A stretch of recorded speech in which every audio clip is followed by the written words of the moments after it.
How's it going, everyone? We are back again. There are basically non-stop attacks going on against Israel right now.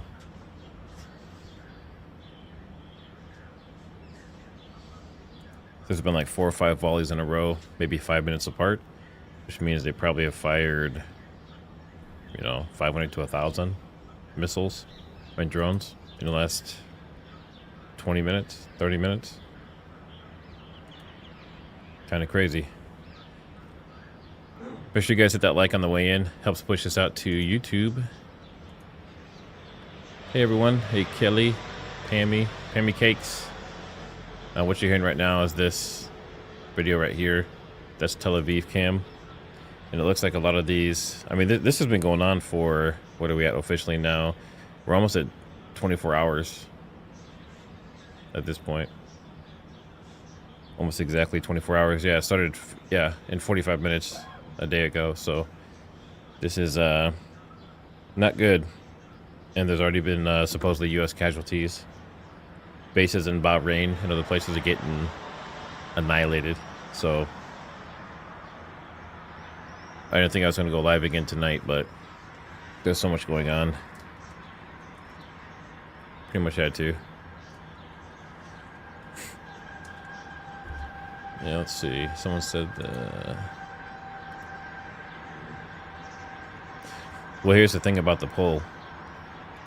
They say that Khamenei is dead, but there's a lot of sources saying that now maybe he's not.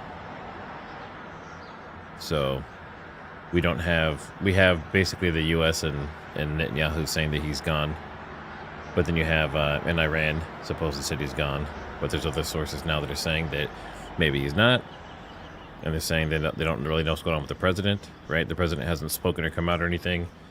So yeah, a lot of people want to see a body.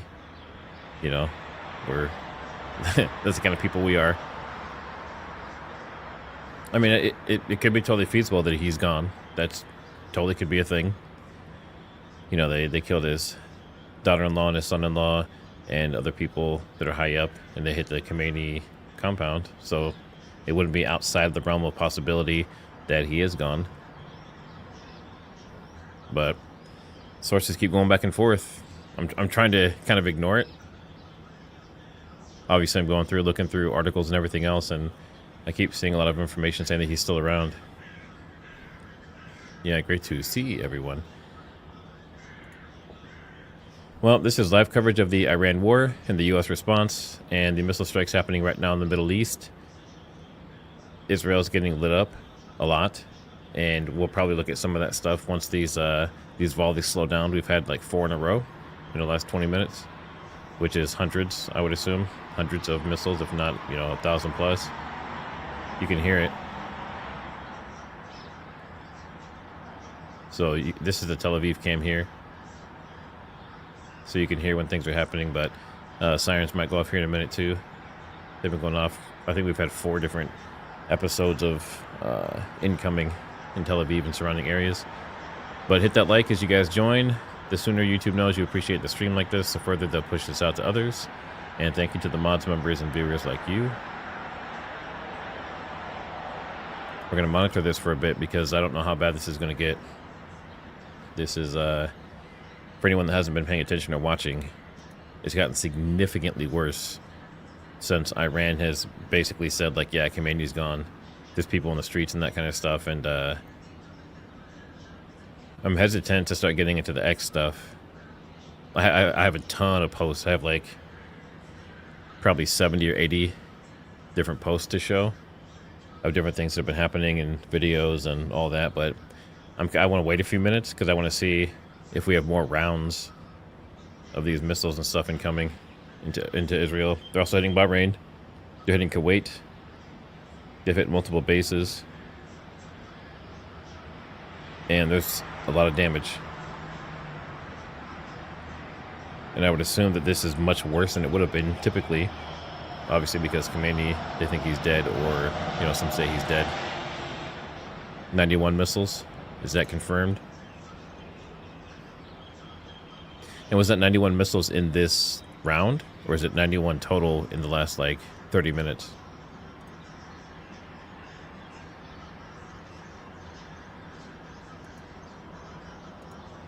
All right. So I'll let this keep going. We'll keep monitoring. We should have a little thing pop up here when there's alerts, and then shortly after that we'll hear the sirens go off in Tel Aviv.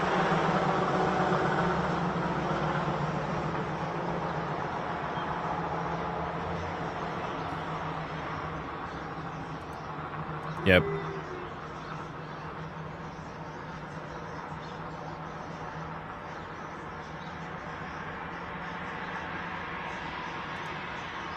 So when there's sound like that, when you hear like whatever that is, the driving or whatever that is, can you guys hear me okay along with it?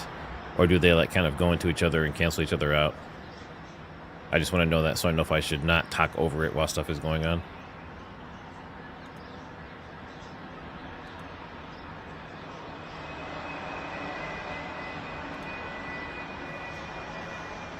You said 100% believe in our participation is solely to distract from the files and CK investigations.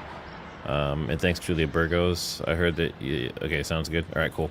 But yeah, as far as the files and stuff go, obviously, I mean, we know the files is the main focus for a lot of people, even with everything going on. You know, there's people on X that are saying right now, I don't care if there's war, we're not letting go of the e-files. So I think that's going to stick. And, but some people think this is biblical, you know.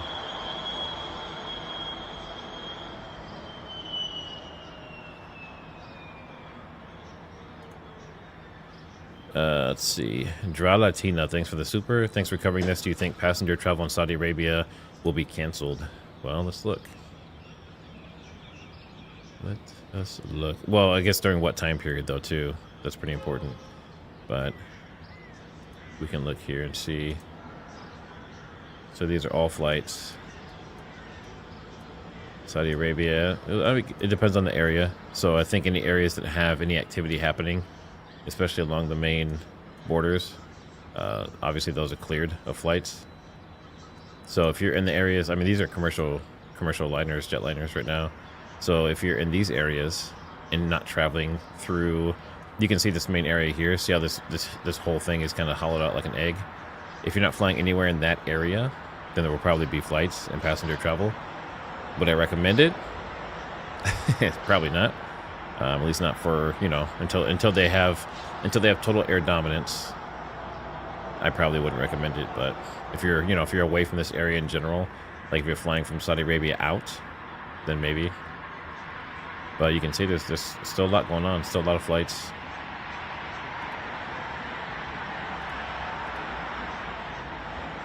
And as you can see here, we still have a lot of refuelers. Look at this. So I think they're getting ready to do another volley. So we just had several missiles and possibly drones go into Israel and Kuwait, and I think Dubai's still getting hit too. There's another one, another big one. I think Kuwait, Iraq was one of the biggest ones. Some of the bases are getting hit for sure. Saudi Arabia has had some stuff, but they kind of seem like they're. I'll turn this down a little bit. It seems like they're really targeting the weaker countries that aren't really fighting back or attacking them, which is strange. Yeah, I heard that Netanyahu left too, but that's not confirmed. There's some flights that are getting tracked here. If you have a flight radar account, it shows like the most popular flights, and some of them are, you know, like obviously these straddle tankers and stuff are being highly tracked right now. So if you guys don't know, so there's a aircraft carrier that's out here, and I don't know exactly where. Obviously, it's good to not know where. But then you have all these refuelers, these straddle tankers and Pegasus planes. Looks like these are all straddle tankers at the moment, which is the U.S. version. Do we have any Pegasus? No, these are all straddle tankers. So all of these planes that we're seeing right now, these are military-only planes, and these are refueling the fighter jets. And the fighter jets are obviously going to go back into Iran. So these will come on and off of radar depending on what they're doing. So I think typically when they have the transponder on, that's when they are refueling. So obviously the fighter jets and stuff can see them and know their location. So I think they're getting ready to retaliate for these missiles that just came in.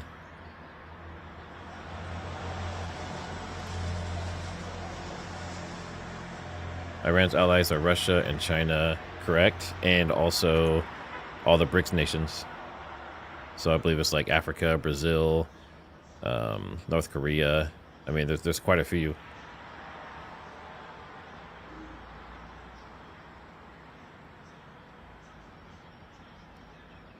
I'm just looking at chat here.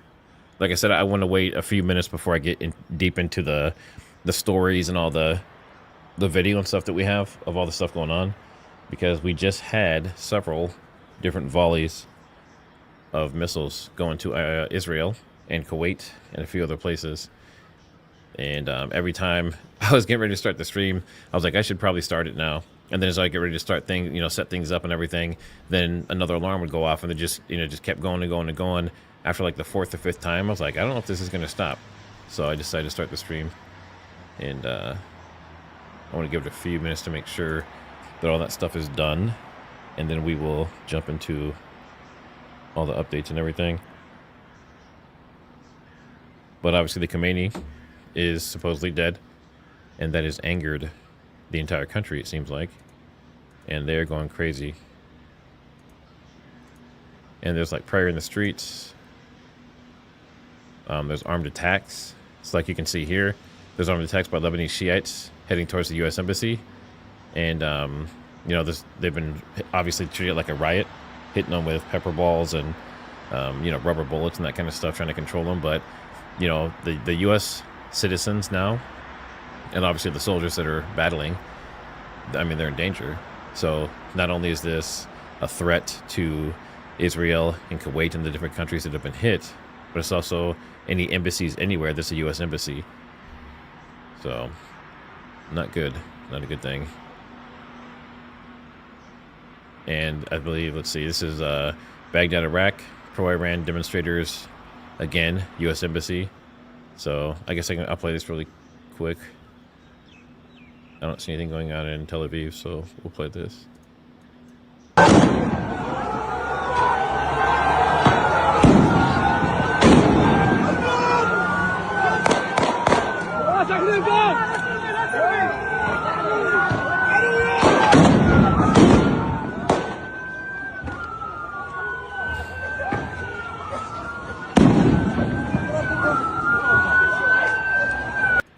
So think of it like the U.S. and Israel basically just, they kicked a hive.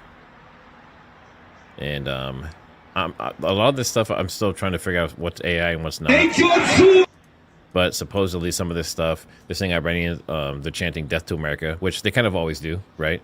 But they're saying as the sun rises in Iran, because of the Khomeini, they're chanting death to America and kind of like rallying and building up, I guess, to attack or to protect or whatever it may be.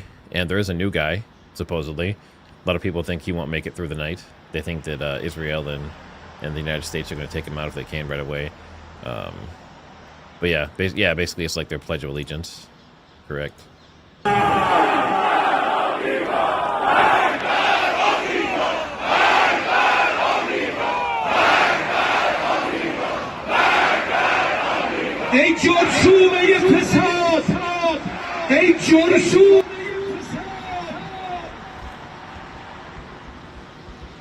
Turn this down a little bit. All right, so let me see who the new guy is. So it's Ahmad Vahidi.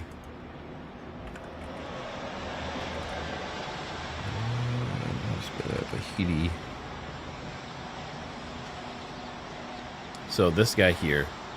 So if you've been following this at all, obviously you know that Khomeini is supposedly dead. Iran tried to deny it for quite a while and did some very strange things, like they were posting to his ex-account and things as though they were him. Yes, a school did really get hit. Actually, we'll cover that right now since you brought it up. So that's one of the things I was going to talk about. So there's this the school here. And if you're, this is a very sad thing. So, if you're sensitive to this kind of stuff, I'll give you a warning now. It doesn't show any of their bodies or anything like that, but it just kind of talks about that story. So screams were heard as Iranian girls. There were at least 40. This is the parents reacting. Yes, it was a girls' school. You can see the damage there.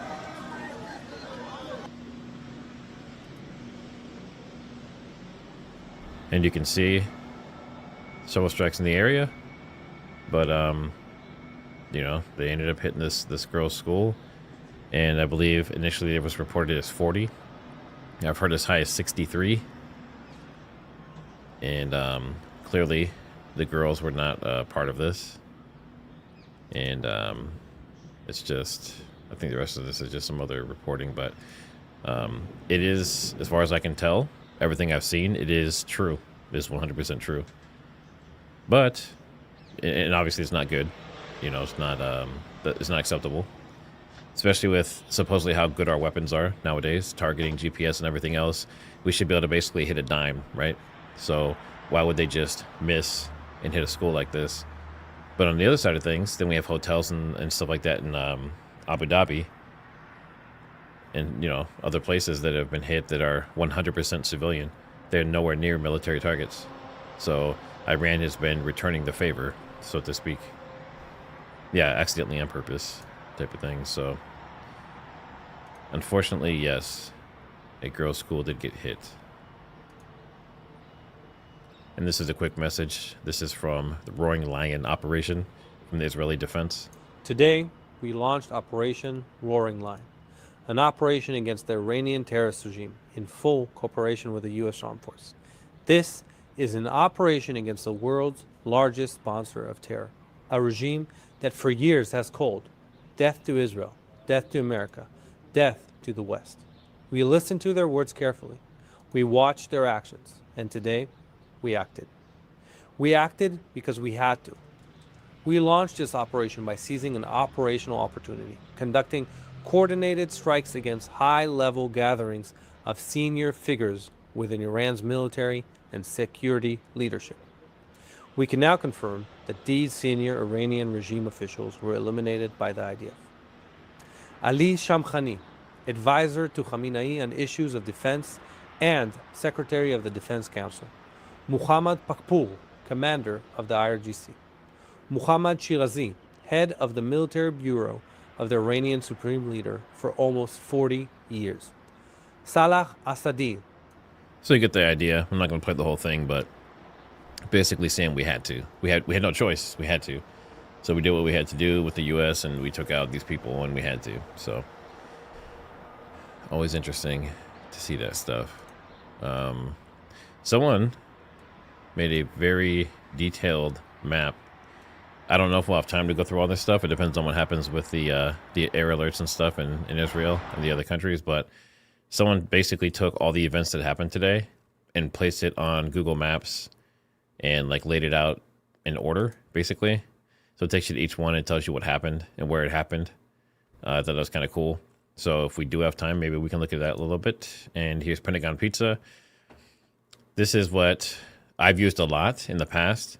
Anytime there's some kind of conflict, obviously it's kind of gimmicky, right? You have a little pizza cursor and that kind of stuff. But yeah, the people that made the map, actually, I'll show it to you here in a minute. It's Faytux Network. And apparently there's an image of Trump looking at their page for intel during this whole operation in the last 24 hours. But what they do is they give you like a DOCON, and there's a pizza indexes and stuff. They give you lots of information. There's these different, like, apparently there's a gay bar correlation where the quieter the gay bar is and the busier the pizza joints are, the higher probability there's something going on, like at a security intel level with the government. So right now, we're at 139% spike at Pizzato Pizza and 710% spike at Papa John's Pizza. So these are much busier than usual. There's some times where this will be like 2,000 or 3,000%.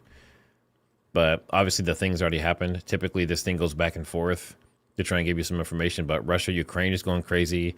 Obviously Iran's going crazy. And then it looks like there's some major activity going on with Venezuela too. I haven't seen any of that information today about Venezuela, but there were some planes, some Russian planes that went to their bunkers, obviously. With all this stuff going on, they don't know if they can trust that something's not going to happen to them as well.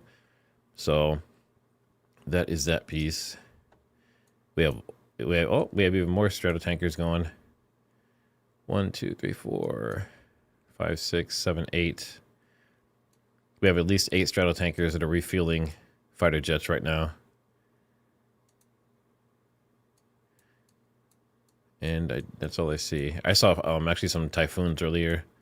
Some Typhoon fighter jets, but with the transponders turned on. But I think it's because they were refueling or something. Or getting work done at a base. So as of right now, it looks like they are refueling all the jets. And they're getting ready to go back into Iran. Probably as a response to the attacks that just happened in Israel. So typically, if an attack is coming, we'll get a little alert here in the corner and we should hear the sirens. So I will probably start getting into the other videos and information that we have for the day's updates. You can hear all that stuff in the background. But what I'll probably do... There we go. But what I'll probably do is we'll start getting into that stuff, and if the alerts pop up, then I'll just stop wherever we're at, and we'll get back to them. There's also this cool site called World Monitor, and it shows you where there's explosions and that kind of stuff happening, as well as military bases. So each of these little triangles is some form of base or barrack or ammunition depot. Obviously, this is really convenient if you're Iran, but and it shows like hot zones. There's a whole bunch more to this site. I won't get super into it, but they have like cams for monitoring everything that's going on. They have the main, like Sky News, Euro News, Al Jazeera and stuff here you can watch at the same time. And then they cover a whole bunch of news feeds and stats and stocks and everything else. So it's worldmonitor.app. So I know a lot of people are getting into monitoring this situation. So worldmonitor.app, and you can get into all this. Well, let's turn this down and we'll go ahead and get into our other stuff here. So I made a list here. All right. Just looking at chat to make sure. Looked like someone was causing some problems. A little late night drinking, maybe. Yeah, is anyone in chat in the military? Or is anyone in chat in the Middle East? Are you in this situation or nearby? I have a friend, actually, Daily Fredo, Cassia. She is pretty close to that area. So, looks like we have some former Navy. Who else do we have here?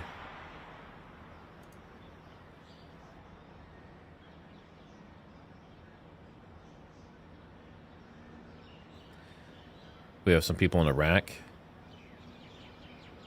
Interesting. Yep. If you guys can hit that like, that's great. It helps YouTube, helps them push this out. I actually learned today, I didn't know this. I talked to a couple other people, a couple other YouTubers, and they were telling me that if people are not hitting like at the beginning of the stream doesn't get pushed out to other people. I did not know that. Yeah, she's in Cyprus. Correct. So we have some former Navy. We have some people in Dubai. So for the people in Dubai, really quick, Abdullah, have you seen any destruction? Have you seen smoke? Have you seen or heard anything? I know Andrew Tate came out and was saying that nothing was going on, and this was just a big ruse. But the more I heard about it, and the more I started looking, I've seen missiles and things that were flying over that area and hitting into that area. So maybe he was lying, or he was like in a privileged side of it or something where there's nothing going on. Let's see. We have some PGRs. Yeah, too many rumors, too much stuff going on. It's the fog of war. That's the fun part. Let's see. Okay. Yeah, Dubai airport got hit. Correct. All right, let me check the poll. So the poll I said is Iran claims that Khamenei is alive. Who was right? And it looks like it's like 30% each. It's like a third. So, I mean, the official word is that he's gone. So Trump and Netanyahu both said they've seen pictures and had, typically they'll like take a tooth and some skin or something and do DNA testing to verify. So I'm pretty sure that, you know, Israel did the DNA testing, and it probably is him. And then there was something that was posted. Let's see if we can find it here really quick. If I can spell Khomeini.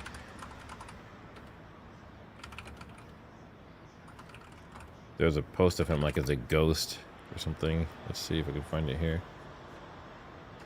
If I can't find the quick version, I'll just skip it.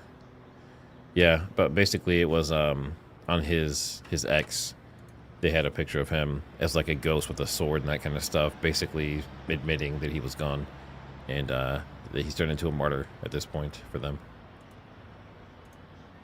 All right, so we'll get into this. We're still monitoring for any incoming. So in the meantime, a rain of Iranian missiles is raining down on Israel. Now this has happened, like I said, this was happening 4 or 5 times before I even went live, which is why I just jumped right into it. Let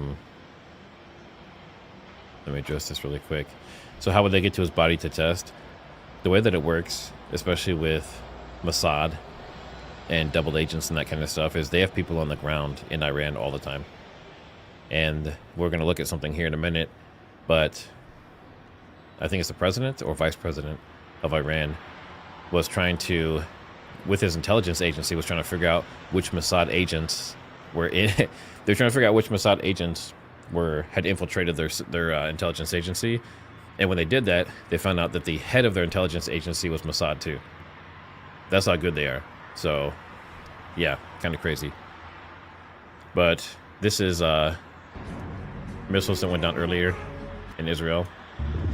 And you can see there's, I can't count those that fast, but there's probably 40, 50, with more behind it.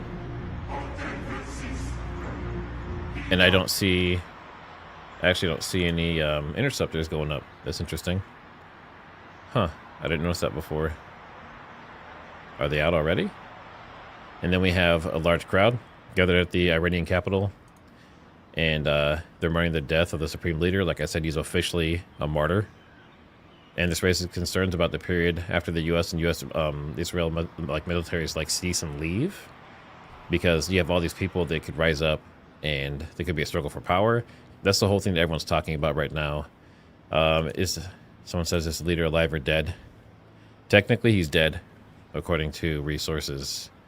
There's some really weird accounts and stuff going around lying, or at least trying to confuse people, saying he's still alive and posting with his account. But yeah, according to everything I've seen, he's dead. He is officially gone. But I mean, there's these monster crowds, and they were officially mourning. I think it's 20 days. 20 days they're supposed to mourn, and then 7 days of something else. We'll get to it here in a minute. What was the aim of which attack? Which attack are you referring to? Let me know. And if you're not in the X world, X is rough. I mean, you know, like it's good they give us X to use and it's available, but it's a cesspool, and there's so much AI and just crap. Here we go. 40 days to mourn and 7 days government shutdown. There we go. And then we have scenes like this, and I know that Israel's trying to keep stuff like this from getting out, but I mean, the destruction is insane.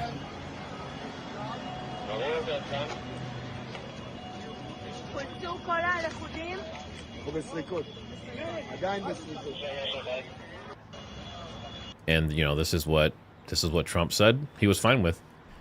You know, Netanyahu and Trump said there's going to be casualties, we're going to have issues, so they're completely fine with whatever happens to the citizens. Clearly, this is not a military base that we're looking at. Then we have updates in Tel Aviv. This was 4 a.m. their time, and they said kids are sleeping, and you know, they're worried about direct hits. The people are scared. You know, obviously, the Israeli people. I know some people are pro-Israel, some people are anti-Israel, but either way, obviously there's children and stuff there too.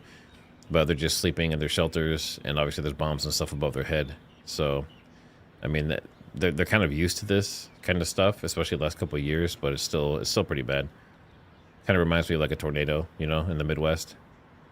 And then we have Pakistan hit Bagram Air Base in Afghanistan, in Afghanistan. So Pakistan and Afghanistan are still going at each other. And then they're saying they've destroyed U.S. weapon depots completely. Whether that's true or not, I don't know. But it seems like we're getting, I wouldn't say we're getting whooped, but we're getting pretty messed up. Someone said they missed the poll. Let me do another one. All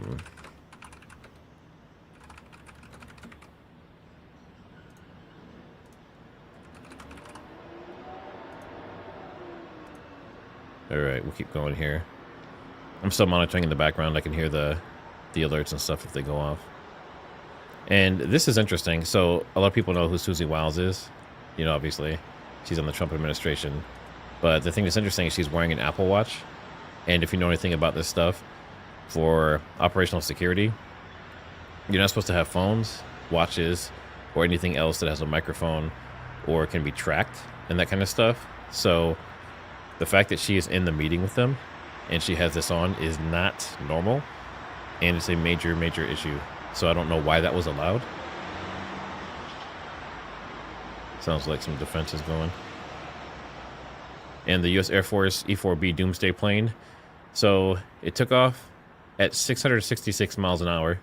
I don't know if it was that the entire time, but that's fast. So that plane flew dramatically fast. So it's crazy. And they said devil speed, 666 miles per hour. But anytime you see that, that means there's something going on, right? So they're saying alert to the preppers. And actually, everyone in chat, how many of you actually prep? Like, do you have like firearms and food and water and medicine and all that stuff prepped up for like 3 to 6 months or something like that? If you do, put a 1 in chat. If you don't, put a 2. I'm always interested in that. I do a little bit. I'm not like crazy, you know, but mostly because we don't have a lot of space. But I think it's important, right? At least the basics. I say 3 months. That's what I tell friends and family. But and then the BRICS news, they're saying that the Revolutionary Guard is officially basically in like, we're going to kill everyone mode. So they haven't declared jihad or anything like that yet, but it's bad. They're very, very pissed off, and they're saying some things that I can't really say on YouTube, but they are, yeah, someone said they're too poor. Yeah, you always have to start small. You know, I went really slow. Someone says they have a bunker too. I'm jealous. Is that bunker a wine cellar? Just kidding. All right, so I kid. So, but I think it's interesting. I think it is important for everyone to even if it's slowly, you know, just grab a few extra cans when you go to the grocery store. You know, they're like $1 or less. Grab like a gallon jug of water every once in a while or something and just throw it into a room. Even if you're in an apartment. And then this is interesting too. So I don't know how many of you have seen any of this stuff, but apparently a lot of Iranians are cheering and they're excited that Khamenei is gone. So obviously you're going to have split politics and that kind of stuff in different countries, but it sounds like they're genuinely happy that he's gone and they're celebrating in the streets.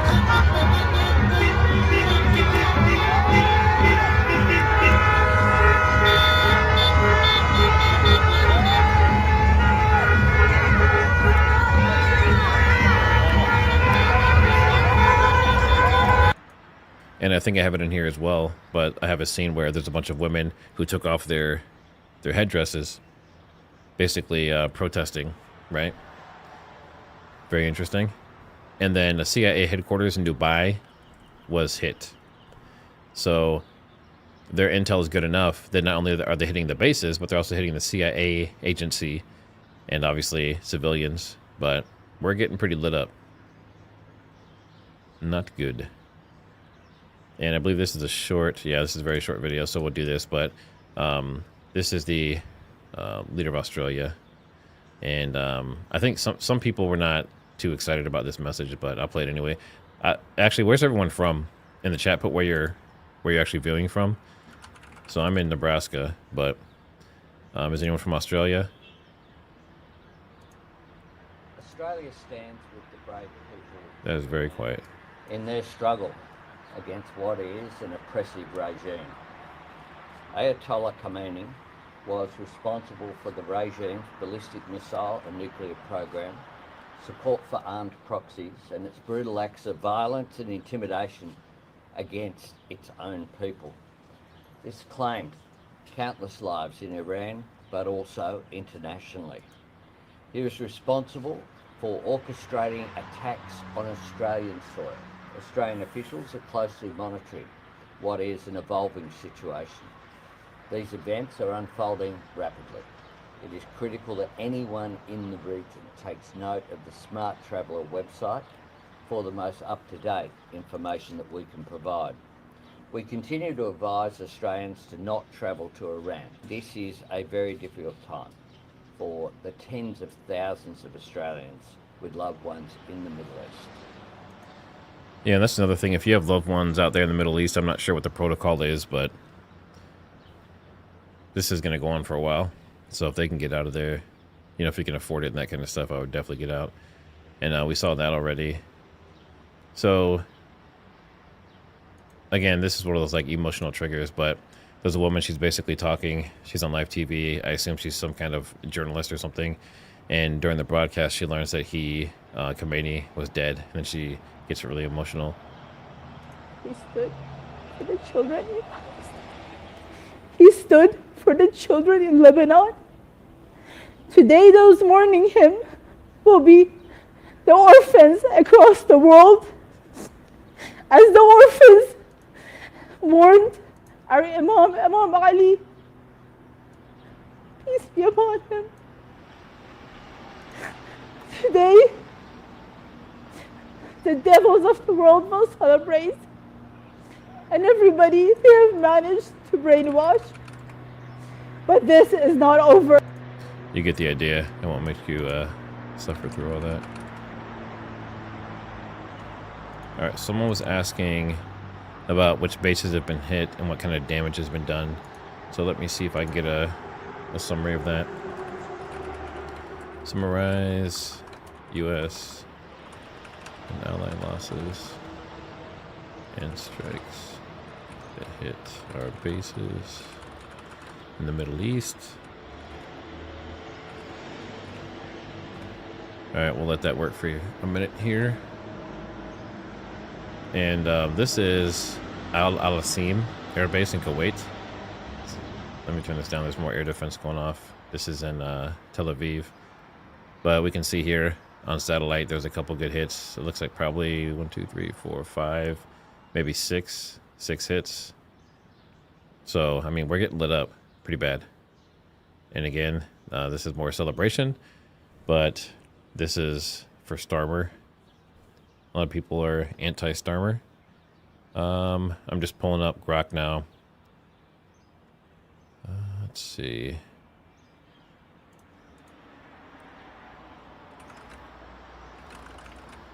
I don't know if that information is going to be available yet. It looks like it's struggling to find anything. But, you know, I won't play the audio here, but, you know, it's people that are celebrating toppling of Iran. So Iranians and other countries are celebrating. I don't know if they left because of the Khamenei and the IRGC, but they are definitely fans of him being gone. Same thing here again. There's protesters, and they're chanting, "Revenge, revenge." So as you can see, there's two sides. You know, it's like heads and tails. Half the people are like, you know, this is great, get rid of them, we're free, you know, we can take over our country again. And then the other half is like, you know, we're gonna basically take out everyone. So it'll be very interesting to see which direction things end up going in the long term. And then this guy, apparently, they're saying that they want to jihad, but Khamenei would usually give that order. So I don't know what would happen or who's supposed to give that order next.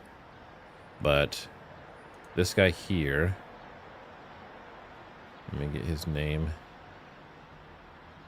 Ahmad Vahidi. Let me pull him up here really quick. Because this is what we started talking about, and then we went a different direction. This guy right here. So Brigadier General Ahmad Vahidi He's the new commander-in-chief of the IRGC terrorist group. So he's basically like the next guy in command after Khomeini. And like I said, I don't know if he's going to make it through the night. This is one of those situations where you get appointed at the very wrong time, and everyone already has your information. They know where you're at. They already took out your leader. So if he survives like next 24 to 48 hours, I'd be very surprised. But some of his background, I just want to see what kind of guy he is. But he has a bachelor's degree. He's been in IRGC since the 1980s, basically. He was an intelligence officer. I guess he was an extraterritorial ops. He was a vice minister. I mean, pretty high-level guy. But I was trying to find out, like, is there anything bad that he's done? So basically, he took over after Soleimani's death. He was commander-in-chief. And he was involved in some bombings. So I guess in, like, 1994, there were some Interpol bombings. And then some U.S. sanctions for terrorism and nuclear proliferation. So, you know, it looks like he seems like he's a bad guy, I guess, if you look at it from that point of view. So, but like I said, I don't think he's going to be, he's not going to be around too long. I would guess that his time will be fairly short, considering everything that's going on and everyone being targeted that way. And I'm just waiting to see if we have any more air alerts or anything. See, there's more explosions going off here in the world monitor. We definitely still have refuelers filling the jets. I don't see any fighter jets on the map. Actually, there might be one. No, that's a helicopter. So they're refueling something. They're getting ready for another round. And then Pentagon Pizza, we're still high. A lot of activity going on, late nights for people at the Pentagon.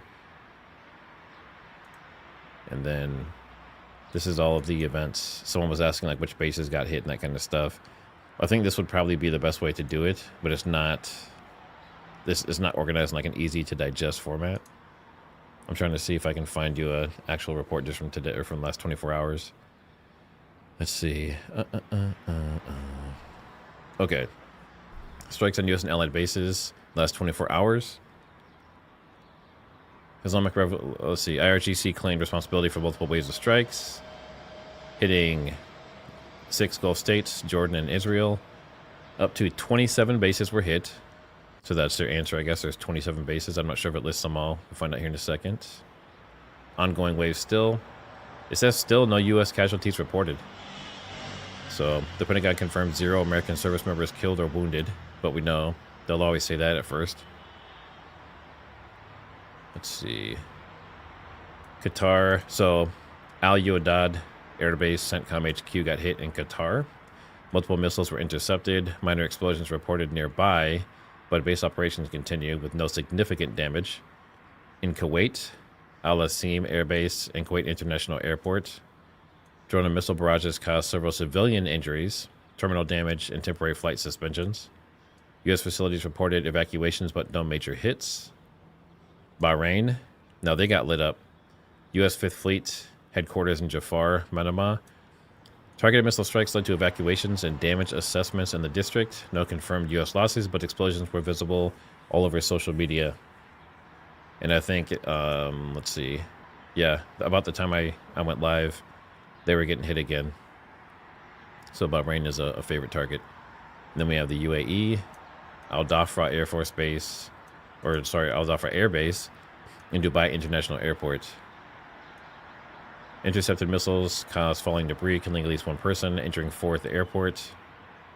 Dubai Marina and Burj Khalifa saw evacuations and minor fires. It says U.S. base damage was limited. So these bases are getting hit, but the U.S. is obviously saying it's not that bad. And then in Iraq, Erbil Air Force Base got hit multiple times. Missiles struck the city hosting in the base. Iraqi government reported explosions, but no specific U.S. casualties or major damage detailed. They keep saying that. I'm seeing a pattern here.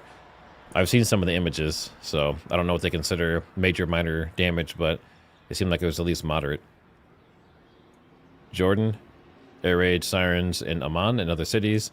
49 drones and missiles intercepted. U.S. bases targeted, but all threats neutralized with no reported impacts.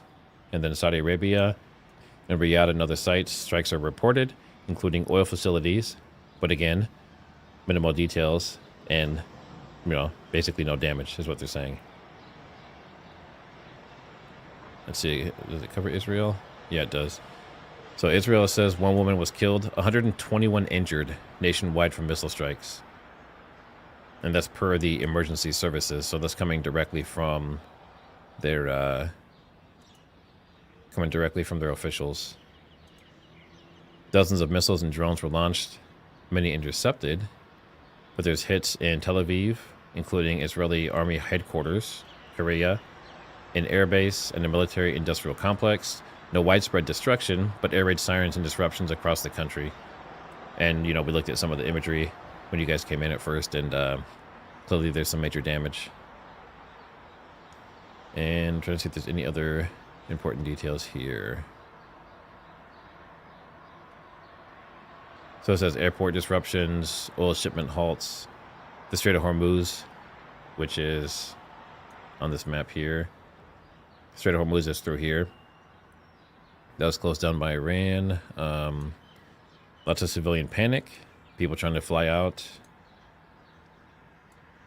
So that's the latest. So to answer your question, if this is all true, which, who knows if it is, but they're basically saying that there's no U.S. deaths at this point, but there were a couple of deaths and some injuries for people in the Middle East.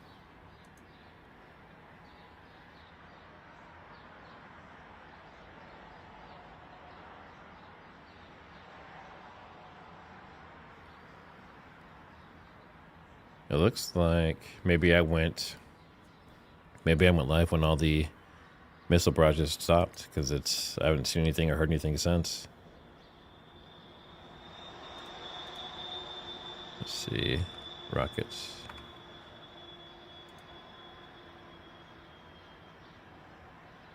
So there's been 12,365 rocket alerts just today in Israel. And these are all the areas. I think this is current ones. So they're getting hit by little terrorist groups and little cells. But it's still ongoing. But it's not in areas that are getting hit by the, like Tel Aviv is up here. So that's why we're probably not hearing any sirens or anything right now. But this is Erbil. So this is an Air Force base in Iraq. And it looks like the top of a building got hit. But I mean, to me, that's a pretty decent, I guess they call that minor damage. Maybe moderate and major would be if that building was gone, completely obliterated. I'm not sure how they categorize this stuff. And then this is people flooding out of Iran. It says massive crowds of Iranians are cheering, car horns, waving flags, and all that kind of stuff. Let me see it. Make sure there's no music playing in this thing.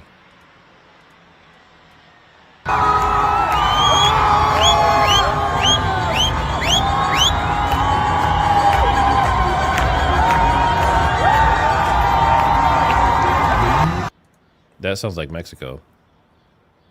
And then we have, Erbil, Iraq again. That's that Air Force base. So, whether you love Trump or not, we always got to talk about what he says and what's going on with him. He kind of hints at what, the direction we're all going, obviously. But Khomeini, one of the most evil people in history, he says, is dead. This is not only justice for the people of Iran, but for all great Americans. And those people from many countries throughout the world that have been killed or mutilated by Khomeini, President Donald Trump. And if you're on Truth Social, he has more posts and stuff on there. I'm not going to read super deep into them or anything, but that is Trump. DHS says they're worried about cyber attacks and in the U.S. So we know there were cyber attacks today that hit Iran. They kind of shut down some systems. They hacked into a Bible app, or I guess like a religious app, and we're sending messages and stuff that way. But it looks like Homeland Security is worried about us getting hacked and infrastructure being taken down, especially digital infrastructure. And, you know, over the last couple of months, we've had, I believe it was Google, Amazon, I believe it was AWS, like the Amazon cloud was taken down. And I don't know if that would have been, you know, these people, but I know China hacks us a lot as well. And this is the post I was talking about with the Iranian women. They're dancing in the street without hair coverings, and they're celebrating. And there's music, so I can't play that, but, or at least I have to mute it. So, it's a revolution. And I don't know if a lot of you knew this, but back in the day, let me see if I can find an image quick. Let's see, what would be like 1960s? So, like, these places in the Middle East, back in the day, they were just like, you know, like in America. They didn't wear the what's it, the hijab or whatever it's called and that kind of stuff. They didn't have to wear burqas. Like, it was a much more open, normal society. And they were, like, thriving and kind of doing, like, the, like, flower child or whatever they call them back from, like, the 70s. But I found that very interesting. So if you go back through their history, they were not anywhere near as strict or held down as they are now.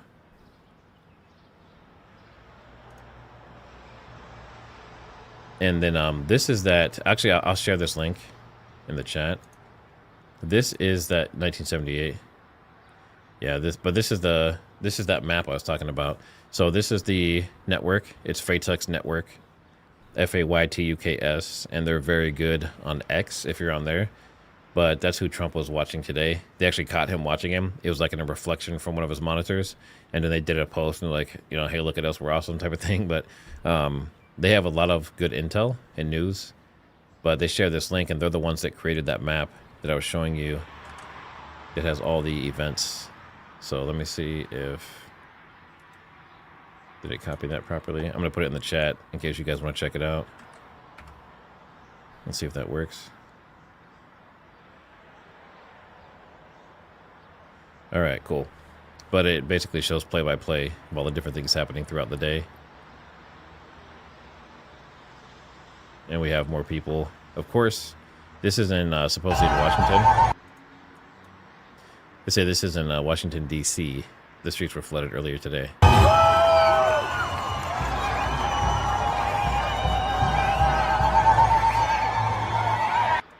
And I'm hearing drums and that kind of stuff. I don't know if it's copywritten, but, you know, something we have to deal with. But you can see, decent amount of people have their flags. I don't know where they got all the flags from. You know, is this like a funded thing? Was this pre-scripted? I never know with these type of situations, but they're out there. And they seem to be enjoying the fact that Khomeini was taken out. Again, this seems to be the theme. And then, you know, Clayton Morris with Redacted. I'm not sure if you watched them or not, but he's talking about the 100 little girls that were killed today. And also not going to sleep well tonight because of that. And they're in their protected bunker. He's talking to Mike Huckabee. But he's saying 100 girls. I didn't hear that much. I didn't hear that high, I should say.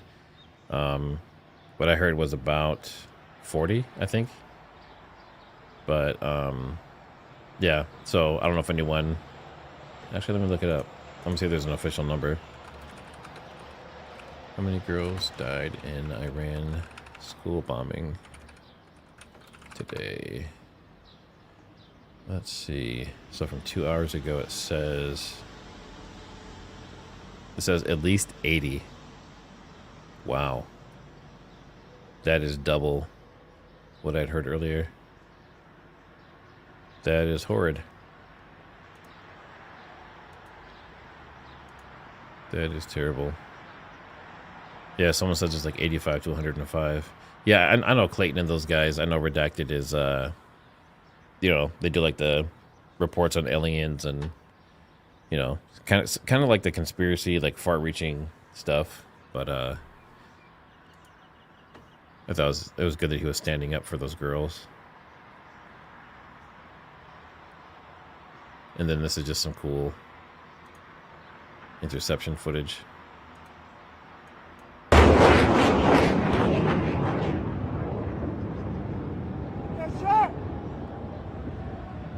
Oh, fuck! Boom. So this is a miss, obviously. It's a hit by the missile, but it's a miss by the interceptor. So he goes right past it and just misses. Not good. But I mean, the technology is still pretty cool. Just the idea that they can actually hit dead on with something moving that fast. Some are kinetic and some actually explode. I think that was a kinetic one. But and then we have Pakistan going after Pakistan and Afghanistan going at it. So, you know, a lot of stuff's going on. Let's see. They probably hacked AWS because it hosts for NSA. I think AWS is the backbone for a lot of major companies. I'm a software engineer, and we've used them for almost every project I've ever worked on. And I know that some of the, I guess, high-level security stuff, they use that as well for some of it. So they definitely have some government access messing with it.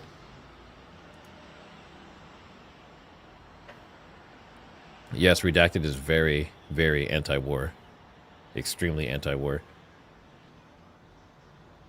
So we talked about that. So, and we have our traditional... They have music, of course.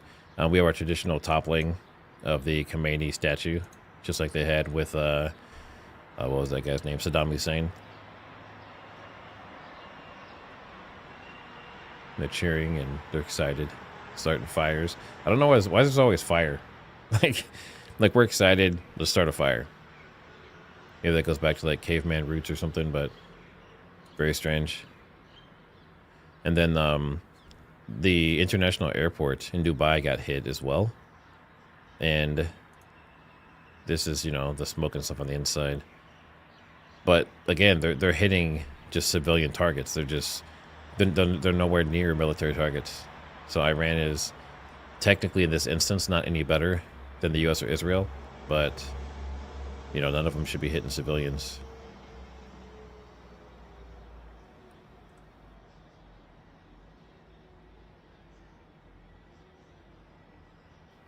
Thought I heard a siren. Nope. Okay. False flag. False flag. And then we have the Jebel Ali port in United Arab Emirates. And that one got hit as well. So there's lots of destruction. And obviously they don't have internet. I think they have Starlink, but they don't have full internet in Iran. So we may not see much coming out of there as far as damage and stuff goes, but they're getting lit up too. Pretty bad. And this is the morning that's begun. And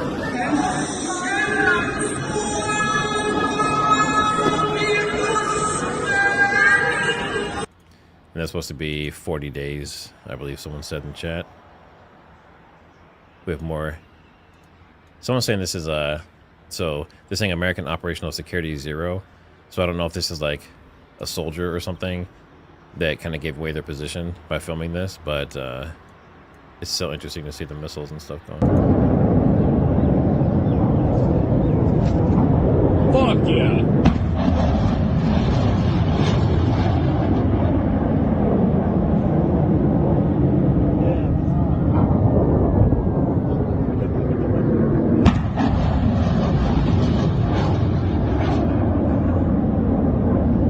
I love how the missiles turn on a dime.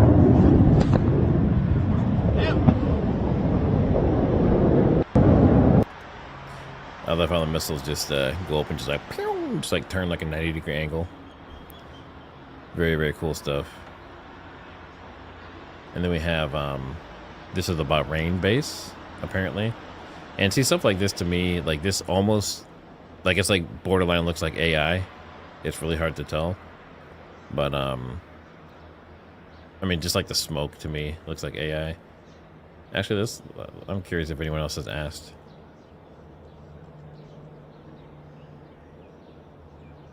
Yeah, people say it looks like AI. Is this real footage of Grok? What's Grok say? Yeah, Grok says it appears to be authentic footage from tonight's Iranian missiles, so... I mean, doesn't mean Grok's right, but in this case, it looks like it is supposedly legitimate. We have some Tel Aviv hits.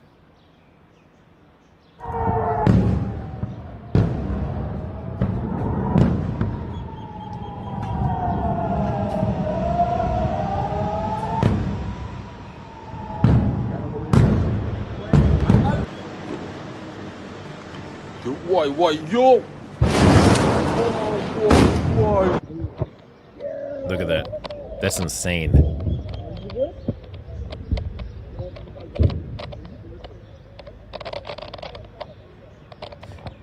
And a lot of the stuff falling is just pieces of missiles after they got hit by the defense. مطارنا دخل يا ولاد. لا مطارنا دخل. لا المطار ده نعم تحرك 200 المطار. يا رب الله. So I was trying to count, but it looks like they're intercepting like maybe 1 out of 20 or something similar, which is not a good interception rate.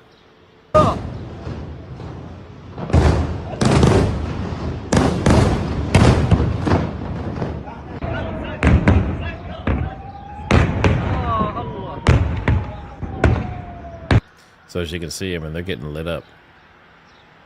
They are getting lit up. Yeah, it's a nightmare. But, I mean, the good thing, the very good thing about Israel is that they have bunkers and shelters for just about everyone. So, while everything's getting annihilated on the surface, they're pretty just, the guy's talking in Arabic and he's saying they burned down the airport. Okay, so you're saying the airport got hit then in Israel?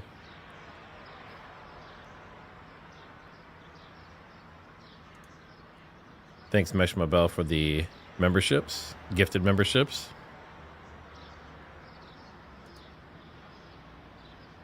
The word icon equals Akan, which literally means moon blood or blood moon. Yeah, that's another thing that's coming up here. Is I think it's Tuesday, March 3rd. So yeah, so it looks like Tuesday is a blood moon, and then someone says something about like 6 planets aligning. Let's see, what's this say? What to know about and how eclipse. I don't see anything about the planets, but so there's a lot of stuff going on. If you ever watch Stefan Burns, like today, he basically took different things happening in solar cycles and blood moons and things like that, and he placed them with like conflicts that have happened. So different wars. I say conflicts, like not necessarily wars, but like major events, like falling of Berlin Wall and like different things like that, where it coincided with energy changes in the Earth and from the sun and stuff like that. It's very interesting. I don't necessarily believe in like, you know, the Scorpio and all that stuff, like the, what's that, astrology, whatever that is. But he breaks it down in a way that makes it very convincing. And he does a pretty good job of like bridging the gap between kind of like that spirituality and stuff that's happening in the world, like world events. Let's see.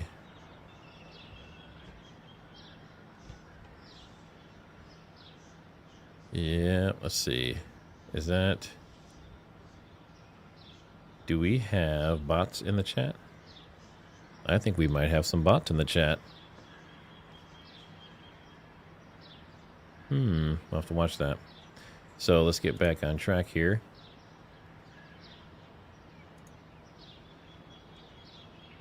There we go. So now the stuff we're seeing, which I thought we were starting, but it seems like it's died off a little bit, is that the IRGC says that they're going to launch like the most intense attack that has ever been seen. So we're still waiting for that. Obviously, we don't want it to happen, but it sounds like it's going to happen because of Khomeini. And then people are leaving Google reviews on the hotel in Dubai after the missile strikes. So just think about it. You're at a hotel, and then you go to Google, and you say, I don't recommend it. A rocket hit our room, right? Like, kind of funny. Like, not funny, right? Like, they could have died. But Anton says no air defense system. You know, so it's just like finding a sense of humor in times of tragedy is always a good thing. Thought that was pretty entertaining. And here's some of the Dubai hits. So I know Andrew Tate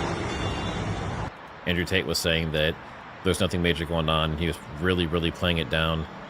But, I mean, you know, hotels and stuff got hit.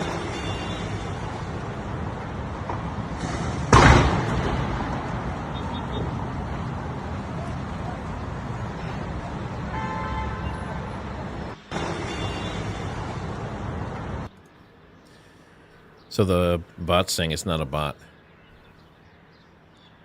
Very clever. All right, let's see. The actual. Oh! So that's incoming. Oh! Look at that! It closed. It's like a fire going out.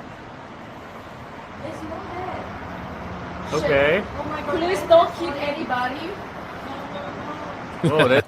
Yeah, exactly. That's exactly what a bot would say. Thanks, Drud Latina, for the 10 gifted memberships. Very, very cool.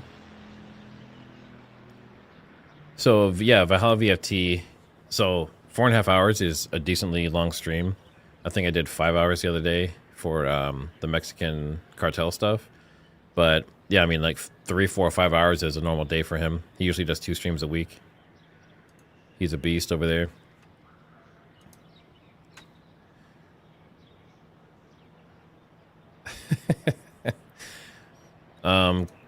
Kathy says she never gets a gifted membership. I mean, it's completely random. I've gone to people's, live streams before, just kind of like jumped into a channel, never been there before, and in like the first 30 seconds is like, you've been gifted a channel membership. So I'm not sure how it works, but I'm sorry you haven't gotten one yet, because I know you're in a lot of the streams. We appreciate you being here. People saying thanks for the membership. And make sure you guys hit that like. Make sure you subscribe if you're not. I do cover a lot of different things, including the Charlie Kirk case. I'm also a firearms instructor and do that kind of training. And then I cover stuff like this. So if any of that interests you, then feel free to subscribe. Someone says you have to have gifts enabled. I'm not sure if that's a thing, but if it is, so my Winier, if you can maybe tell them how to do that or provide a link or something, that'd be cool. Help them out. All right, let's get back over here. So these are more ballistics. So to me, obviously, these missiles are very dangerous, but to me, I think they're beautiful.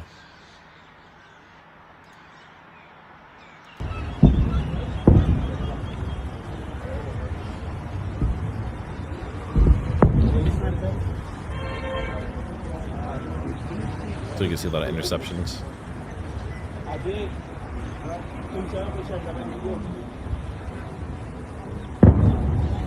Air defense is coming up from the bottom.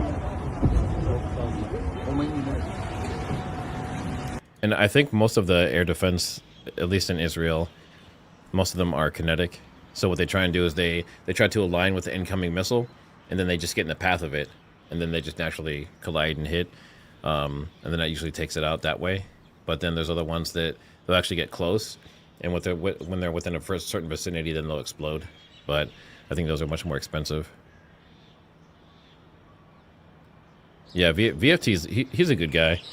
I know a lot of people weren't happy about the Mitch Snow stuff, but I've done a couple streams with him, and I've talked to him and Jesse on Fire behind the scenes and that kind of stuff. And I think their hearts are in good places, and I think they're overall good guys. So I can say that I don't see any issues with those guys, and a lot of good knowledge too. All right, so this is a story that was really bothering me. I haven't been able to 100% verify this yet, but it looks like the ARGC is opening fire on protesters and stuff again. So imagine these people are out in the street and they're celebrating Khomeini being gone. And understandably, the ARGC doesn't like that. So they're going in there and they're shooting at him.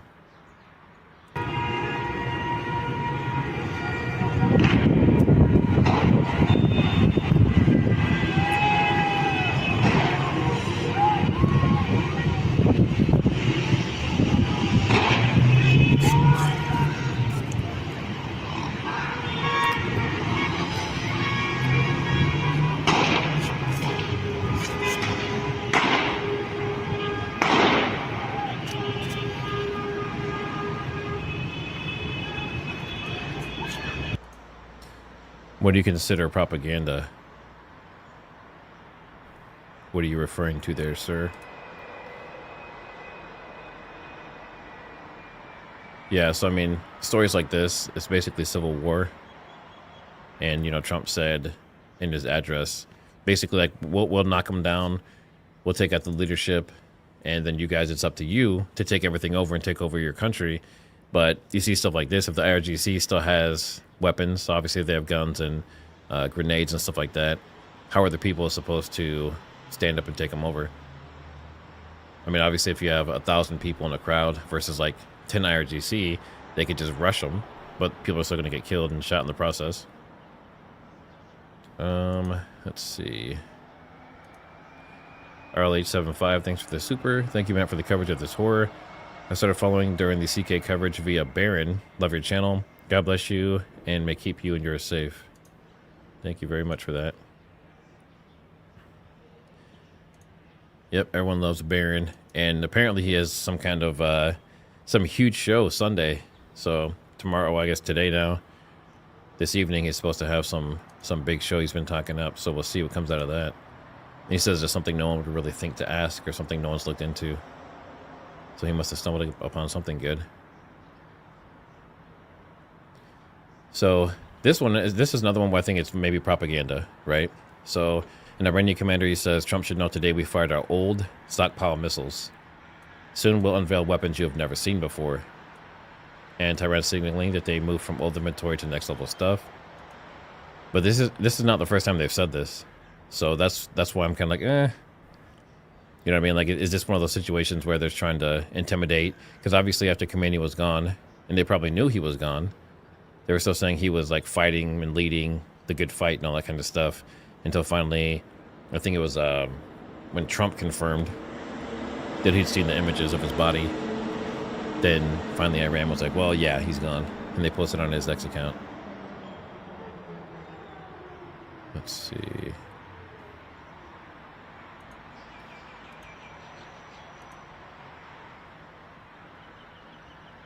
And this is just missiles just casually flying by in Dubai. No big deal. Typical day.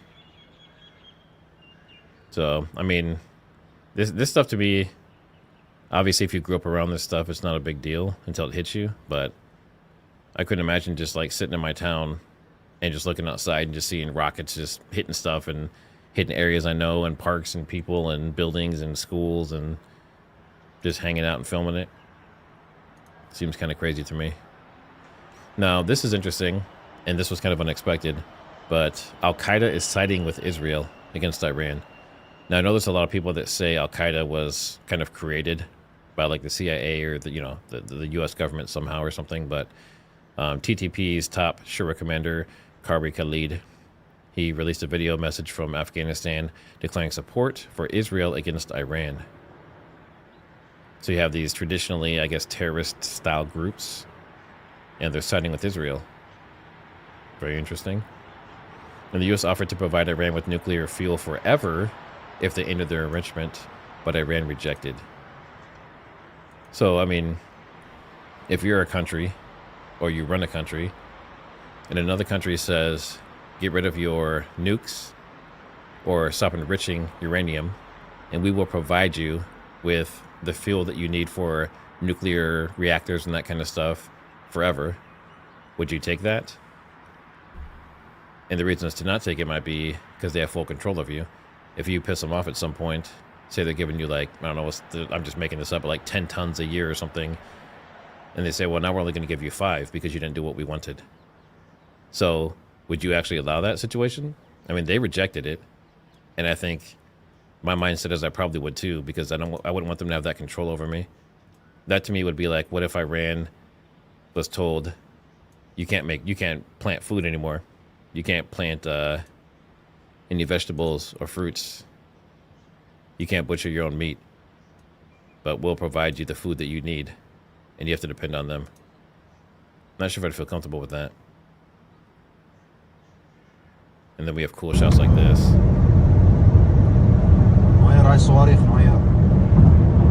It's just so surreal. I mean, obviously it's war and it's terrible, but there's a beauty to war. My God.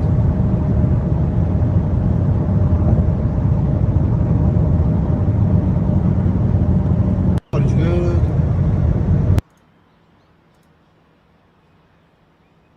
So that is the main things that I had for just different posts and stuff going on. But I'm going to Taliban Galaxy like Asmongold Gold. That's funny.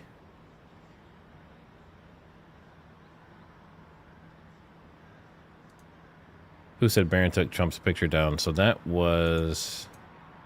Actually, where was that at? I think it was... What is this doing? There it goes.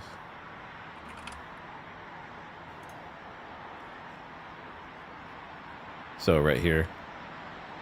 So I believe the post was something about... Let me see if it... There it goes. So he posted something about, you know, this kid having to go fight or whatever because of the stuff going on. And then someone said, I have a feeling that Trump photo is coming off the wall. And then Barron said, way ahead of you. And he already took the image off. And then I believe someone else put Coach in there. There's Candace, you know, people just doing like memes and stuff. There's the Dow. I hadn't seen that actually. That's funny. And then we have Cash Patel. And then Coach Colin. You know, I didn't make a list, but that's fine. I'm not hurt. But yeah, there's just some silliness going on around some of that kind of stuff. Looks like we have... There's a new area of conflict in Ukraine. See, it's interesting because I wonder... I didn't even look today if there's any like major Ukraine attacks or anything, or Russia attacks. I just know that Russian officials, probably Putin as well, went to their bunkers when everything started this morning. Checking flights. We still have all our refuelers going. They're still doing their thing. Stratotankers. So it looks like... Earlier it was Pegasus. Yeah, earlier it was the Pegasus planes. Which is Israel's refuelers, I believe. And then right now it's the Stratotanker, so I think they're taking turns where this one originate from.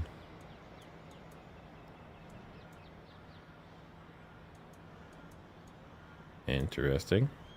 So they're flying in, refueling, and leaving. I really wish there was a way to see all the fighter jets and drones, but I know some people visualize them later after the fact. But I wish there was a way to do it like real time. Let's see. Yeah. I mean, war is terrible. Obviously, people die. There's been whole cultures wiped out by it. You know, there's whole civilizations we've never heard of because of it. But just like modern warfare with, you know, obviously I'm into firearms and I'm a firearms instructor. So to me, that kind of stuff, just the way that war works, and it's like chess, you know, who can make the right move first to get the kill and those kind of things. And then obviously, you know, seeing the missiles and explosions and stuff at night, especially, you know, it's like fireworks. It's, there's a beauty to it, but it's kind of twisted. Yes, exactly. The sky from afar. Putting on pizza slowing down. We haven't heard anything as far as alerts go coming from Israel. We don't have any alerts besides the ones we had before. Alright, so let me check overall to see if there's any updates on X. Because everything I showed you before was stuff I got prepared before the show. So this looks like there's some kind of air defense or something going on in Tel Aviv. Sounds like gunfire.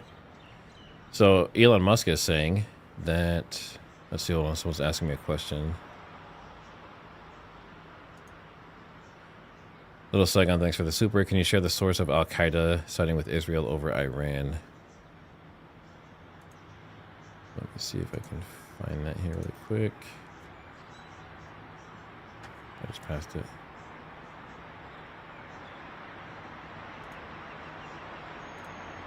I'll put that in chat.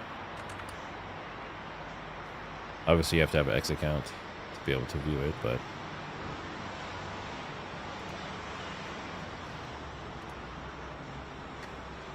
Iran has more missiles than a lot of people realize.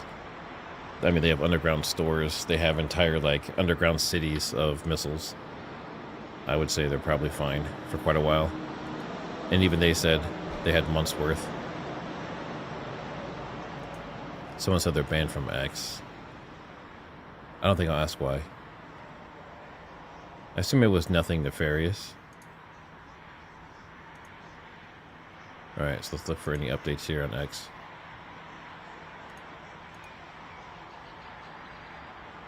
So Elon is saying that today was the highest usage X has ever had. Interesting. So this is the busiest day in X history. I assume that includes Twitter before as well. Let's see, Abdullah Khab, thanks for the super. Why do you think Trump went ahead with this war? I do not see him like that. It looks like he's a different person in his second term. Also, most of Al-Qaeda and ISIS guys are Mossad infiltrated. As far as why he would go ahead with the war, I think there's multiple reasons, but I think pressure from our greatest ally is probably a big one. Distraction, right? You have the e-files. They've already been talking about doing this alien exposure. I think alien bodies specifically, because if you remember, they've already done the UFO thing. And actually, I'm going to do a whole stream on that. There's a bunch of declassified UFO footage and UAV footage, I guess is what they call it now. Or UAP, sorry. Unidentified aerial phenomenon. So I think it's a distraction from a lot of stuff. But I also think the resources, the oil, the control, some of it might be semi-biblical.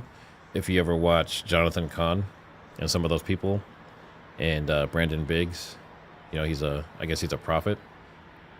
You know, they see Trump as Jehu, and Jehu he fits a certain template. And one of the biggest things about Jehu is, I believe, if I remember this all correctly, is he got like cut in his ear, and it was supposed to kill him, but it didn't. And that's kind of like Trump getting shot in his ear. And then he battled against some women back in his time that were corrupt, and he beat them. And that's kind of similar to like Trump with Hillary Clinton, and then Trump with Kamala Harris. He did it twice. And then part of his story too is that he turns around the nation and turns them back towards God for a certain period of time. And that time is supposed to be the time period that allows people to repent and for the nation to come back to God and that kind of stuff. And whether they make it through that or not is up to them, but that's kind of what his role is. And Jonathan Cahn says that Trump fits that template, that Jehu template. So I think there's a lot of layers of things going on, but a big part of it is probably a distraction.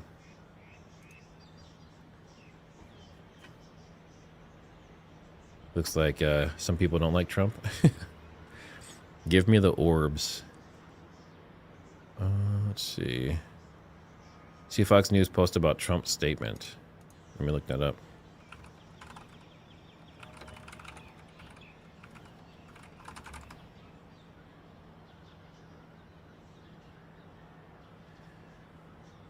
I see one from, let's see.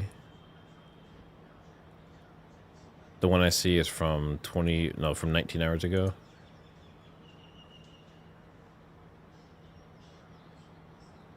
What do you want me to see about it? Trump encouraged people in Iran to take over their government. Let's see. It says seize control. It's your destiny. The hour of your freedom is at hand. Stay sheltered. Don't leave your home. I'm not sure exactly what you want me to look at. Might not be the same one, but I think Jehu is spelled Jahu.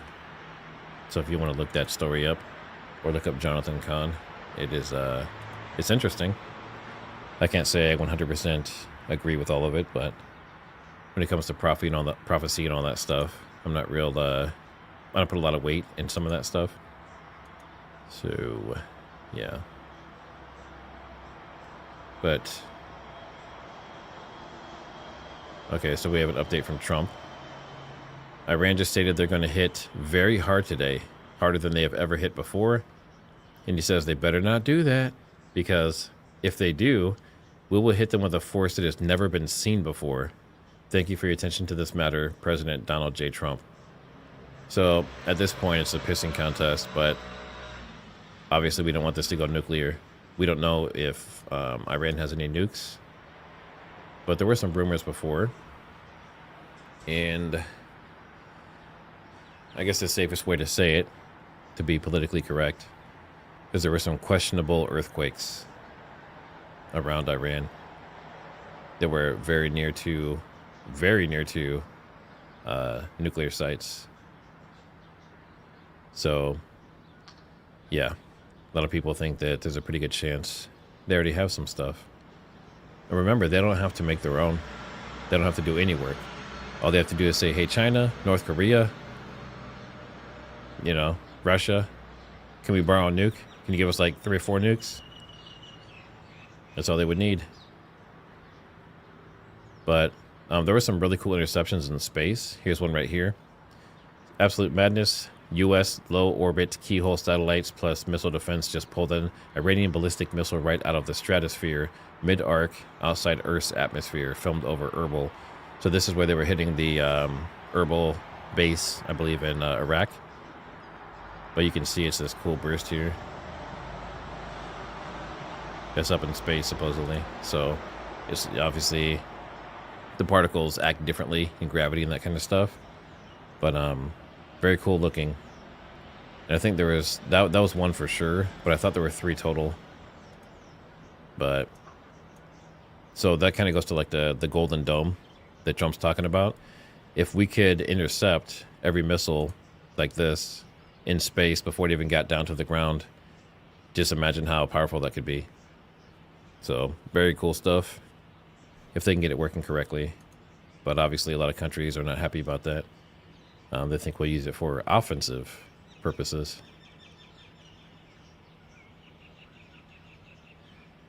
I'm just doing a quick sweep to see if there's any updated news. And actually, I'll play this in the meantime. Al Jazeera. Where are we at? There we are. Judiciary. So these 3 people are going to run the state affairs for this interim period of time until the assembly of experts have decided about a certain name. However, the unofficial track, I think, is more important. There has been always rumors and statements and discussions that Ali Khamenei has already provided 4 names to the assembly of experts. And that names have been vetted by the IRGC, the powerful IRGC, which is controlling 1/3 of the country's economy and also all the influence of the on the appointment, the political appointment, the religious appointment. It is quite hard to imagine that. Hey, Bodyland, thanks for the super. I did miss that super. Thanks so much for this coverage. I trust you more than regular news. Do you think they will try to strike us here in the U.S.? I'm a Navy vet, and I am terrified. I would say you don't need to be terrified. Let me get Kash Patel. So something came out from Kash Patel and also Christy Nome. I'm going to see if I can find the exact quotes, but let's see. X is terrible, by the way, when you're trying to search for stuff. It's all out of order. They're showing me like 2024, 2025 stuff that doesn't matter. But anyway, long story short, they basically said like, yes, we have heightened security. We have heightened, Homeland Security is on like very, very, very high alert. They have more people protecting President Trump and Vance and the cabinet. So yes, they might be expecting something. But if you're talking like, is this going to be like a 9/11 type event, like something that big? Or would this be, like attacks all across the U.S.? Could be. I mean, we know we have sleeper cells here. A lot of people came across the border during the last administration. So, and it doesn't have to be necessarily Iranian people, right? It could be Chinese, Russian, North Korean, anyone that's associated with the BRICS nations that are all allies. But as far as like being terrified, I just wouldn't go to any like major public gatherings maybe for a couple weeks or something, Well, as long as this stuff is going on, I'd be a little bit more cautious. But I don't think you need to like lock yourself in your house. If there's obvious stuff going on, then just stay away from it.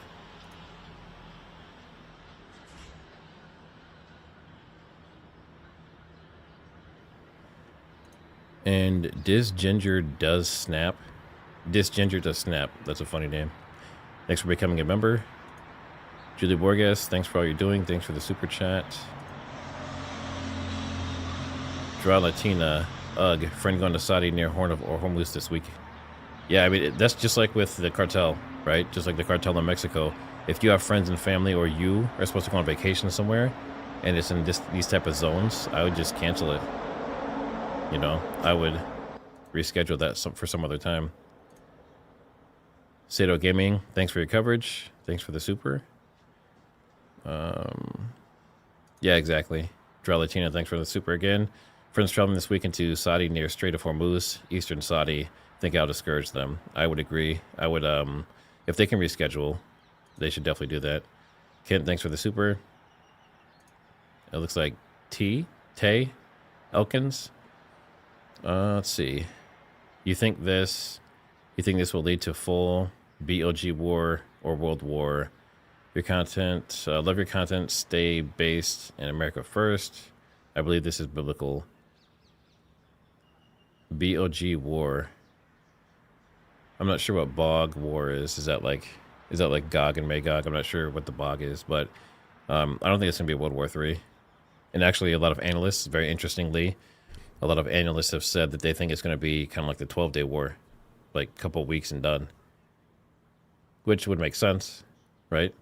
You have insane amounts of U.S. forces and allies that are going against Iran in the IRGC, and basically in day one, in the first 24 hours, they did basically a full decapitation.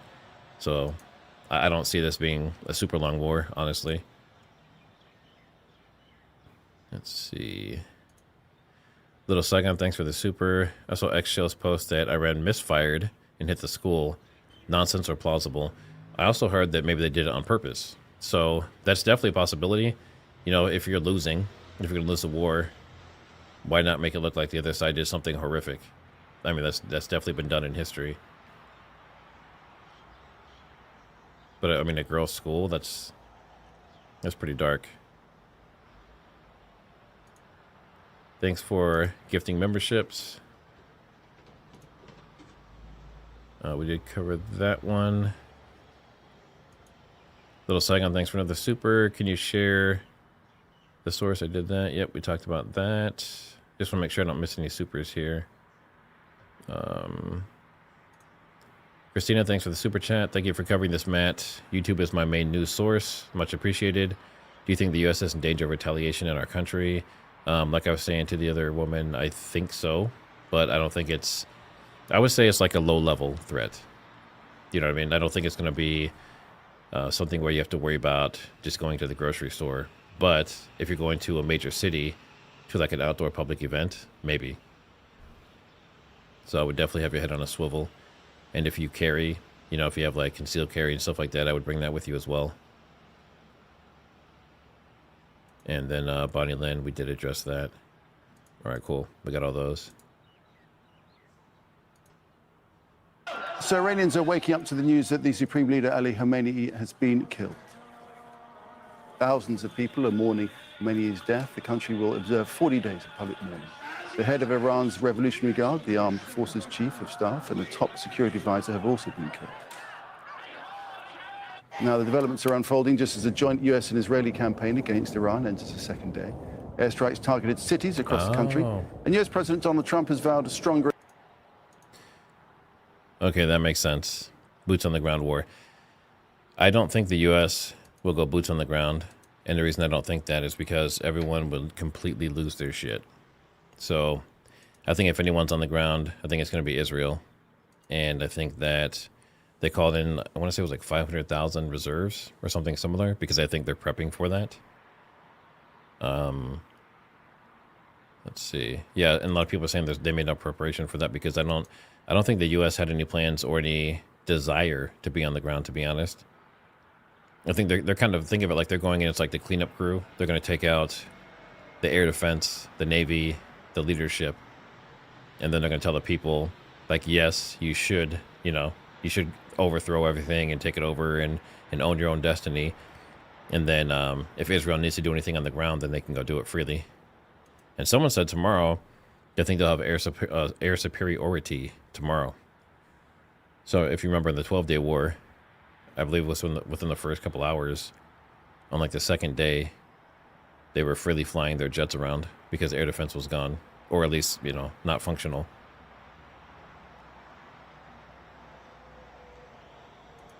Let's see, Dad, thanks for the super. Not an Iranian failed launch or on purpose. Who was the gold medal of bombing children? I'd say Israel on that one. So you think that Israel bombed the girls' school on purpose to piss off Iran? To have Iran come at them harder? I guess that could be a possibility. When it comes to war, that's the kind of stuff that happens, unfortunately. That's still pretty dark, though. Are you saying the U.S. would never allow their boots on the ground, or are you saying that Israel wouldn't? The reason I say Israel is because they're already doing their work in, you know, with the Free Palestine stuff on the West Bank and everything. So, you know, they're used to that kind of stuff. That's kind of their specialty. Christina, thanks for the super. Might be a dumb question, but I'm in between San Diego and L.A. If they bomb one of those major cities, historically, are smaller cities targeted too? I don't know how to word my question without sounding dumb. I don't think it's a dumb question. Typically, smaller cities are pretty safe. So, you know, if they're hitting... Usually they want the most bang for their buck, right? No pun intended. So they're going to go for major populations, and they're going to go for the large cities. They're going to go for the big stories. So, like, say if they bomb Flint, Michigan. People are like, they bombed Flint, Michigan. But now imagine if they bomb New York City. That's a major story in comparison. So most of the small towns and even medium-sized cities and stuff, probably not too much to worry about. But now if they call jihad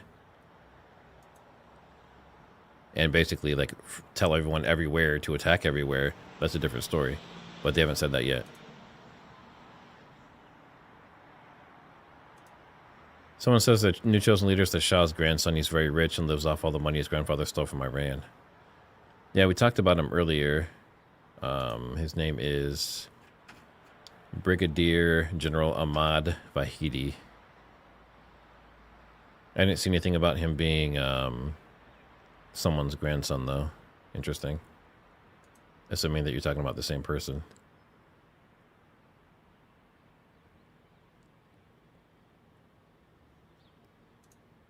Sabrina Bishop, thanks for the super. Like and share. Love Trigger's coverage. Yes, please do something on UAPs or just oddities in general lately. I trust your coverage above all others. I appreciate that. The UAP stuff is really interesting. I don't know. A lot of people don't realize that I used to have I had a channel before. It was on TikTok, and I got banned. Banned from TikTok, but... Oh, we have an alert.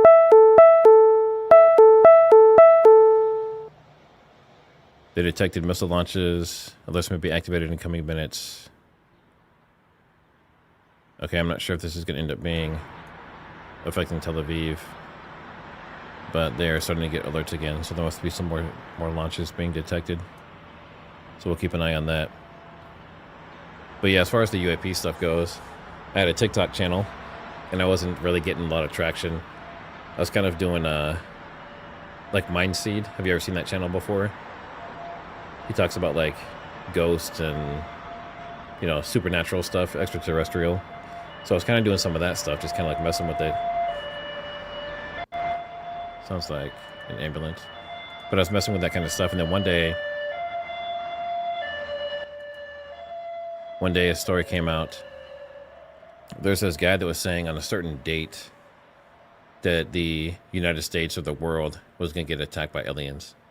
I don't know if you remember that. I don't know if you've ever heard of it, but he had a Substack, and he wrote some kind of algorithm, some kind of program. And the program, initially he wrote it for financial stuff. And over time, he basically took it to the point where it was predicting world events. And it actually got really good. And it predicted several things, including like the Box Day tsunami. And so, yeah, Y-Files, I should say. Y-Files is pretty awesome. But long story short, I did a report on the alien stuff, and I dug into the declassified UAP footage in the government. It's pretty awesome, actually. And I went to sleep, and the next day the video was viral, and I like got instantly like monetized and stuff overnight. Had like 12,000 followers overnight, and I thought that was pretty cool. But so I'm very intimately familiar with those files. So I will probably do that as a live stream and maybe like a series. There's a lot of stuff to cover, and there's some really cool interviews too. Let's see. So we had that alert come out. Did they cancel all of that?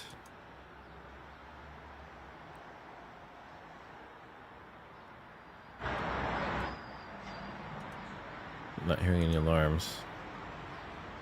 Let me double check.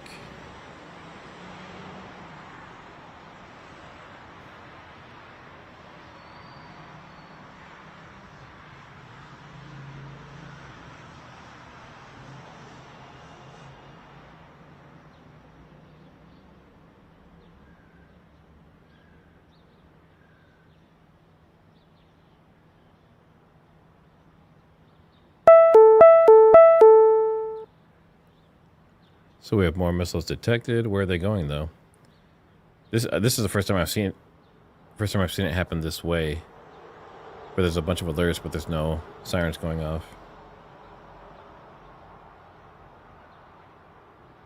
Is it because it's a different region? I don't think you can see my... Oh, I guess you... kinda. But basically, everything is like red on that map. That's all the warnings and missiles incoming and stuff like that, and rockets and drones and everything else. So they're pretty lit up, including Tel Aviv, which I would think the sirens would be going off right now, but maybe they wait till it gets closer.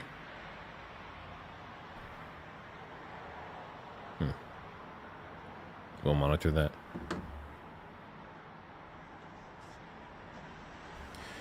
Hey, if you need to sleep, get some sleep. I think I've gotten 2 hours in the last like day and a half. Stuff like this is like someone said they need to sleep but they can't. It's interesting, and not knowing what's going to happen next and that kind of stuff. Someone says, what are you looking for on that? So on the app, I assume you're talking about, on the app itself, it's showing which areas are getting hit and what missiles are coming in and rockets and all that kind of stuff. So on the app itself, it will give you a warning, and then shortly after that, we'll see over here, like in Tel Aviv, we'll hear the sirens go off, and we'll be able to see interceptions of missiles and that kind of stuff. So I was trying to coordinate to make sure we don't miss it.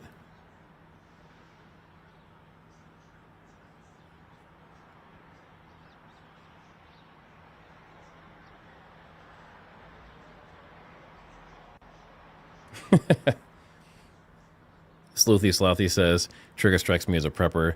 You got to have like 5 years of provisions in a homestead in Nebraska. Funnily enough, alerts just popped back up.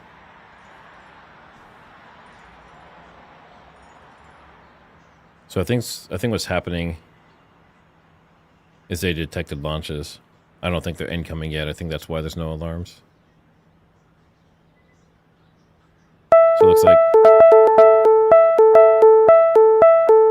Oh, it's going crazy now.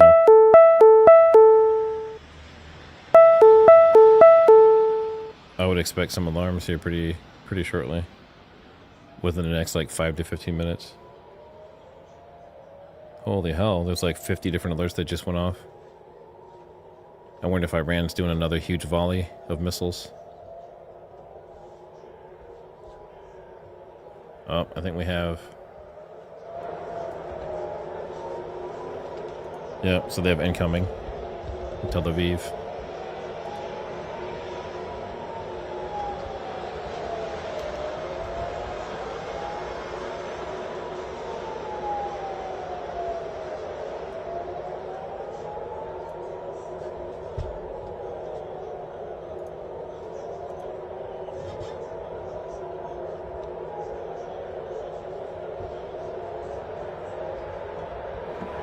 And obviously, if you're a praying person, then I would definitely be praying for them. Yep, Iran definitely keeps their promises. Oh, so T-Roy, the app is called So Far.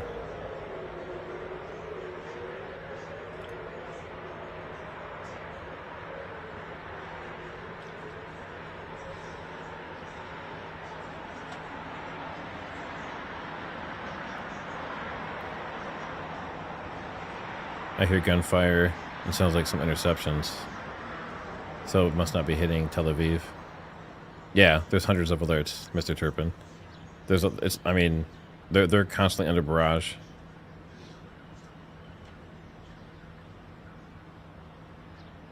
And before I went live, they did it like 4 or 5 times in a row. It's about 15 minutes between. Looks like, I don't know if you can really see it there, but this looks like a interceptor went up. You can kind of see the spiral from it. So it's definitely off in the distance from this camera.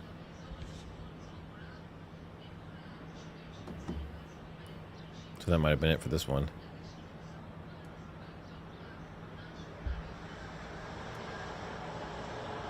We'll keep paying attention. Oh, another one just went. Another set of alerts. Might be another set of incoming. It looks like it's mostly targeting southwest of Tel Aviv. Let me see.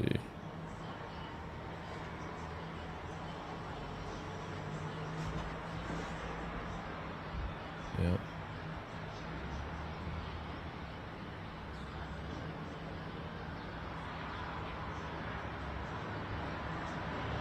I wanted to try and figure out a way to incorporate either my iPad or my phone into the broadcast so you can see my screen and see these apps and stuff and hear it and be able to control it. And I think it's fairly simple. I might have that set up by next time. We have more alerts. All right, yeah, I'll see if I can pull up. This is this right here. This is the list of alerts. All these different areas. And there's a map here as well. Let me see if it'll pull the map up for me.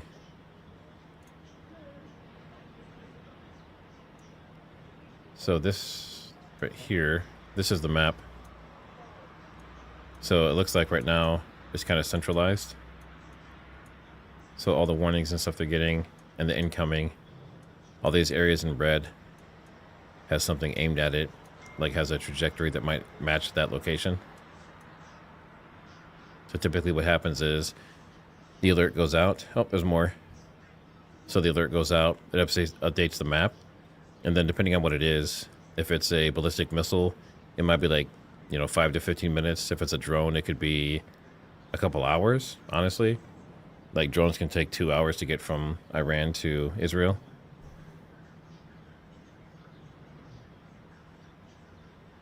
So these are missiles. Because you see how fast they come in. But this is like when you watch Agenda Free TV and some of those guys, they basically have these apps running in the background. And that's how they're getting I can't remember what she says, like Dovo Pacha or something, like Dovo Pacha, Dovo Pacha. It says like over and over again. This is the same app. You can choose what thing you want to hear. I have mine set to alarm. So if you're interested in this information, if you type in Zofar, Tzofar, then this app will come up.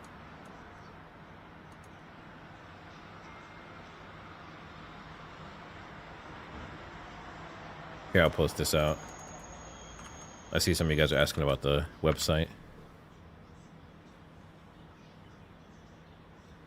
It's that tzevadom.co.il.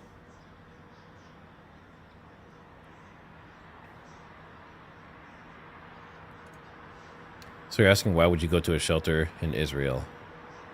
I mean, it's just like a tornado, right? We have tornadoes in the Midwest. If we hear a tornado's coming and an alarm goes off, obviously we're going to get in the basement. I mean, you could stand outside and just get hit, but you could be inside and survive. So I guess it's really just a survival instinct, really. Yeah, so as far as blocking the app, this morning it actually was. So yesterday morning, technically, but it was midnight when everything started. And at first, this app, Flight Radar, this was down, and so was the Zofar app.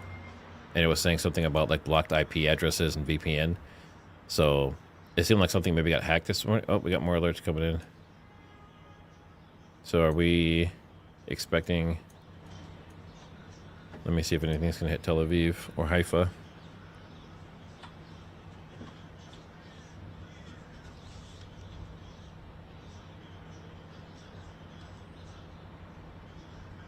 Oh, it's just spread too. Dang, I just got like 50 or 60 alerts.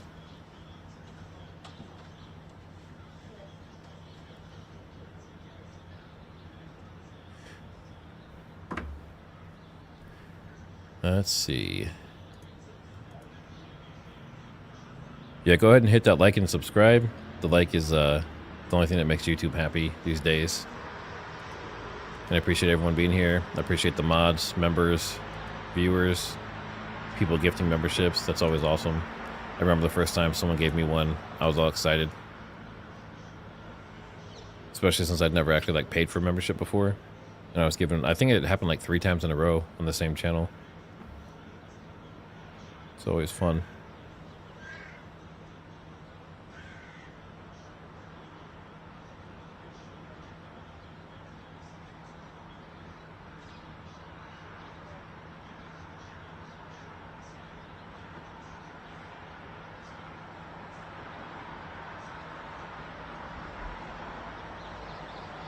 About the killing of the commander-in-chief of IRGC, who was just appointed after the previous commander, Hossein Salami, was killed in June attacks by, again, Israelis and Americans. And right now, the country is facing a sort of, I would say, uncertainty, which is prevailing when it comes to the public mood, as they are already in the middle of a war. And on that, I can add that starting from yesterday morning up until the moment that we are speaking, from time to time, I have been able to hear the sounds of massive explosions across Iranian capital, while we've got also reports across the country in different cities that explosions are still taking place. That means the continuation of the strikes on the one hand, and on the other hand, the rhetoric coming from Tehran is on the basis of an emphasis on retaliation. And we've got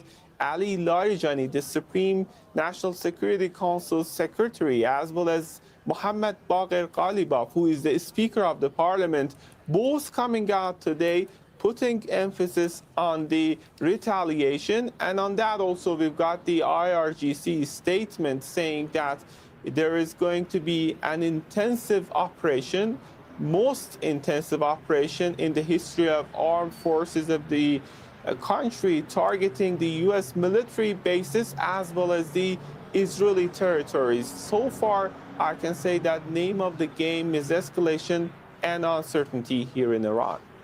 So I'll head back with you in a bit. First, US President Donald Trump has responded to Iran's warning of a major response. He's posted on Truth Social that Iran just stated that they're going to hit very hard today, harder than they have ever hit before. He then wrote in all caps, they better not do that, however, because if they do, we will hit them with a force that has never been seen before. So that's Donald Trump speaking on Truth Social a little bit earlier. Let's speak to Manuel Rapallo, who joins us live from Washington, D.C. So, Manuel, tell us more about what Donald Trump has been saying. It's, what, gone 2 in the morning?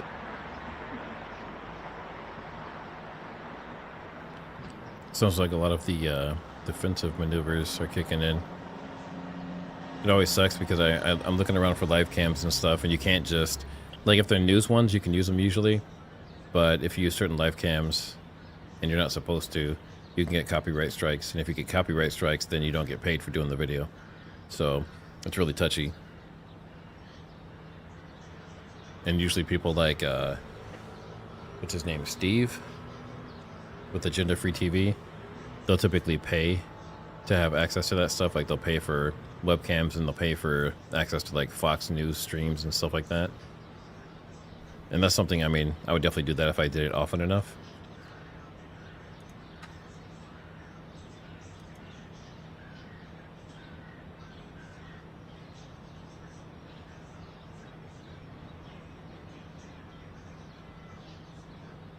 Yeah, I mean, as far as timing goes, typically it's about 10 to 15 minutes after. After you get the alerts, 10 to 15 minutes later, typically you have incoming. They have rocket alerts going too. So separate from, so this is the missiles on so far. And then separate from that, they also have rockets incoming. And this is more like the Houthis and stuff.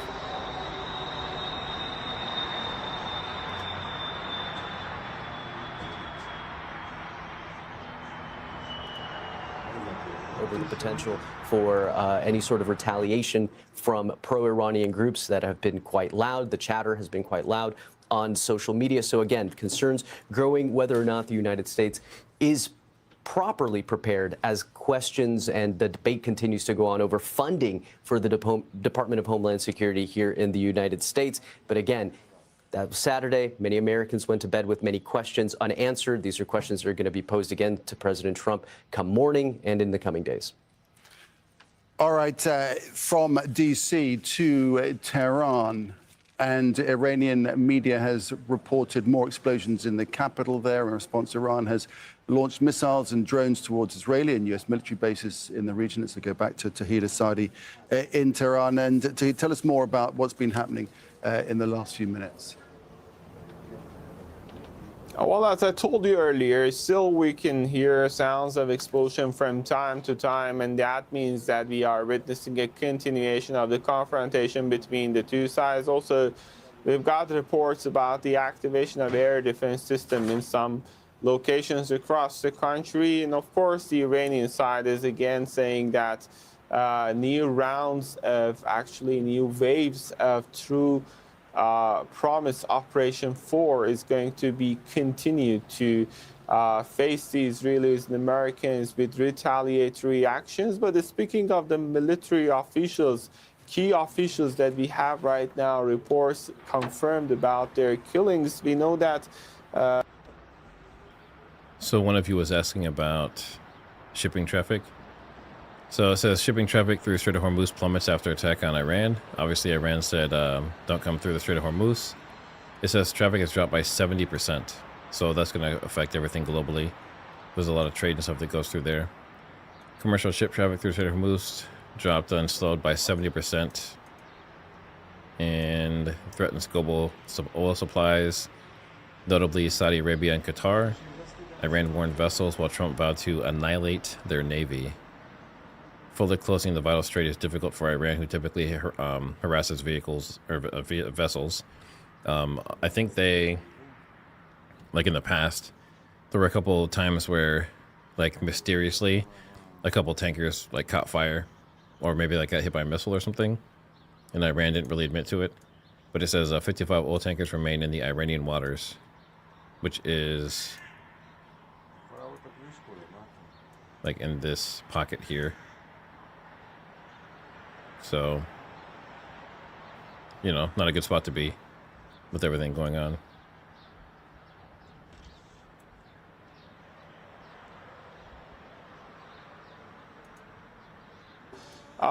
In which Iranian president, as well as the Iranian head of judiciary and one member of the Guardian Council are going to be take part in the role of leadership of the country. And later on, there is going to be this assembly of experts to have meetings and to decide upon the next supreme leader to be appointed. Let's get an idea of the domestic situation on the ground in the United States. And Manuel, we were talking earlier, weren't we, about how politically it's pretty much along party lines, the division over this. But what about the broader U.S. public, and how important will it be for Donald Trump to get all this done, the U.S. involvement in Iran, over and done with as soon as possible?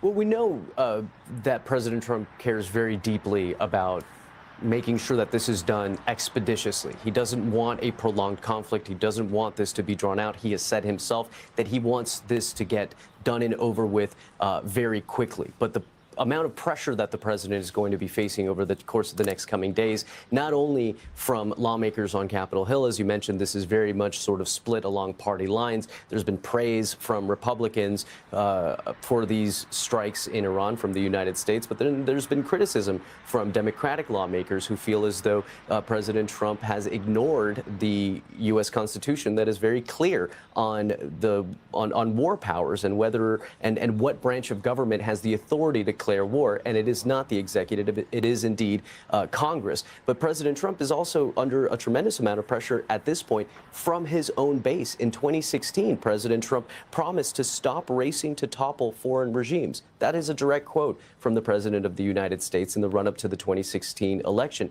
So he has, at this point, have to convince not only the American people that regime change, if that is the ultimate objective of the United States in this military operation, that regime change, whatever the outcome politically is in Iran, is going to favor U.S. interests. But he also has to convince his base, the so-called Make America Great Again movement, that he has not betrayed their trust, that he has not lied to them in his in not only the military operation taking place right now as we speak in Iran, but in the military operation that led to the ouster of Venezuelan President Nicolas Maduro. These are all things that have that could, if they don't go the way that President Trump wants politically. Remember, he cares very deeply about portraying himself here domestically and internationally as a president of peace. If he is not able to show and convince the American people that this operation is going to serve U.S. interests, well, we could see the implications of that very soon in the way in the midterm elections here in the United States that are scheduled to take place in November. Yep, so many considerations. Manora Pello there in Washington, D.C. Thanks a lot. Well, Iran has launched strikes on U.S. assets right across the Gulf region. In the Bahraini capital of Manama, authorities say a strike targeted the service center of the U.S. Fifth Fleet headquarters. Drones also hit residential buildings in the city. In the UAE, at least 4 people were injured when a ballistic missile targeted Dubai International Airport, which is one of the busiest in the world. Strikes also hit the city's Jebel Ali port, which is the busiest in the Middle East. And here in Qatar, 8 people have been injured. Authorities say they've intercepted 63 missiles and 12 drones. 2 ballistic missiles reached the Al Udeid air base, which is operated by U.S. forces and home to U.S. Central Command. Well, Ibrahim Sultan al-Hashmi is Director of Media and Communications in Qatar's Ministry of Foreign Affairs, and he says that Qatar reserves the right to respond to the attacks.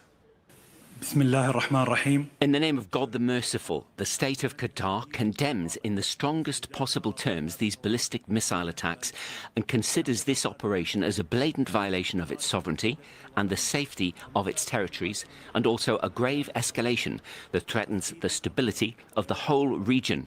The Ministry of Foreign Affairs has already affirmed in an official statement that it reserves its full right to respond in accordance with international law and with the Charter of the United Nations in proportion to the size of the attacks in order to protect its sovereignty and to protect its higher interests. Let's head to Zain Basravi, who's on the streets of Doha here in Qatar.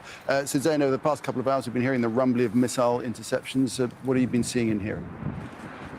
Well, overnight it was incredibly busy. Several waves of Iranian missiles intercepted once again late into the night. There was a lull through the early hours of the morning, but then as the sun was coming up, we heard at least 2 or 3 more rounds of loud bangs, of explosions that sounded like interceptions of yet another barrage of Iranian missiles, drones. It is still unclear.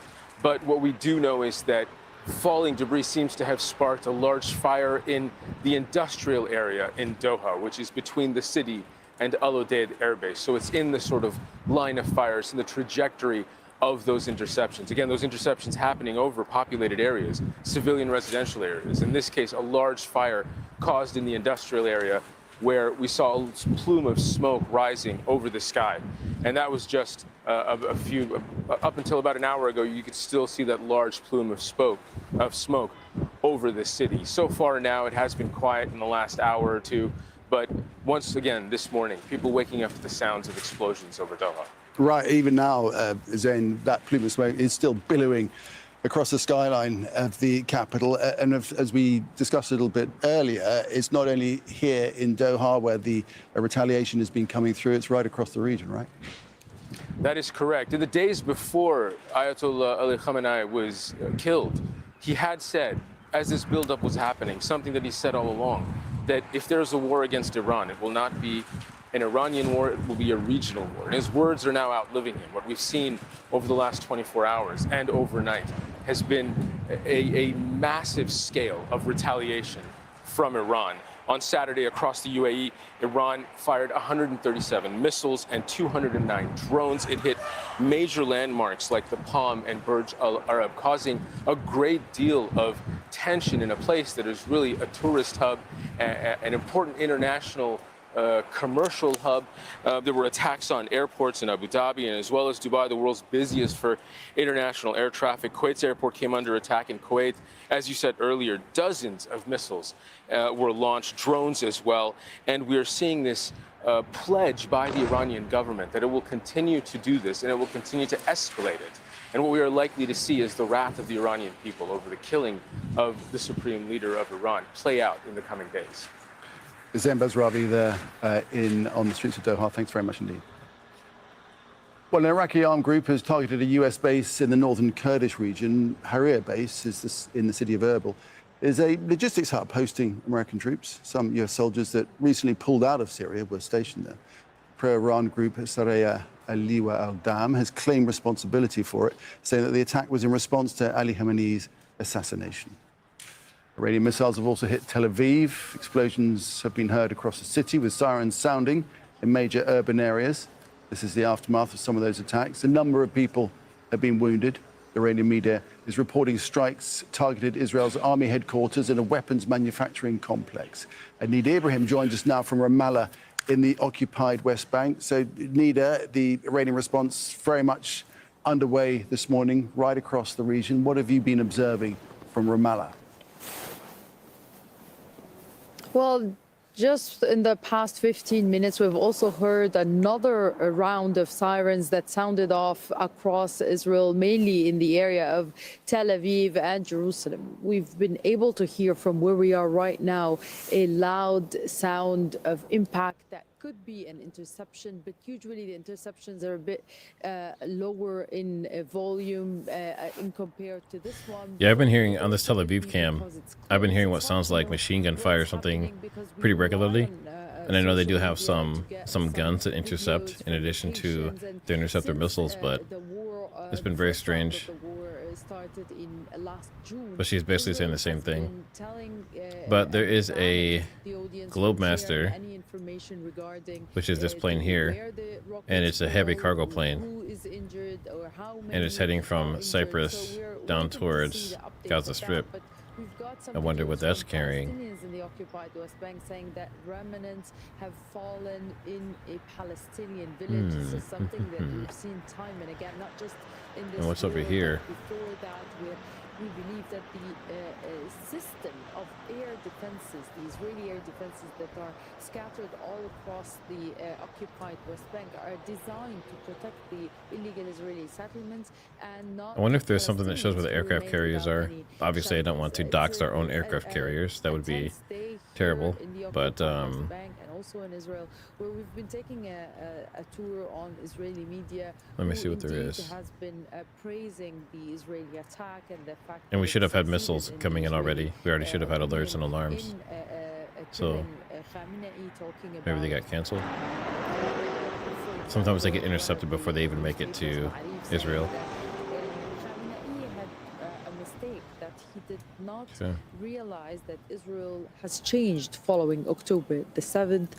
There's also this skepticism among some of the writers saying that, yes, the strike has achieved its targets in assassinating Khamenei, but it remains to be seen if that will be changing the regime. And if not, how is Israel and the U.S. planning to deal with this? Nida, there's something else I'm curious about, because the Israelis, of course, have access to bunkers to take cover from incoming missiles and early warning systems and so forth. What about Palestinians? Do they have anything like that? While Palestinians not only do not have any access to protection, any access to shelters, bunkers, defense systems, but they're also trapped in their own places, in their own villages. After the war started yesterday, we're talking about now more than 24 hours of the start of the first strikes from Israel in Iran. The Israeli forces have started shutting down gates, roadblocks, checkpoints, preventing Palestinians from moving from one place to another. So they're trapped. They feel.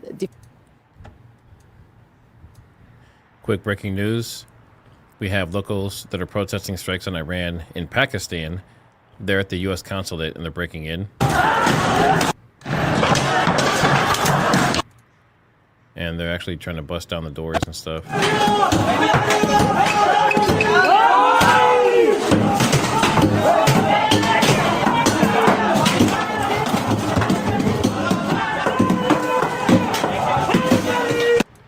So this is exactly what people were wanting to avoid.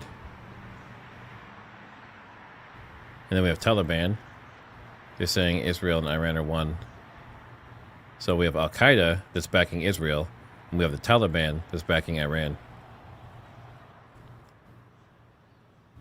Of course, we have our alerts, missile launches. It looks like it's mostly central Tel Aviv, which we should, like I said, we should have heard those alerts already.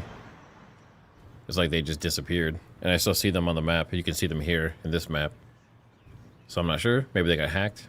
Maybe they're slower missiles. I'm not sure. Maybe they're drones. And then Jerusalem and West Bank. And then it looks like the big story right now is just that consulate. So that's not good. I mean, obviously, U.S. embassies, U.S. consulates around the Middle East getting attacked is a huge danger to those people. Not good to see. Perceptions and so forth. Well, there was a peculiar thing, Nick, because unlike the war in June of 2025 with Iran, and even before that with the rocket exchanges with Hamas in Gaza and Hezbollah in Lebanon, the sirens were very frequent, yet the damage was somewhat limited. And so from 6 a.m. this morning, Israel time, it is now 9:23. From 6 a.m. to roughly 7:15, there were 5 sirens in central Tel Aviv from where I'm talking to you right now. Yet I haven't seen any reports of significant damage. I mean, there was damage last night, yes. But in terms of the number of or the frequency, the number and the frequency of sirens vis-a-vis the damage that the incoming missiles are causing, there seems to be a disparity. There are some explanations for that, but in terms of the general atmosphere in Tel Aviv, it's very subdued. Obviously, schools are closed, restaurants are closed, cafes are closed. There's significantly less traffic, but it is what it is. People live from one siren to the other. All right, so Luciano, that's very interesting what Alan was saying there, wasn't it? About it makes you wonder what the degree and the capability of Iran is to continue striking and for how long. And it seems it's been fairly limited in its success so far, or very limited in its success so far. Yeah, well, the success is something. The capability to reach to the different targets is something different. Yesterday, Iran was attacking 7 countries at the same time. At some point, 4 GCC states, 5 GCC states, Israel and Jordan. So this shows that the assessment that they were made before about the Iranian capability that remained intact after June war and how much has been reconstructed since June until now, they have not been very accurate. I don't think that everybody expected that amount of missiles launched to all the GCC states and these 2 countries at the same time. And this has been consistent for more than 24 hours. How many they still have they depleted all the arsenal? We don't know. We keep hearing that. We keep hearing that every time there's a long salvo of missiles being launched to every of the targets. If they are effective or efficient, we cannot say that. So far, it has been very low, the success. But what is the Iranian strategy here is what we don't know. Maybe what they want is to deplete, to exhaust the defenses of all the countries altogether, and then focus on some. it's very difficult to predict what is going to happen right now. But they have been consistent so far for more than 24 hours. How long this will remain, we will see along today. My concern is that how much of this infrastructure that is being used, the launchers, have been or are under attack now by the US and Israel. If they claim that they are destroying the retaliation capability, I think that was the main concern since the very beginning of the attack in January. So far, we see that it hasn't been destroyed, so the capability is still there. Well, we'll certainly see in the coming days, hours and days, as to what that capability is. Alan Pincus in Tel Aviv. So the supreme leader and key political figures are now dead. Donald Trump was talking about, and Benjamin Netanyahu too, the Israeli prime minister, talking about the chance for people in Iran to rise up and effect regime change. But just how feasible is that considered to be from where you are? I happen to think that it's not feasible at all for two reasons. One is, specifically in terms of what's going on. Surely no one expects millions of Iranians to revolt against the regime while there is a coordinated Israeli-American attack on Iran's cities. Obviously, no one expects any organized opposition or any mass demonstrations to have a political impact of any consequence while there's a war. Secondly, it's from a much broader perspective, Nick. There's not one instance in history in which regime change was induced via air power. I mean, you do not change the regime by using F-22 or F-15s or F-35s or Tomahawk cruise missiles. In order to effect regime change, there need to be boots on the ground. I very much doubt, to the point of 99% certainty, that the United States will not commit divisions of U.S. Army soldiers to Iran. Obviously, Israel is incapable of doing that. So the idea was to weaken the regime further than it was already weakened in 2025. And in that respect, let me say something that's been all over the place, but it's worth mentioning again. In June of 2025, Nick, there was Netanyahu boasting and bragging about this is a historic victory. The landscape of the Middle East has changed. Iran will never come back from this.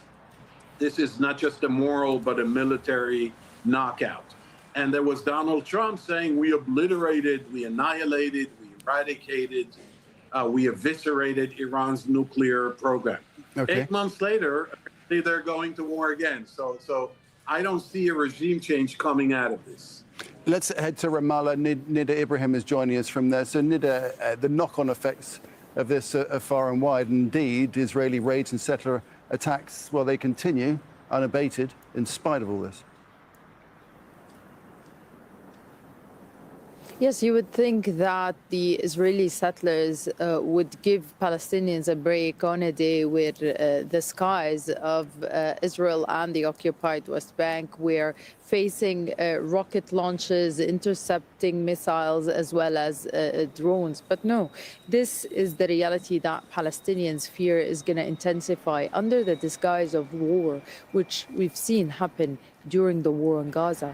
Israeli settlers will make the lives of Palestinians so difficult that it would not even make the global headlines or the news, because everyone is watching a bigger story. And we've seen that indeed during the war in Gaza, where Palestinians were subjected to massive attacks by Israeli settlers that included children, included burning homes.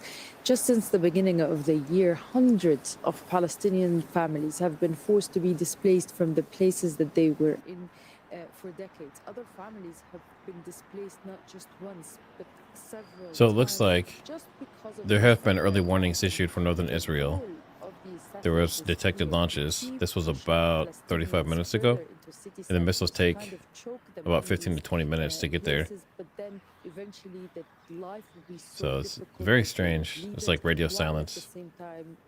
And it says that there's been over 1,200 munitions that were dropped on Iran That's within, what's it been, 25 and a half hours since the war started. Iranian state media announced the deaths of Chief of Staff Adaralim Masouvi, IRGC commander, and looks like 3 others. They were killed during a Defense Council meeting. The CIA tracked Ayatollah al-Khamenei for months, and they shared high-fidelity intelligence with Israel, indicating he would attend a Saturday meeting of senior Iranian officials in Tehran, sources said. Israel intelligence independently confirmed details of the gathering, and that is where they found him in the compound, and that's how they got him this morning. So just like the cartel in Mexico, that's how they got El Mencho. That was the same type of situation. It was U.S. intelligence. They shared it with the Mexican authorities. And then I believe the Mexican military, the Marines or Special Forces went in. And in this case, the CIA tracked them. They got the intelligence. They handed it off to Israel. And Israel, it sounds like Israel is the one that did the hit, apparently. 133 civilian deaths, 200 injuries in Iran in the first day of war. That 133 civilian deaths includes, unfortunately, 80 to 100 girls in a girls' school. More explosions in Bahrain and UAE. For some reason, they really keep going after those 2 areas. I don't think either one has retaliated either, which is strange to me. But maybe they're told not to. I'm not sure. Lots of protests breaking out. They said they've done 6 waves. They call this, Iran calls it True Promise 4. So that's the name of this campaign against Israel. I think three or four of the waves were just in the last couple hours since Khamenei got hit. More explosions in Doha, Qatar.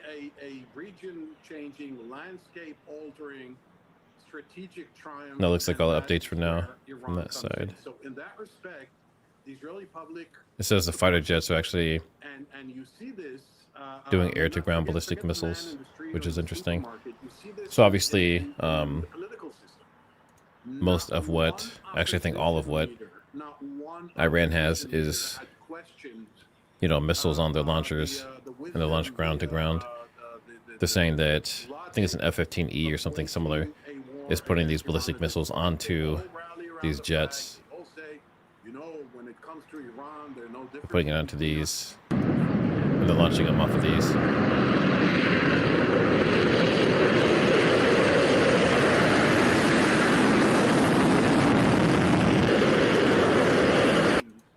I don't know about you, but I can't see that and not think of Top Gun.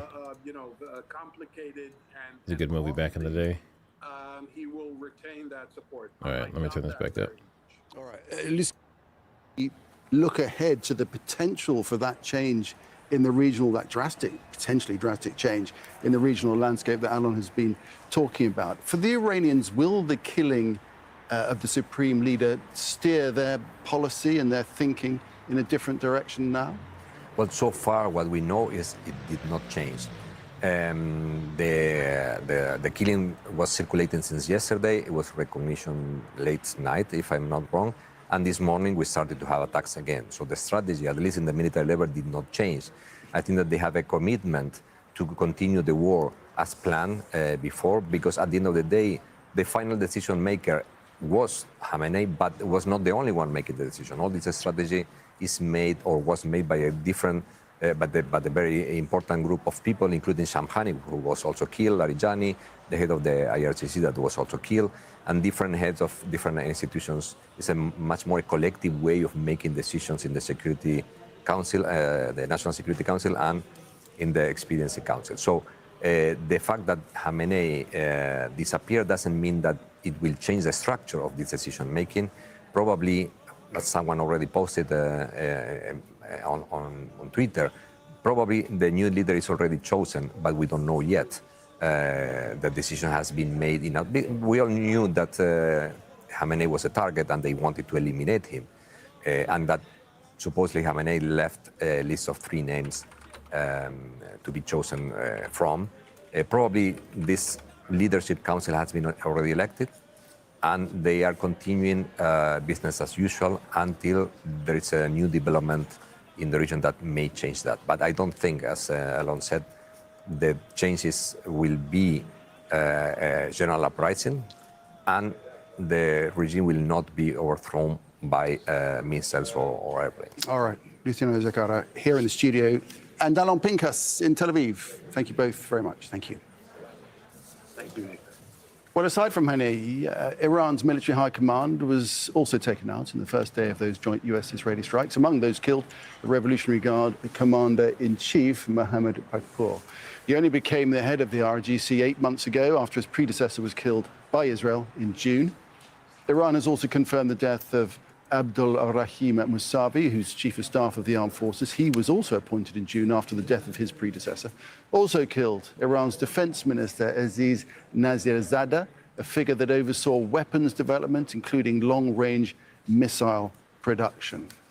Let's take this on with Abbas Aslani, who's a senior research fellow at the Center for Middle East Strategic Studies. Join us now from Tehran. Abbas, so the supreme leader is dead. So too, some very significant, very senior Iranian figures. How much of a shock is there in Tehran about what's happened?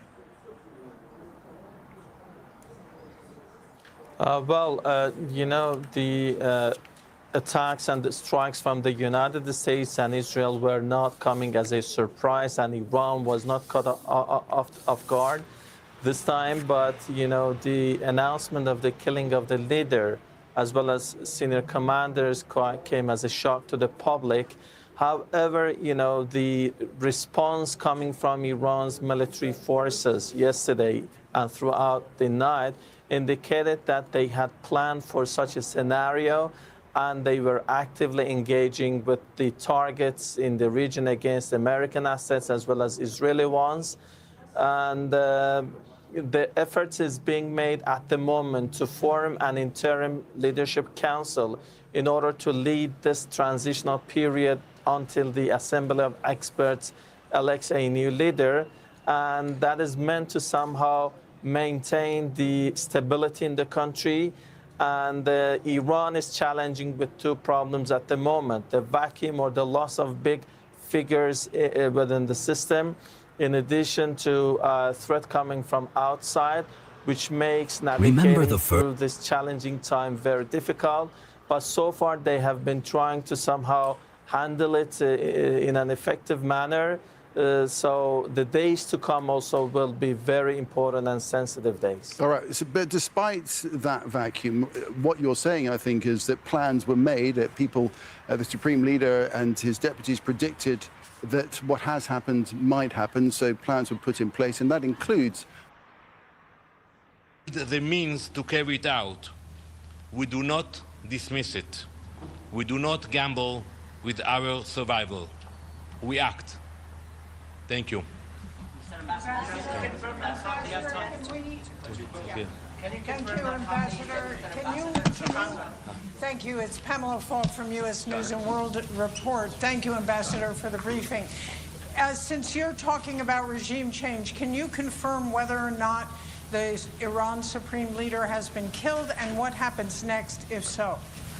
We will continue to target the leadership of this radical regime, and we will do whatever necessary to enable the right conditions for a new future for the people of Iran and stability for the region.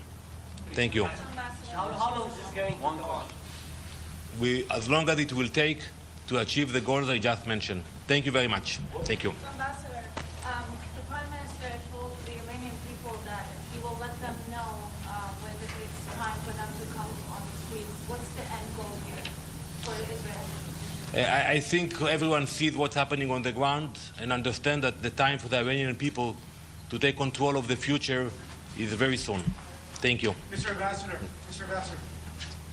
Thank you. And those were the comments that the Israeli ambassador to the UN made just before walking into the room where that meeting did convene with several delegates from the United Nations Security Council. We're going to step away for another quick commercial break. Back out live to the images, though, that we are getting over in Tel Aviv, Israel. This is damage to one of the buildings that was impacted by the retaliatory strikes by Iran. We're still waiting to see if some more warnings are going to go out to several of the civilians down there in Israel, and we're waiting to get more of an update from officials down on the ground, including the IDF and also the Israeli Prime Minister. We'll be right back. A lot of times during these breaks, they'll play music or something, so I'm definitely not going to do that. So what I'm doing in the background is I'm looking to see, obviously, any new information that comes out. The Consulate is the last major thing that I saw. And I'm also looking to see if any other news stations have anything interesting to watch. And then, obviously, rocket and missile alerts for Israel and all of our allies. So yeah, let's do that. Let's do this. Are we taking bets on how long this conflict will last? So in chat, let's do 1, 2, and 3. Actually, let's do letters. So if you think this conflict is going to be weeks, put a W. If you think it's going to be months, put an M. And if you think it's going to be years, put a Y. I personally think it's going to be a couple weeks. Could be wrong, but I feel like it's going to be maybe 4 or 5 weeks. And the decapitation might be done within the first week. We have a few years mixed in there. A lot of weeks. So it looks like it's mostly weeks, followed by months would be next, and then a couple of years mixed in. It's interesting. I mean, if it goes years, I would be very surprised. Just because, you know, with our capabilities and how great and powerful the U.S. is, I don't know why it would take that long, right?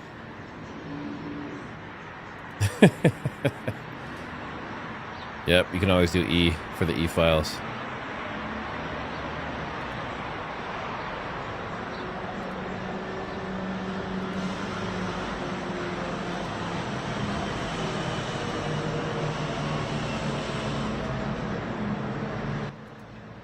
Yeah, how long was, wasn't Afghanistan something insane? What was it? Yeah, the Afghan war was almost 20 years.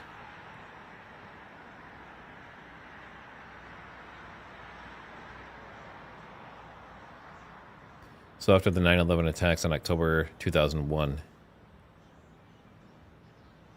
troops withdrew 2021. It's the longest war in American history, spanning 4 U.S. presidential administrations. Does it say how many troops were lost?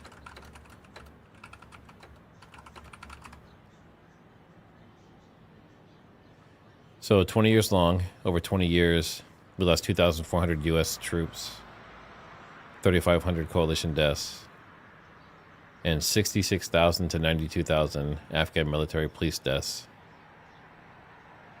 and about 4,000 contractors.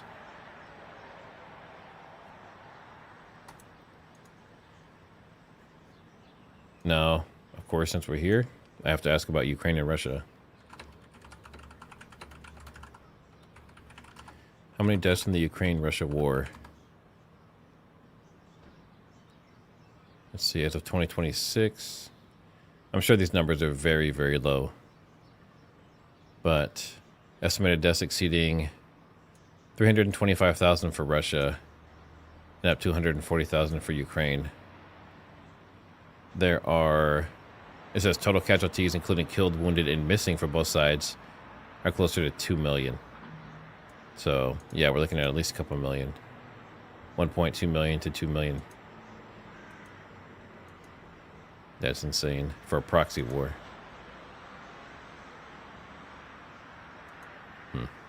Too bad. Armed attack, hundreds of civilians have been killed and injured. The aggression and atrocious crime of the United States regime and the Israeli regime and the deliberate and persistent targeting of civilian infrastructure are going. In addition to the numerous civilian residential buildings, the aggressors have also targeted a school in the city of Mina, Hormuzgan province, killing more than 100 children. The number of innocent civilians continues to rise. This is not only an act of aggression, it is a war crime and a crime against humanity.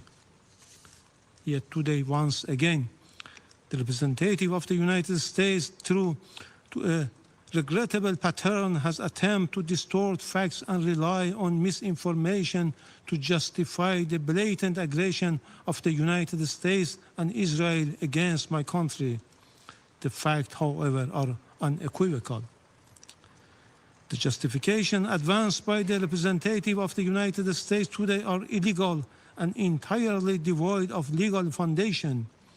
The baseless allegation invoked to defend this unlawful use of force have no standing under international law.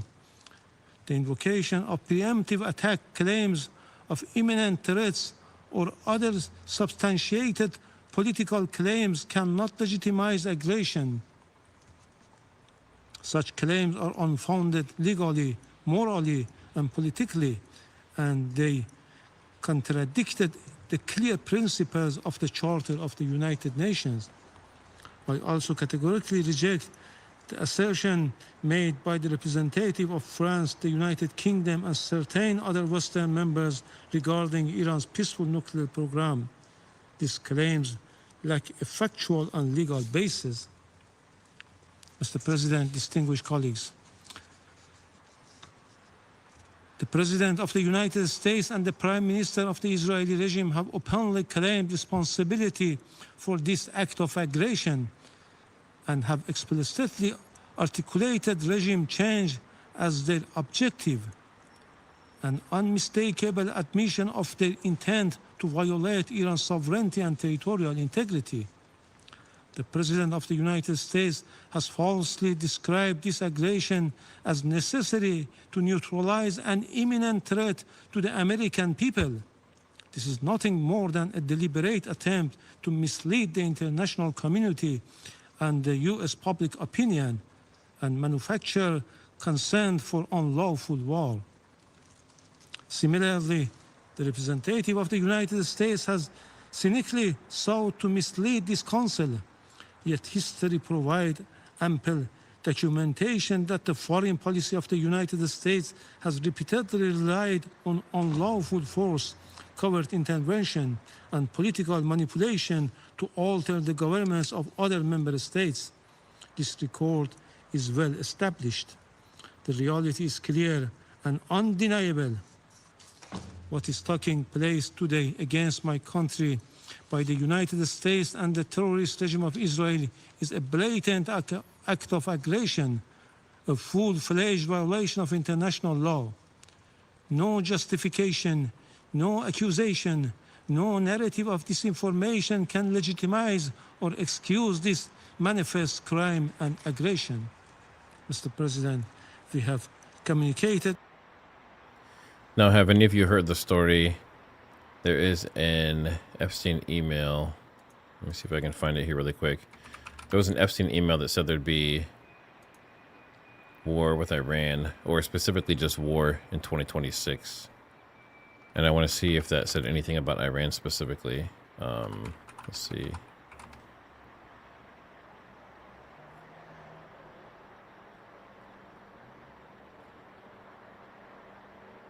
I think, let's see, where is it?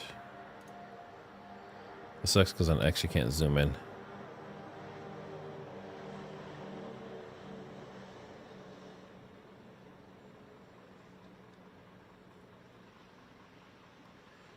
Okay, so this is a post that was going around. A lot of people were talking about. So obviously it's 2026. We're in war. And we're talking about the e-files, and a lot of people think it's a distraction to get away from the e-files. But there is JE, or I guess, yeah, JEE vacation. That is big E, right? But he says, we need to discuss World War III. The investors want to know if we're still planning February 8th, 2026. So, obviously, this started February of 2026. Not February 8th specifically, but people thought that was very, very interesting. So is this a preordained type of thing? Is it a coincidence? And I'm actually curious if...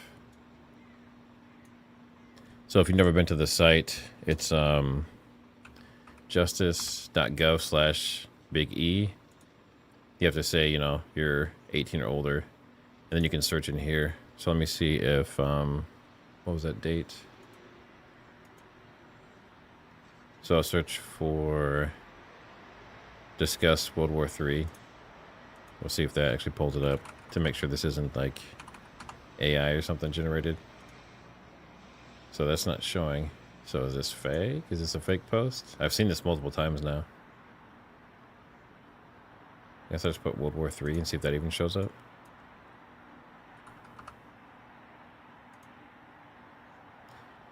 Okay, so now we have too much.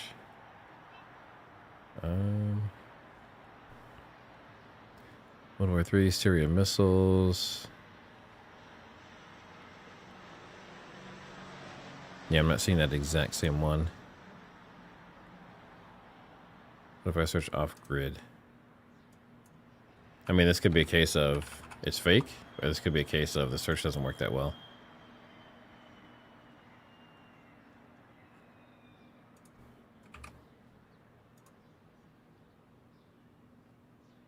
Let's see. Something off-grid. Yeah, I'm not seeing it. Interesting. So I guess there's a chance that could be fake. Does anyone talk about that in the comments? This way you have to be careful on X, especially X, because there's so much stuff that is like this.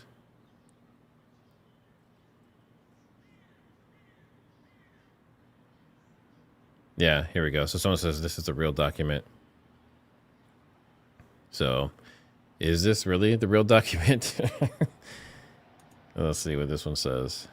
Please be advised I'm on vacation. I'll be attempting to be off grid. Yeah, so this says nothing about World War III. So this is why you have to validate all the information.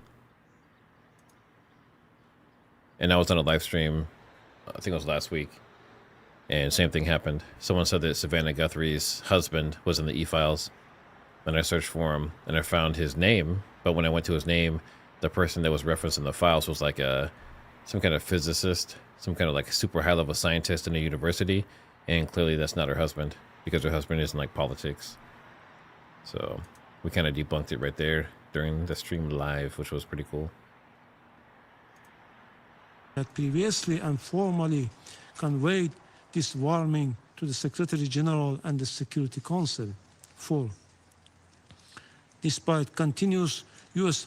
hostile policy, we were sincerely and seriously pursuing the path of diplomacy and dialogue to reach a just, fair, and sustainable agreement.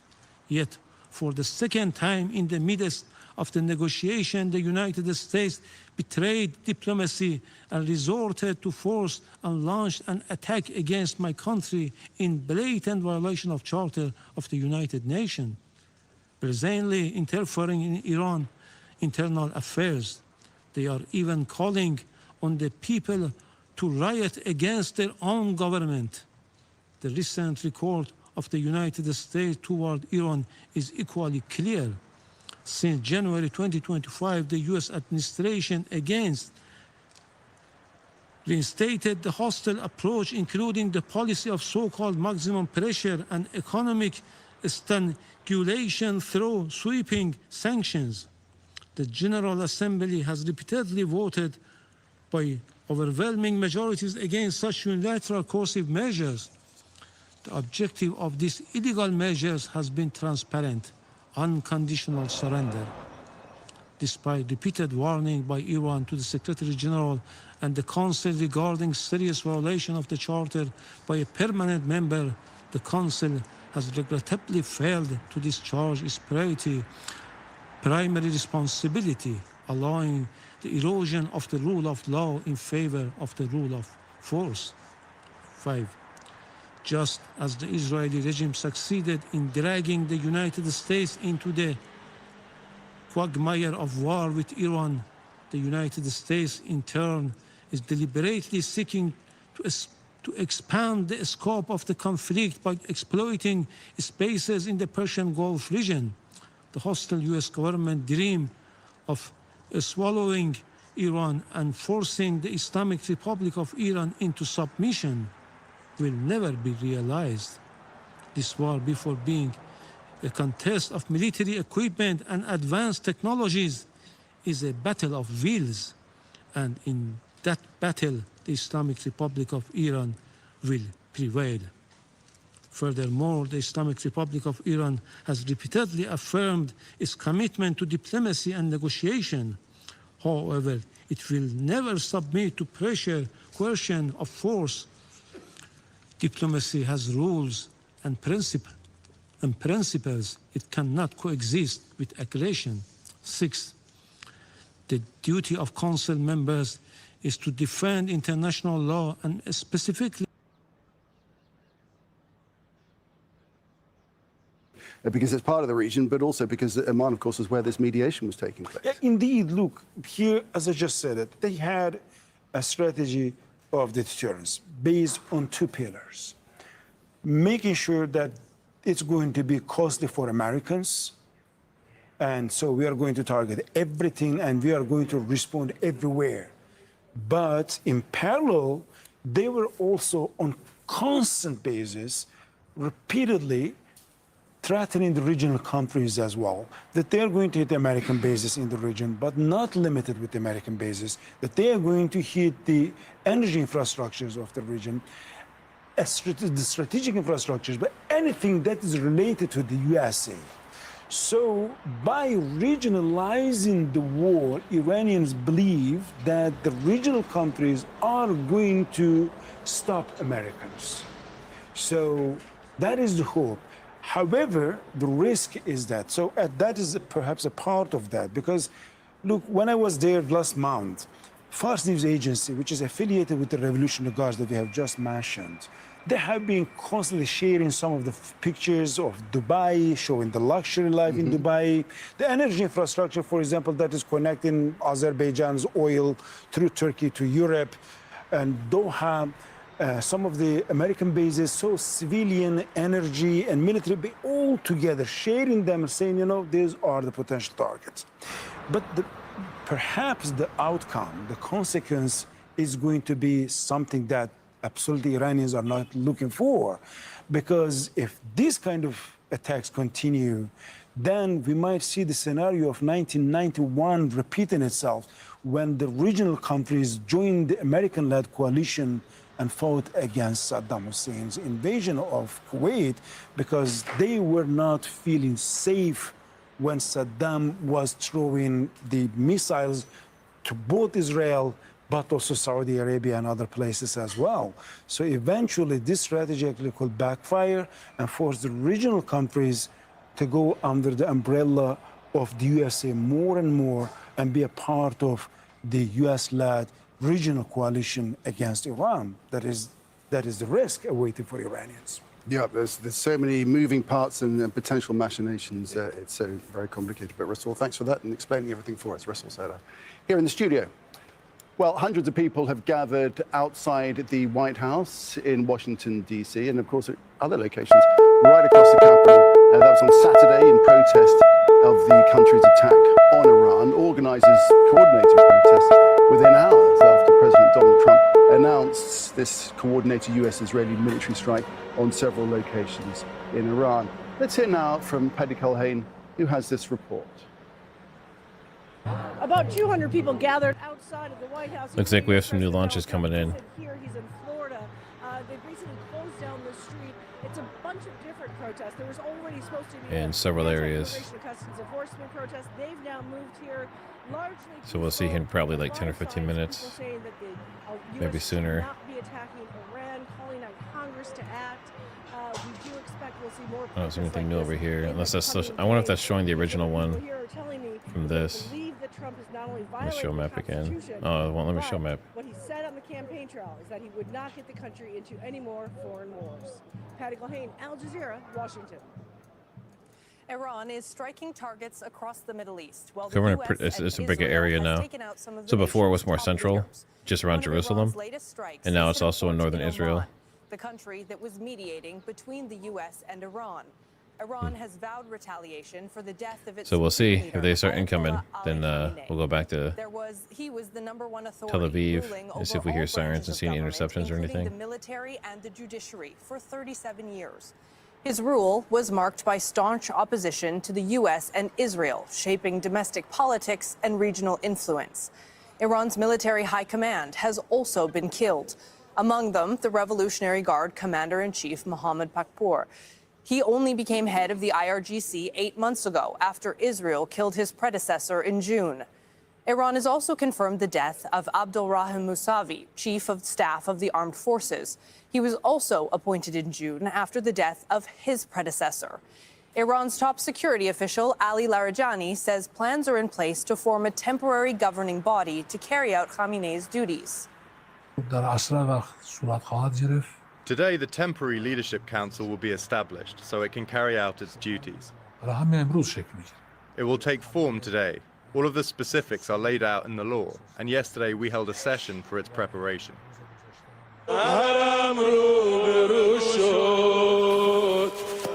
These are the streets of Tehran, where thousands of people have been mourning Khamenei's death. State media says he was assassinated alongside his daughter and other members of his family.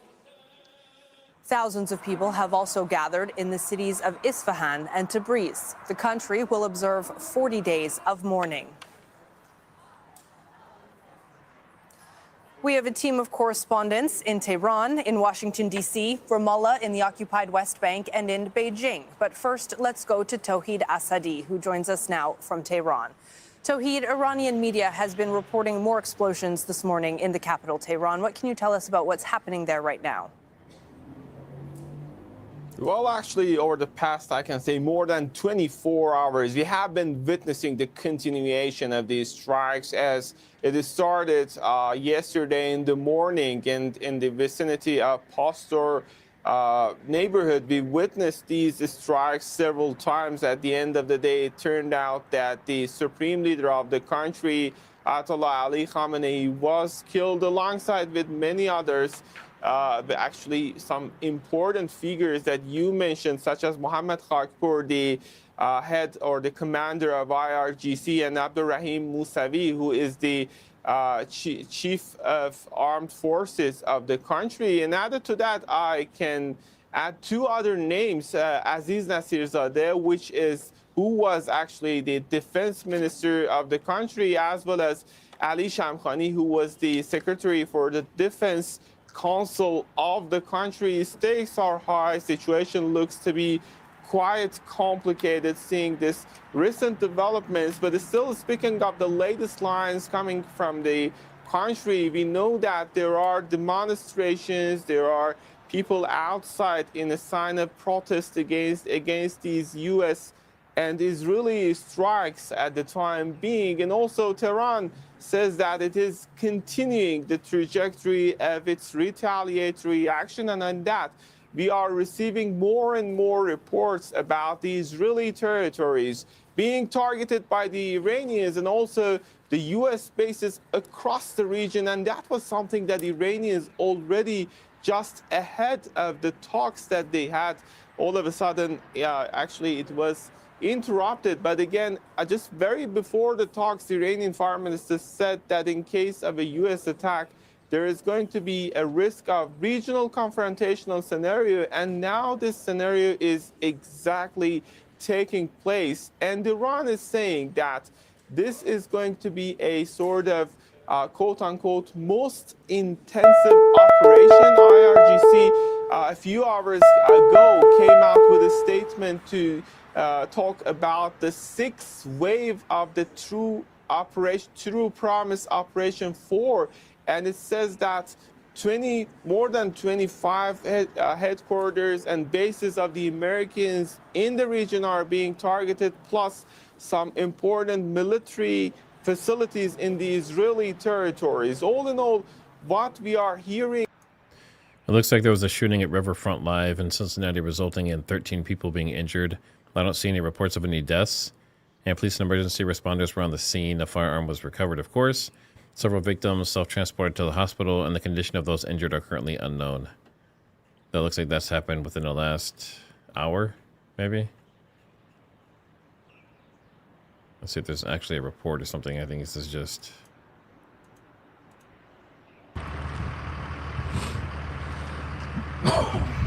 So we are live here at Riverfront Live. This is right here on Kellogg Avenue, right in front of the UDF gas station, where Cincinnati Police and Fire Department was dispatched for a report of a shooting, multiple victims. As per units on scene in the hospital, they have said that 12 people have been reportedly shot or have been transported to the hospital at this time. I believe there's some people that may still be here on scene that suffered either minor injuries or we don't know the extent of injuries at this time. So we definitely have a lot of alerts going off again. I've had 18 different sets of alerts. So we shall see if we actually have anything come in.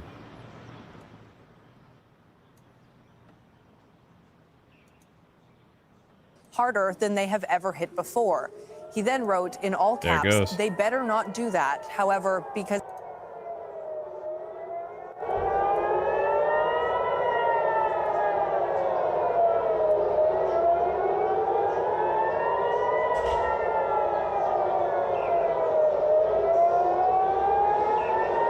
let's see if they move the camera.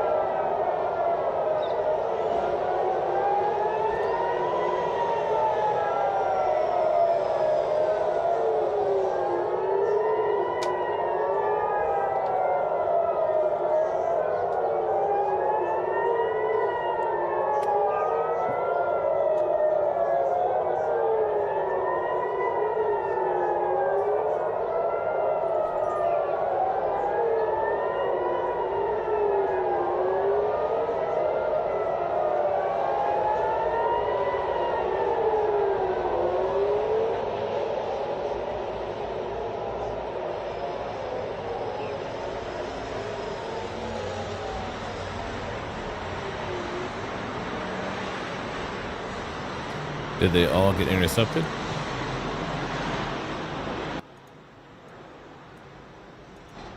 So either they got intercepted or they hit really far away. Got 20. There's 61 notifications.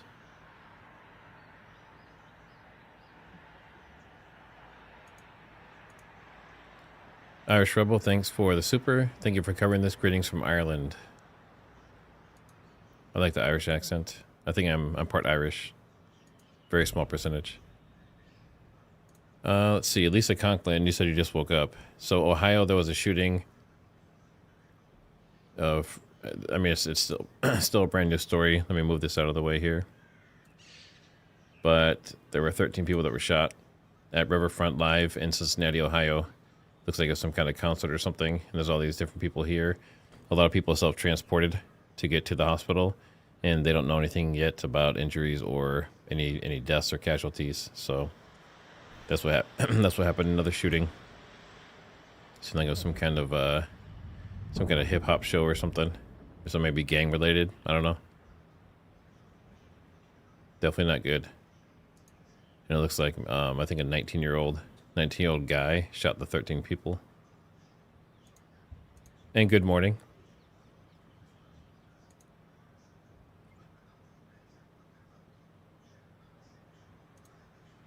Yes, William. So I heard that the B2s were supposed to be doing something within like the next 24 to 48 hours. So I'm assuming bunker busters and hitting the nuclear facilities, right?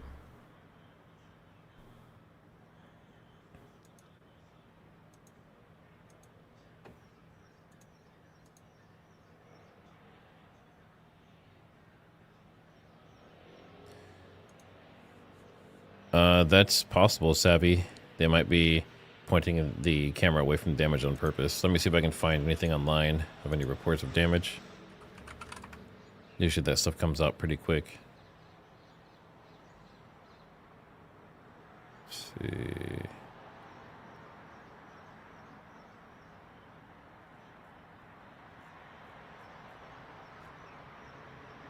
Yeah, I'm still not seeing anything. Let me try a different search.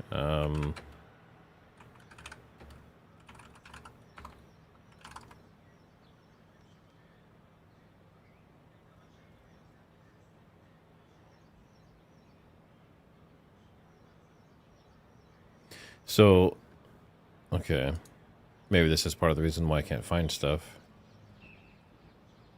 Go back one. So like this post here. He says Tel Aviv is in tatters right now. Israelis are banned by military order from filming the damage. So I wonder if that's why, maybe this is why this camera isn't pointing towards it. But I mean, typically the cameras just turn and they record the missiles coming in and the interceptions. They don't typically like follow it all the way to the damage point. We have more alerts coming in.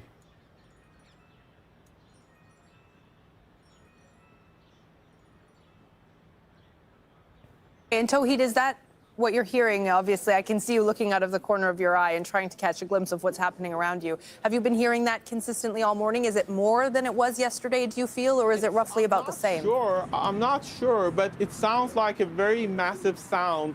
I'm not sure whether it's an airplane or missiles coming. So I'm just trying to see the monitor to see what comes. And it seems that we are back to normal. All right. Okay, perfect. So if that is the case, Tawhid, I do want you to stay with us, though, because we are going to go back to Manuel Rapallo, who is in Washington. And you heard there, Manuel, that Tawhid has been on alert for these loud noises, these booms, what he thinks may be jets, which suggests, obviously, that this situation is still ongoing. I wonder, though, Manuel, from the U.S. perspective, the cat is sort of out of the bag in terms of what President Trump is going to have to deal with here. There's not really much he can do or say to people at this point that could change the fact that a war is already underway. But how does he now convince the American people that this effort is maybe worth a long-term effort, a long-term expense for the American people? So when are you saying that there's some deaths at the consulate? American lives.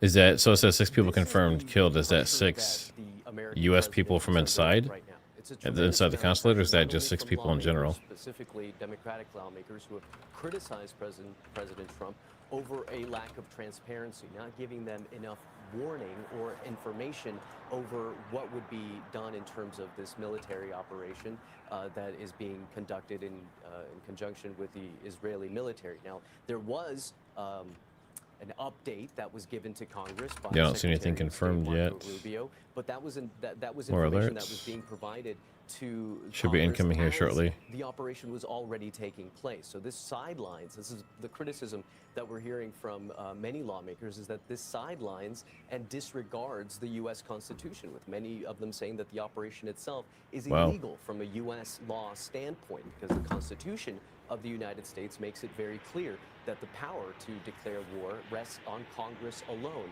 and indeed not within the executive. So that's on the one hand from lawmakers. But then the president is under a tremendous amount of pressure to be able to prove and explain to the American people why this operation is in the best interest of America, why this operation in Iran is serving U.S. interests. And, you know, we should know. So here's another reason you need to be careful with what you look up. So there's this person going around saying, oh crap, look at this massive explosion, right? There's this huge monstrous explosion in Tel Aviv. And it says, indeed, today, February 20th, 2026, and all this kind of stuff, right? That's when it all started. And they show this big explosion, and then they get to the point. Right here, this picture. And then you scroll down, and someone shows a previous story from 10 years ago that's the same. It's the exact same video. So, I mean, people are out. It's thick. People are really trying to deceive people and confuse them.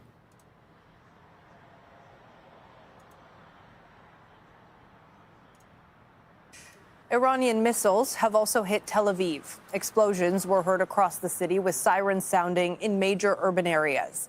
This is the aftermath of some of those attacks. A number of people have been wounded. Iranian media is reporting strikes targeted Israel's army headquarters and a weapons manufacturing complex. Nida Ibrahim is joining us from Ramallah in the occupied West Bank. So, Nida, the Iranian response also underway this morning. What have you been seeing and hearing from Ramallah? Well, we've been hearing sounds of impact that could be the sound of interception after the Iranian Revolutionary Guard threatened to step up its attacks. We've been noticing the step up in these Israeli alerts. Israeli sirens have been sounded off. And we can say that since the beginning of Sunday morning, most Israelis have spent more time inside the shelters than outside of them because... Incoming.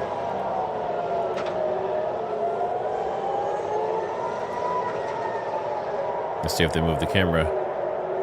If they don't move it, we have to try and find a different one. They're sleeping over there.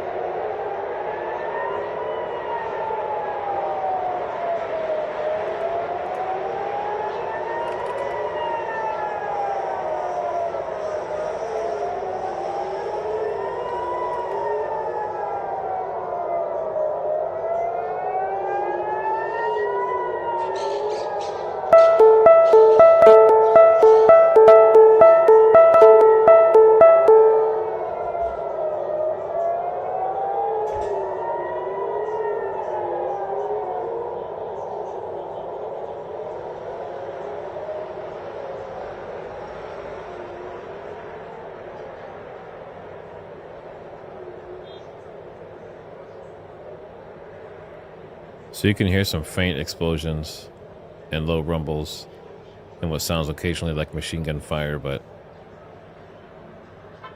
they don't seem like they're tracking the missiles anymore with the camera. And I'm looking at a couple other sites that have webcams, and it's very clear. It's obviously daytime. It's daytime right now in Israel, and the cams that I'm looking at, there's like 4 different ones. They're all showing nighttime. So clearly they're not up to date or not correct at all.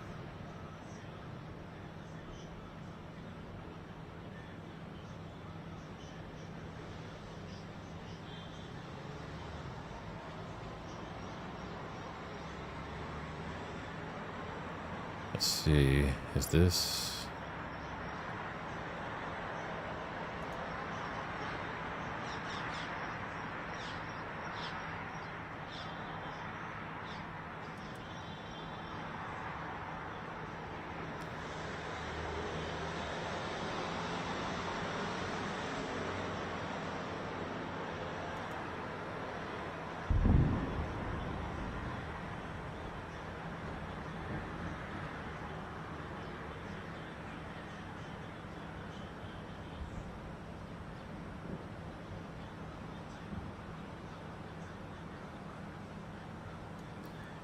So I found this other live, but everyone in the chat's like, is this live? Is this fake? Like, what's going on?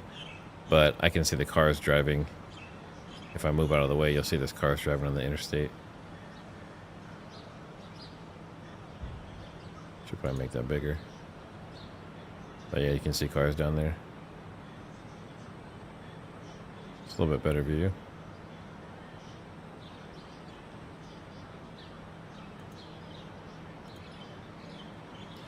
So I think I'll swap this one out for that. Seems like this one's actually facing out towards the sky at least.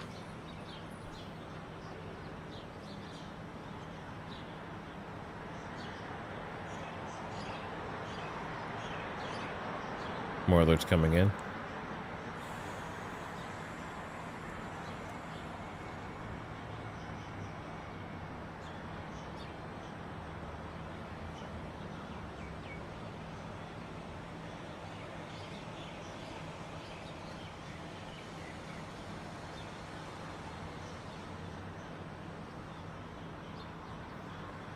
There's a lot more alerts. Let's see. Lisa Conklin, thanks for the super. Thank you for having true coverage of it all. We appreciate you. Thank you. Appreciate that. Make sure you guys hit that like, subscribe if you're not already. If you want to support the channel, there are links down in the description. And if you have any tips, see, that sounds like machine gun fire to me. Maybe that's part of their batteries that intercept. I know they have some machine guns. Maybe I'll look that up here really quick too. But you can send to engcwarrior@gmail.com. That's where you can send tips and questions or whatever else you may have. And TriggerSmart HQ. And it's TriggerSmart HQ on X. It looks like the chat's giving me a problem here. Give me 1 second. Let me try and send my email again.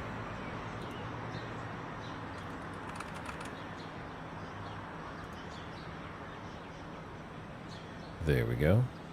All right.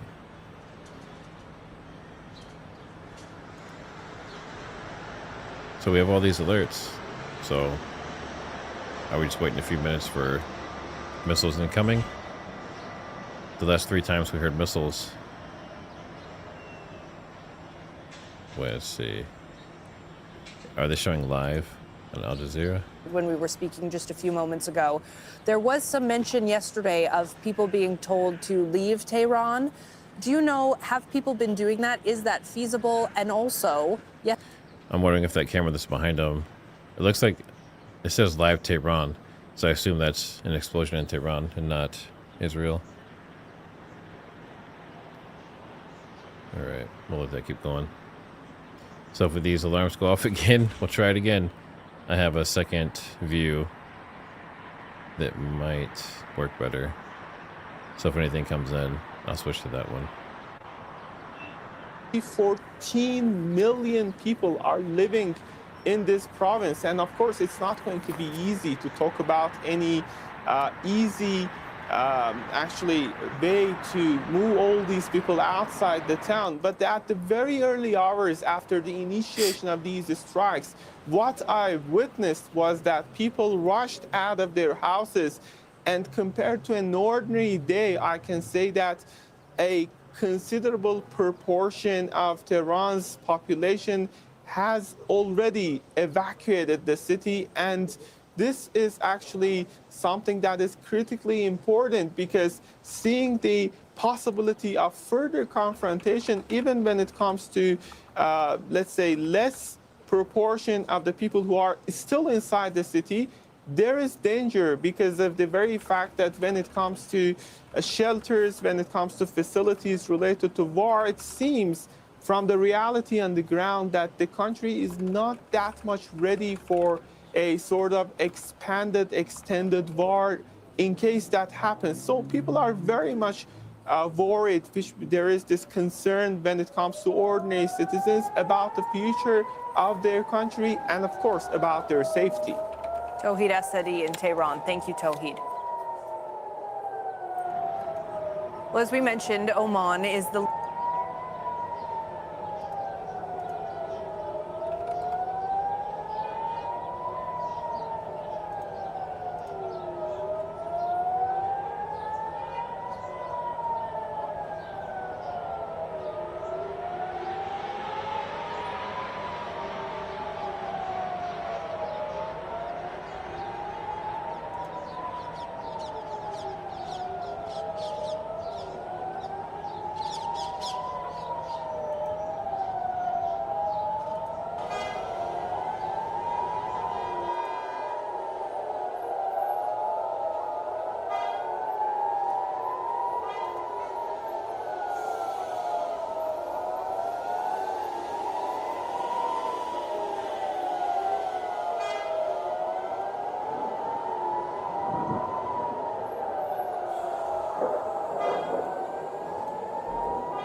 I can hear missiles. Just can't see them.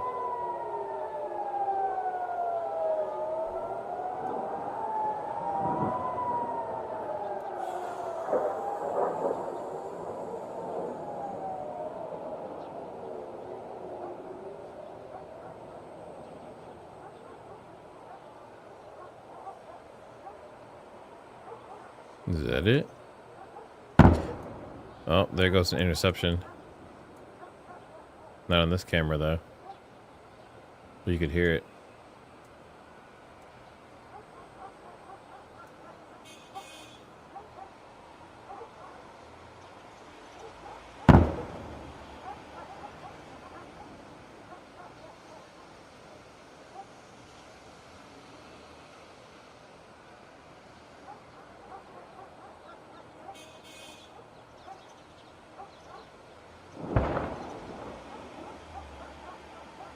Several interceptions happening.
I want to start with you because we are seeing these smoke and these strikes happening in Tehran. This suggests, obviously, that the second day of this is underway. How much of a lead will Israel be taking, or will this be very much a coordinated effort again? That's a very good question, Riley. I don't know. I mean, we could see conceivably at some point in the next 2-3 days a divergence between Israel and the U.S. The U.S. may call it quits. Trump, erratic as he is, will declare historic victory and walk away. That's a scenario that we have to consider. And on the other hand, this could escalate via the Iranian reply, particularly in the Gulf, rather than against Israel, which would lead to further military coordination and an expanded or even a heightened level of military activity combined between Israel and the U.S. So I really don't know. And it goes to the heart of the question, Riley, of is Mr. Trump and Mr. Netanyahu, are these two gentlemen serious when they talk about regime change? And if so, do they understand that there hasn't been an instance in history where regime change was induced via airplanes and missiles? I want you to hold that thought, Alan. I want you to hold that thought and come to it, because I want to ask Luciano about one other thing that you mentioned, and then we'll bounce a bit here. But Alan mentioned there, or we were talking about the strikes that are underway in Tehran and then the response that's coming back at the Gulf. Obviously, Iran had said that American military assets here were going to be fair game. But how much does Iran risk at this point isolating itself in the region further? I mean, there are countries in the Gulf that Iran has friendly relations with. Well, actually, today they hit Oman that yesterday they did not hit, which for me was surprising. So, of course, Iran is risking isolating itself. But I think this is the game that Trump and mainly Netanyahu are playing. And Netanyahu wanted this. They needed Iran not to be defended or protected by the GCC. So the only way to do so was to push and to provoke Iran to retaliate against the GCC states, which the Iranians claim that they are not doing. I mean, they are targeting American bases, but they are violating the sovereignty of the GCC states. And this is something that long-term cannot be sustained. It's a very, very risky game, because at some point we will see that some declarations from the GCC, from the Islamic organization from the Arab League state will happen, and of course, it will be condemnation against Iran for this attack. And this is my main concern, that while Iran keep repeating the retaliations, the international community will finally side with Israel and the United States, claiming that they have the right of the legitimate defense. We already started to hear that some statement from the European Union, from Canada, which was surprising considering how they are being treated by Trump. This may tip the scales, but not necessarily in the way that Iran thinks that it might. Exactly. The problem here is not the action. The problem is here who is making the action. An unilateral attack that was preventive according to the U.S., but it was not preventive. It was a declaration of war. That it was even illegal in the U.S. is not driving too many criticism. A reaction from the Iranian side, according to the Charter of the United Nations, is self-defense because they had been attacked. Is considered terrorist attack, and it should be punished and it should be condemned. Right. So it's Right. not there. Alan, let's go back to the point that you were making there about regime change and how difficult that actually is, and really how unsuccessful we have seen it performed in the past. If Israel and the United States are looking for regime change here, what kind of regime are they looking for, and does the condition for that exist currently in Iran? That's a very good question, Ryan, and I don't know. I don't know the answer to that because the U.S. has tried this extraordinarily unsuccessfully and tragically in Iraq in 2003, thinking that if they depose of Saddam Hussein because he has quote unquote weapons of mass destruction, and because he's and then dissolve the Iraqi military, you will have a regime change. Instead, you got ISIS and in Iraq divided into three. And I don't know what conditions exactly exist in Iran, but in terms. Really quick, we just have this in. So obviously, the BRICS is multiple nations: China, Russia, Africa, Brazil, North Korea. That whole axis of evil, as they've called it in some cases. But that's not my words. But they're saying that U.S. President Trump and Israel Prime Minister Netanyahu are filthy criminals. We will strike with such devastating blows you will beg for mercy. And then this press conference, obviously it's probably not in English. Filthy criminals, Trump and Netanyahu. Yeah, it's just translated. So this is where some of that filthy or dirty talk is starting to happen. Obviously, Khamenei was killed, and people aren't happy about it, and he's been martyred. But a lot of these people are saying now they want to take out people in the U.S. They want to bomb the U.S. They want to hurt us. That's why they're going to the U.S. consulate, the U.S. embassies, and breaking in and attacking people. So this has definitely spilled over. I'm not sure if they anticipated it to go this way specifically. But a lot of innocent people are going to get hurt in this process, besides even just the civilians and stuff that have already been killed, including the 100 girls at the girls' school. So definitely a bad situation, and I think it's going to keep getting worse, unfortunately, as the war continues on. For Trump wants to get the best deal possible, but the method he's using to get that deal is to obliterate, annihilate, or destroy as much as he can, because this is the way to impose conditions, not to negotiate anything.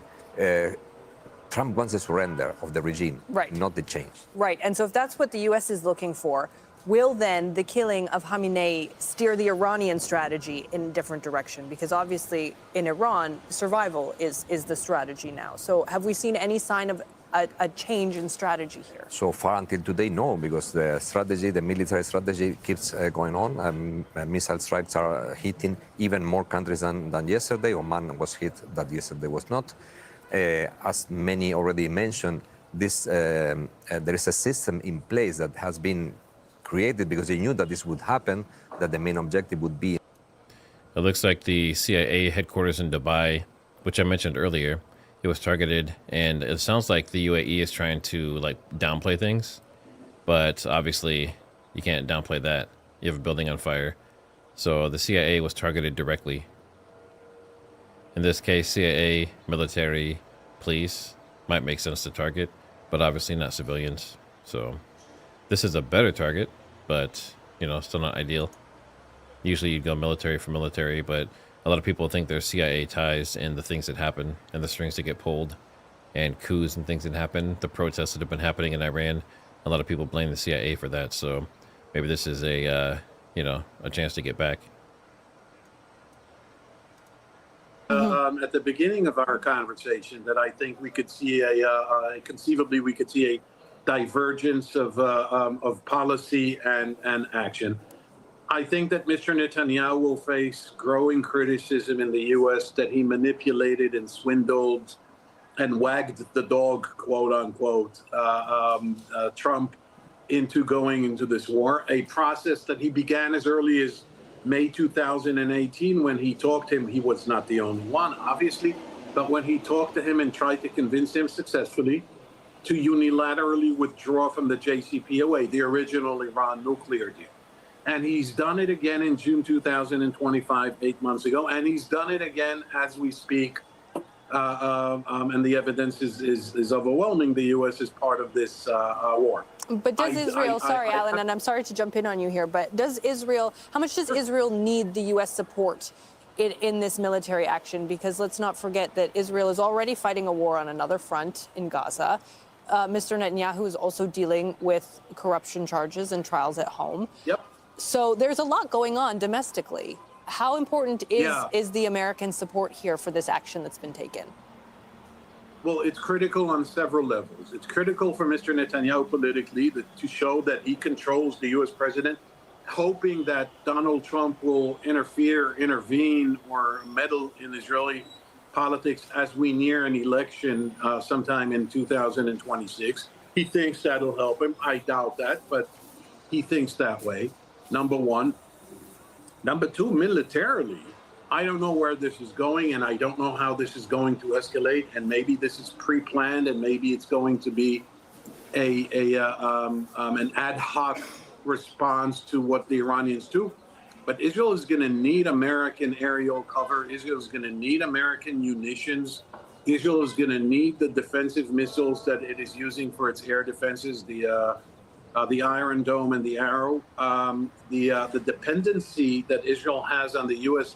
militarily in terms of hardware and munitions is deep, is profound, and it is comprehensive.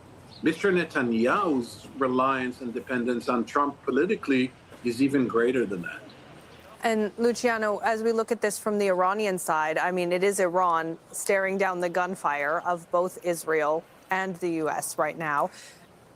Does Iran realistically have the firepower and the will here to also participate in a prolonged conflict?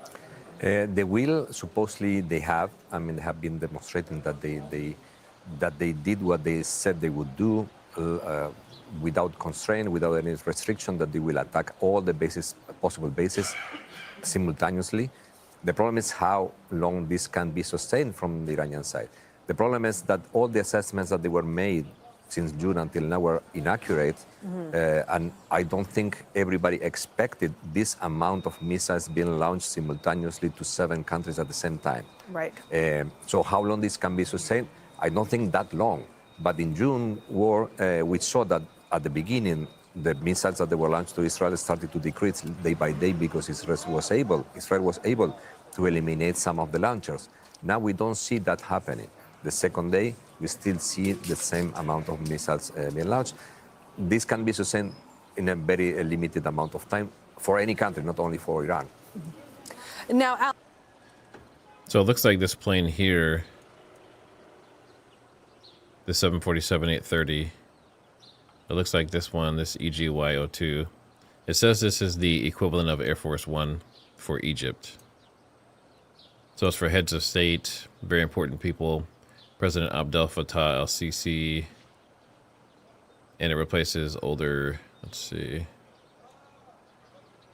So he's on the move, or someone very important.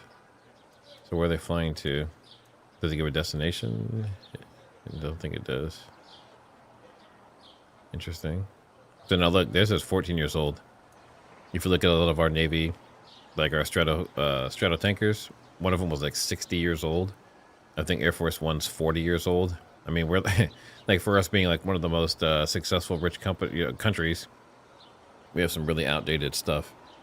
And I think that's why when Qatar gifted that plane, supposedly to Trump or whatever it was, I wouldn't turn it away either, because we are extremely outdated. I wouldn't feel comfortable flying in a 40-year-old plane. I wouldn't feel comfortable flying in a 20-year-old plane, to be honest.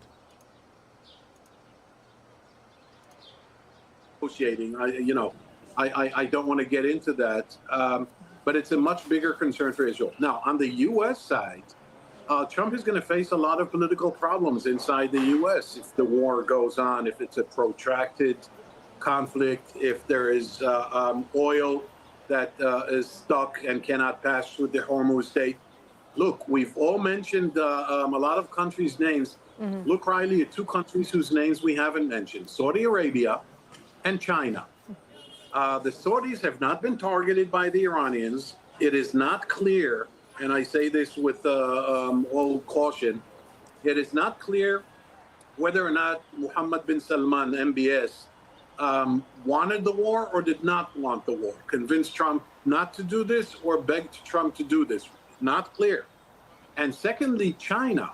China just recently, last week, had naval exercises with Iran near the Strait of Hormuz. China's exports to Europe, 60% of which goes through the Red Sea and the Suez Canal, may be eventually, if this escalates, blocked or interfered with significantly by the Houthis in southwest Yemen.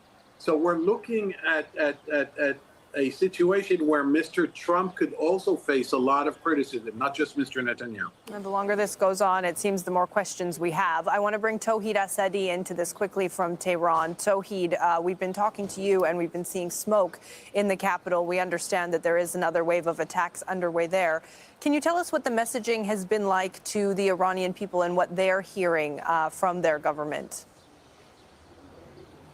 The government so far says that people should not be worried, but the reality on the ground is that there are so many concerning developments. As we were speaking last time, and over the past 1 hour or so, I may say, we have been hearing massive sounds of explosion and thick smoke rising into air in different areas. We have some breaking news. We were talking about the consulates and the embassy before. Well, we just got news that protesters outside the gates, they were shot by soldiers and snipers that opened fire on the Pakistani civilians.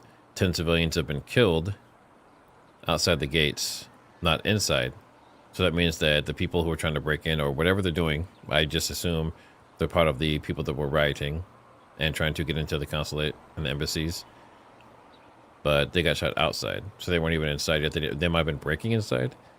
But either way, I guess if you fear for your life, especially if there's a big crowd, that might make sense, but it's not good. And we saw the video earlier of them, trying to break their way in. You have crowds like this. Who knows how many people. They have weapons. They're throwing bricks. They're breaking windows.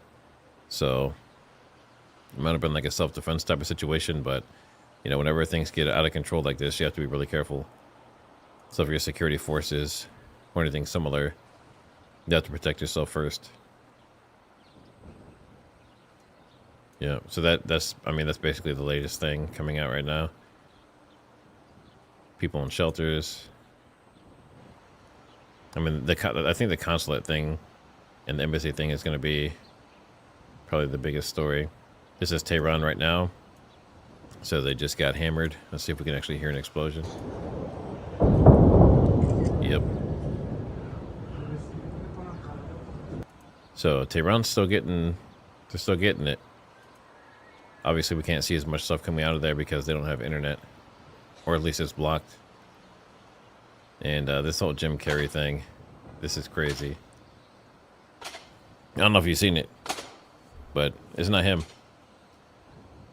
The teeth, like the smile, it doesn't even match. But he said at one point, if they ever got him, maybe Hollywood or the elites or whatever it may be, Illuminati, because he was kind of always like against that.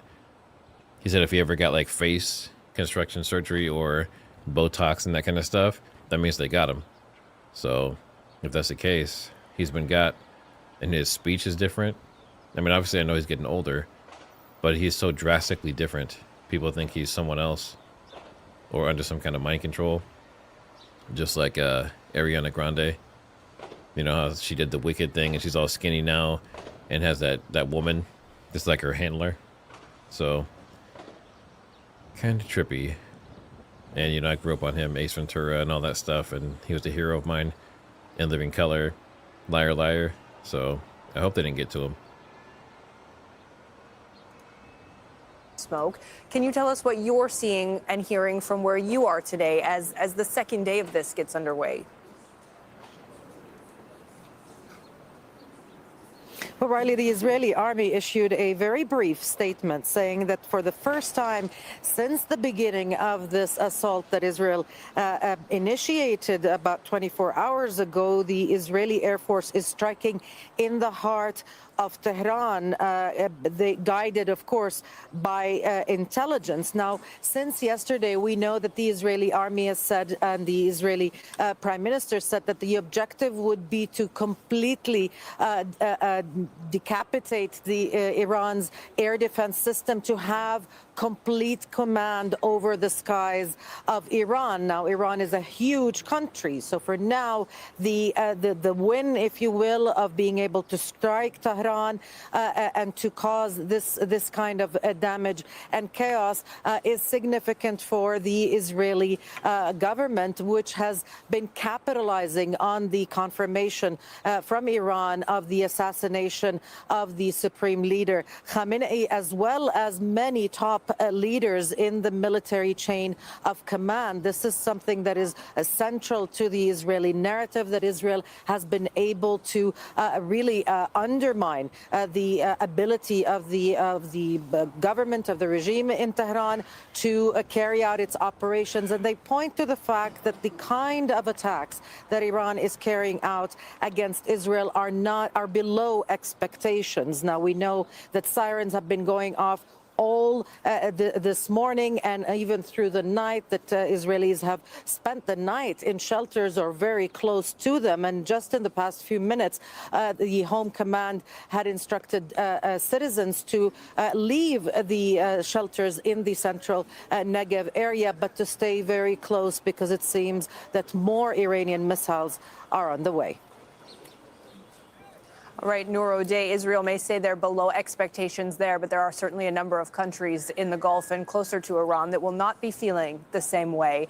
We're going to go back to Tawhid Assadi, who's in Tehran, because Tawhid, once again, we're hearing some loud explosions from where you are. Yes, indeed. It seems that we are surrounded by different places being targeted, and every time I turn back, check outside, I can see new places being targeted. Right now, behind me, at least, I can see two locations, seemingly in the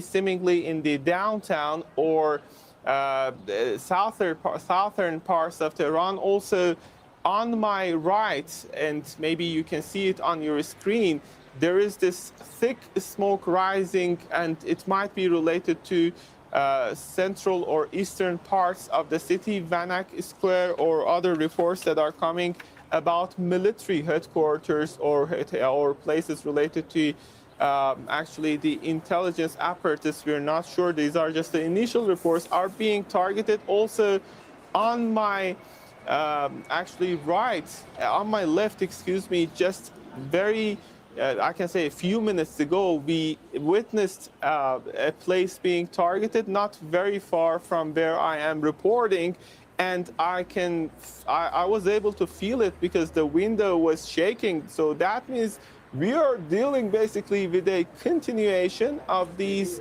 strikes taking place at the time being.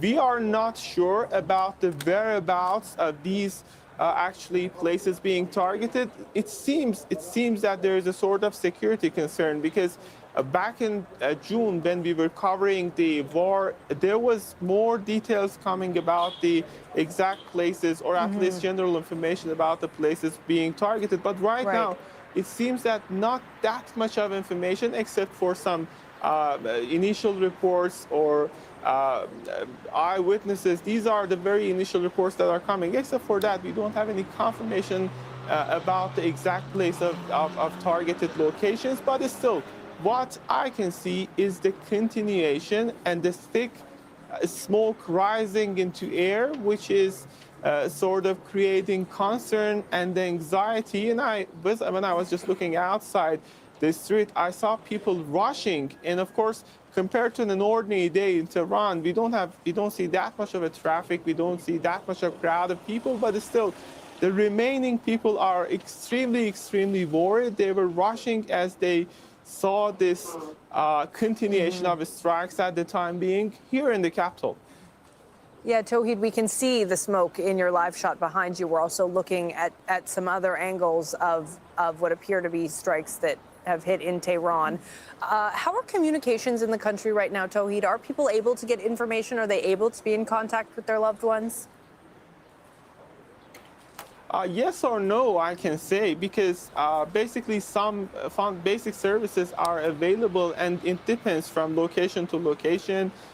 We see serious connectivity issues when it comes to access to internet, and that is not the first time, specifically after protests ramped up. They just flared up into escalation. We saw a sort of long-term internet shutdown in Iran across the country, and as we moved on, there were less and less restrictions, but still, some of these restrictions from that period of time up until the moment, for instance, when it comes to international incoming calls, there is still this restrictions. Phone calls are working, but not working very properly. For instance, if you want to call someone, you have to maybe try 2-3 times to make sure that the connection is established. The internet connection is also reportedly in some locations not good. People are trying to cope with this situation, specifically seeing that they have already an experience of internet shutdown for several locations. And back in June, again, we've got this similar problem, and the Iranian spokesperson for the government, Fatemeh Mohajirani, back in time cited security concerns and that some of these Israeli drones were using the internet. With that claim that she put forth, she just tried to, in a sense, justify the internet situation in the country. Right now, it seems that we see a sort of repetition of the same situation, but still, internet and connectivity is comparatively better compared to that time. All right, Tawhid, we're going to go back to Noor, who's in Ramallah in the occupied West Bank. And Noor, you were just bringing us the information from the Israeli military saying that they were striking now in the heart of Tehran and that they were doing that with the help of intelligence. It appears as though much of this operation has also been a significant intelligence operation, given the fact that some of these strikes have killed high-ranking members inside the Iranian government.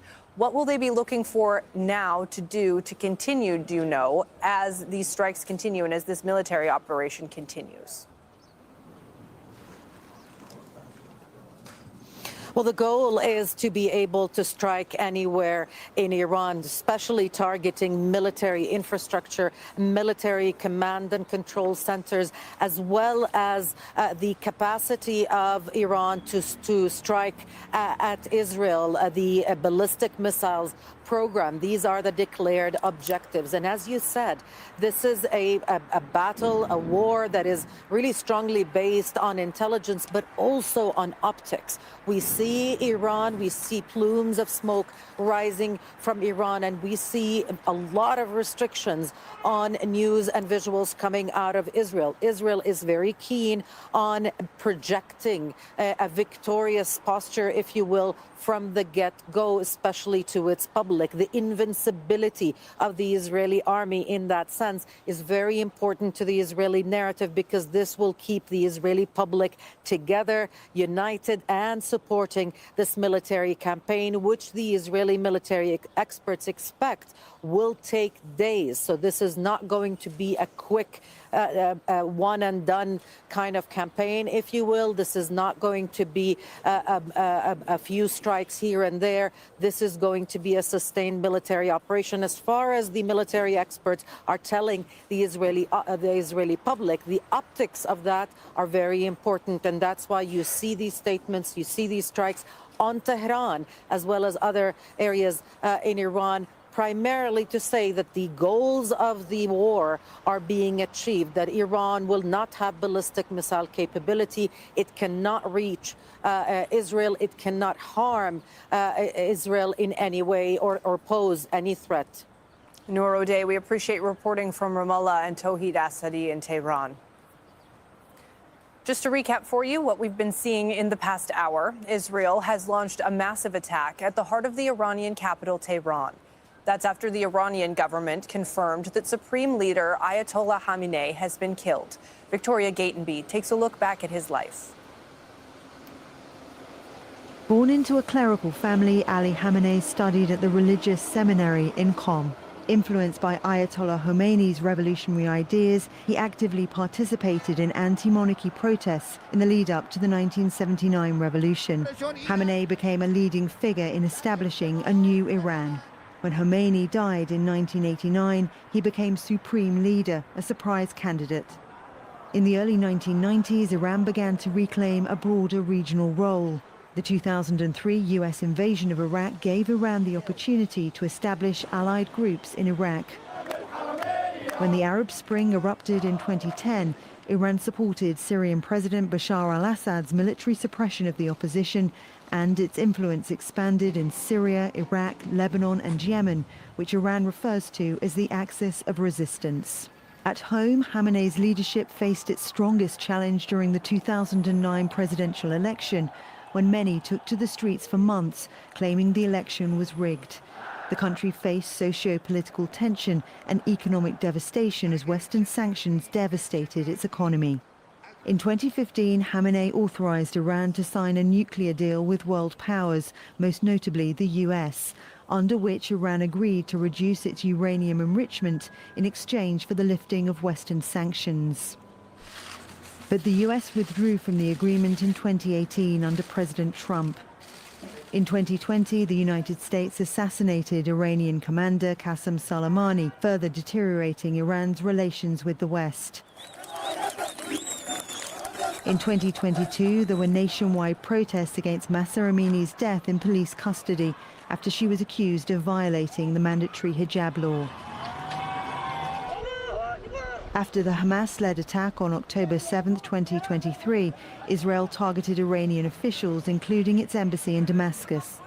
Israel assassinated Hamas's political bureau chief Ismail Haniyeh in Tehran and killed Hassan Nasrallah, the Secretary General of Hezbollah, Iran's most important ally in the region. Iran retaliated by firing nearly 200 ballistic missiles at Israel.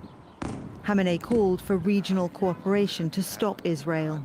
The policies adopted by our enemy are to sow the seeds of division and sedition, to drive a wedge among all the Muslims. They are the enemies of the Palestinians, Lebanese, Egyptians, Yemenis, Syrians, and Iraqis. Tensions flared again after protests broke out in Iran in December 2025. President Trump said he would attack Iran if it executed hundreds of protesters. Washington began a rapid and large-scale military buildup in the region, and Khamenei warned that any military conflict would not be contained within Iran's borders. To anyone who seeks to attack, the Iranian nation will deliver a strong blow.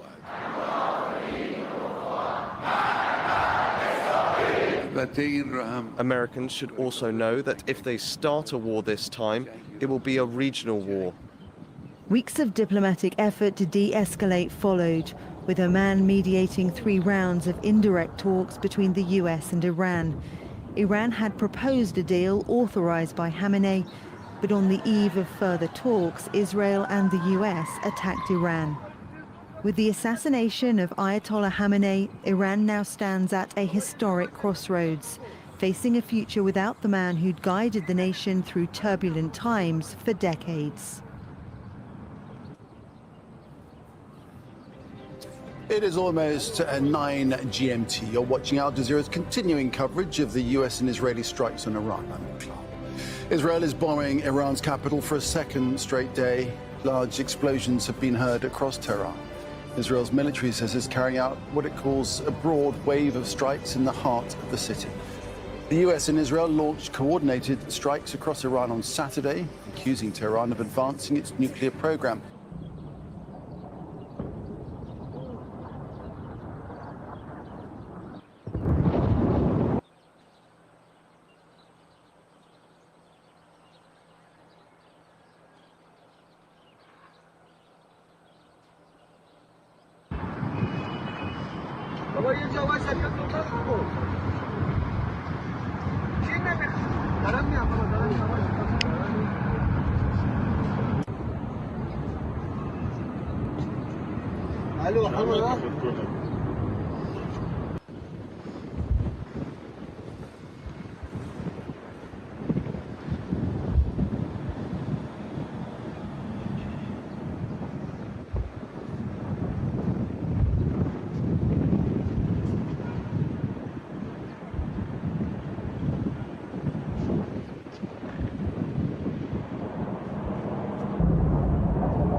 Looks like there was some pretty big hits.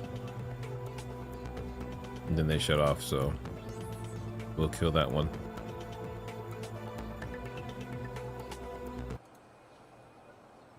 I can actually hear someone typing. There are locations from which thick smoke is coming out, and that is, excuse me, and that is basically seeing the very rhetoric, seeing the exchange of rhetoric, indeed, of war between Iran on the one hand and Israel and the United States on the other. Iranian side, after the news came out about the killing of the Supreme Leader Ayatollah Ali Khamenei, said that retaliation is going to be down the road. IRGC came out with a statement saying that it's going to be one of the most intensified actually operation that Iran is going to have in the history of armed forces of the country in retaliation of the killing of the supreme leader of the country, which I can say this is the red line that could be actually passed by the Americans and Israelis. Okay. Right now, we are dealing with an extremely escalated situation as people are very worried, closely following the developments to see what comes next. Yes, a very alarming situation, I'm sure, for people there in Tehran and the capital. To head back with you later. Well, the US and Israel have killed some of Iran's top leaders and commanders. Tehran is retaliating by striking targets right across the Middle East. One of Iran's latest strikes has hit a port in the Oman, the country that was mediating, of course, between Tehran and Washington. Iran has vowed to avenge the death of its supreme leader, Ayatollah Ali Khamenei. He was the #1 authority, ruling over branches of government, including the military and the judiciary, and that was for nearly 4 decades, for 37 years. His rule was marked by staunch opposition to the United States and to Israel, shaping domestic politics and regional influence. Iran's military high command has also been killed, among them the Revolutionary Guard Commander-in-Chief, Mohammad Pakpour. He only became the head of the IRGC 8 months ago. That was after Israel killed his predecessor in June. Iran has also confirmed the death of Abdullah Rahim Musavi, who's chief of staff of the armed forces, and he was also appointed in June after the death of his predecessor.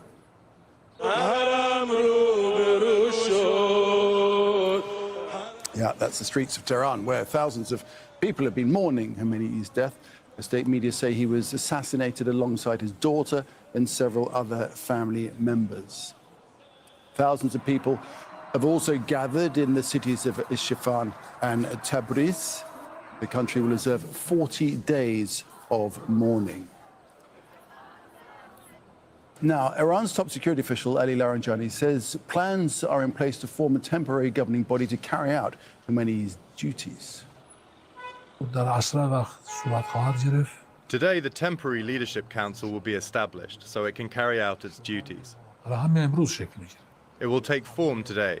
All of the specifics are laid out in the law, and yesterday we held a session for its preparation. We've got a team of correspondents in Tehran, as we've seen, also in Washington, D.C., in Ramallah, in the occupied West Bank, and indeed in Beijing. Let's go back to Tehran, to Tahid Asadi. So, Tahid, tell us how people there are responding to the death of the supreme leader, first of all. Now, let me just follow up on what you were already mentioning about the military officials being killed in the recent strikes, and I need to add two more names in addition to what you mentioned, and that is Aziz Nasirzadeh, the defense minister of the country, as well as Ali Shamkhani, who was a former actually secretary for the National Supreme Security Council of the country and an advisor to the supreme leader, as well as the current secretary for the Council of Defense. These are four military critically important people who are confirmed to be killed. But speaking of the reaction from Iran, from Iranian people indeed, to the death or the killing of Iranian supreme leader, I can say that the entire atmosphere is surrounded by a sense of frustration and uncertainty, and also a lot of people are going to the streets to express their mourning. As you mentioned, 40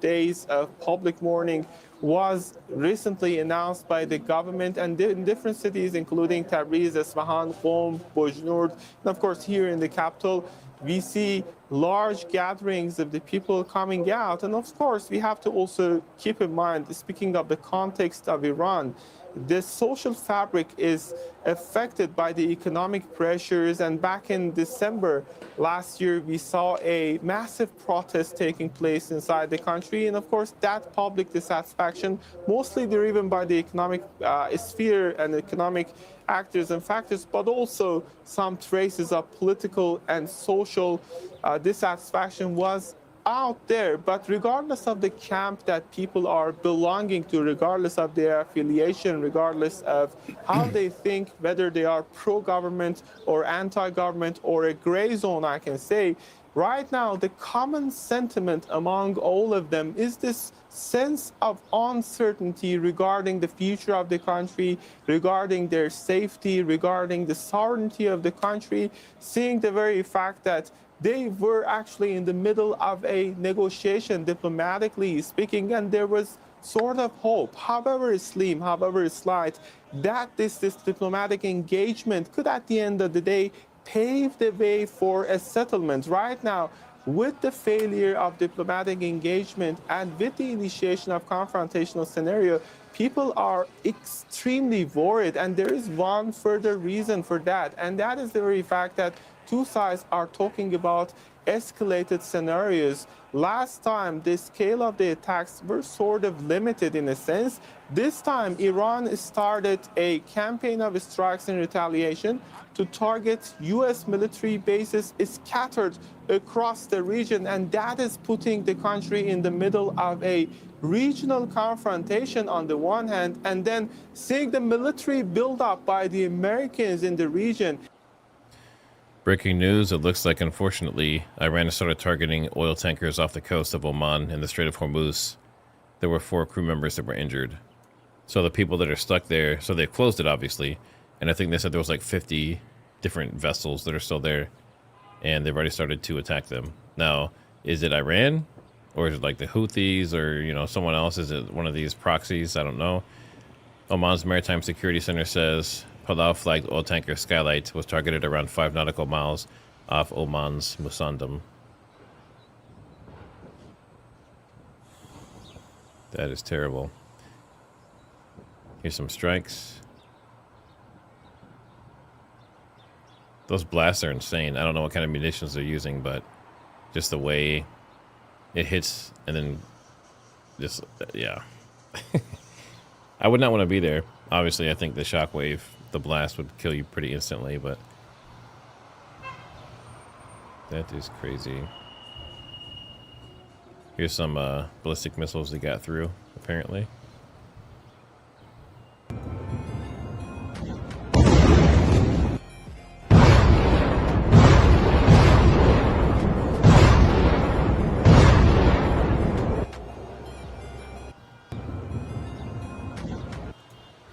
So now I look at this, and my first thought is the first one looked real and the second one looked like AI. But, you know, we looked at a few things already that said that people thought it was AI, and it turned out to be true.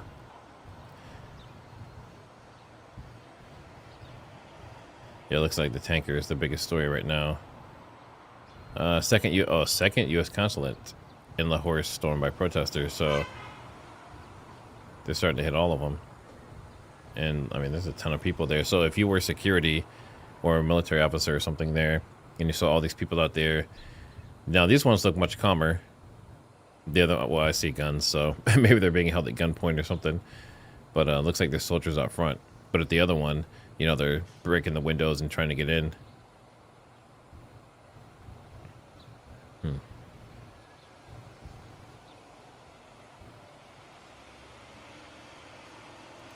Let's see what John has to say. They have the ability to defend the nest, and they have the ability to defend themselves against conventional missiles. There's no clear defense against a hypersonic missile. The Iranians have them. They've purchased them from the Chinese. They've also purchased them from the Russians. Well, we're not sure that we can defend against an Iranian supersonic missile. We've all studied the Gulf of Tonkin. We've all studied 9/11. We've all studied Pearl Harbor. If the Iranians actually do sink an aircraft carrier, you're right. It's World War III. Because the Israelis are going to jump in immediately. The Israelis are itching to use nuclear weapons, especially against Iran. They have the ability to... So do you agree? Put a 1 in chat if you're still awake. To all you guys listening that are sleeping, I appreciate you. But for the ones that are still awake, if you think that one of our destroyers or our part of the Navy, specifically like one of the aircraft carriers, if you think it's going to get sunk or attacked or hit, put a 1. If you think it's going to be fine and none of them are going to be touched, put a 2. I don't know if I don't think I spoke about this earlier, but there was someone that had a vision. In fact, there's multiple people that have had visions, and they had prophetic, you know, prophetic stuff. Again, we're talking about like Brandon Biggs. But they all had the same vision that one of our aircraft carriers was sunk, or at least hit, severely damaged. So I pray that doesn't happen, but that's what a lot of people are saying.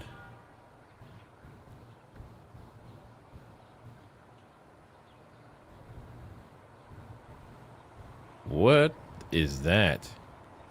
Did you see it? What? Okay. So watch this missile. So they're going to be kind of like tracking, and the interceptors seem like they're kind of going after it. And then all of a sudden this missile just changes direction and goes down towards this target.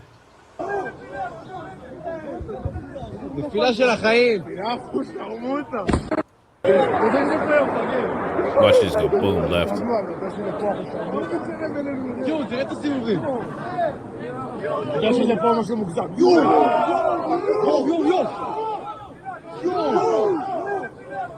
It was almost like it, so it's almost like as it was approaching and the interceptors were coming up, and obviously they track its speed and that kind of stuff and try and match it. It's almost as if it did like two like afterburner, you know, like bursts to kind of like throw off the interceptors. I want to watch that one more time. Boom,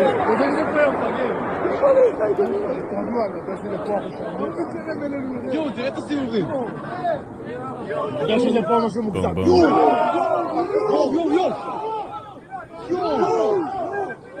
Yeah, it definitely seemed like it sped up as it got closer to the interceptors.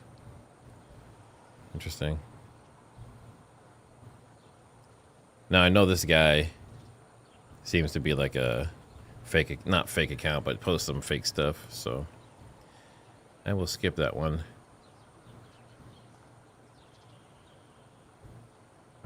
C'est là aussi, va.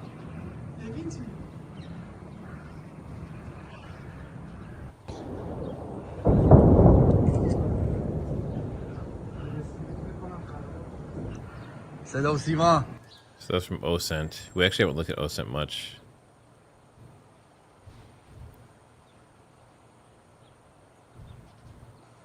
I don't know if this is real. It says Israeli soldiers are fleeing the bombing while they're crying. All right, let's see what the Queen has to say. Before I go in, I want to address what we learned today. Donald Trump has dragged us into a war the American people do not want. He has put American troops in harm's way. I unequivocally oppose this war of choice, and everyone should. And the bottom line, when it comes down to it, is that if we want to stop Donald Trump with this random decision that he has arrived at, then Congress must act, and Congress must act immediately. The American people do not want our sons and daughters to go into this unauthorized war of choice, and I unequivocally oppose it. Thank you.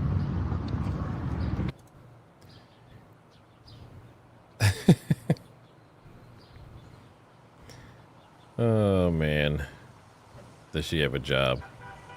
That's probably the comment of the day. I forgot who she was until I saw that pop up.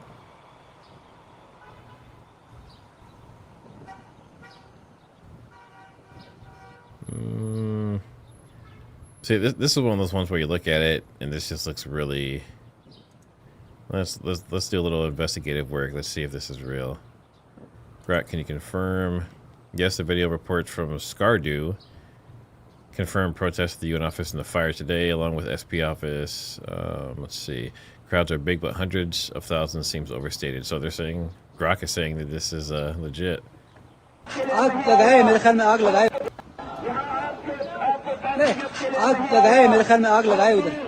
ये आपको बराह रास्त दिखा रहे हैं शायद UN office को आग लगा दिया गया है ये आपको दिखा रहे हैं इस वक्त स्कर्दू में यूएन ऑफिस को आग लगा दिया गया है. It looks like it was filmed with a potato or something. Looks pretty bad, but Grok says it's good to go. You know how that Grok is. Going to a bomb shelter. It says Iran has struck Oman for the first time, with at least 2 Iranian attack drones hitting the port of Duqm, wounding 1 worker. Oman has been acting as a mediator between the U.S. and Iran. So apparently Iran is not happy with how the mediation is going. So they attacked them. Interesting.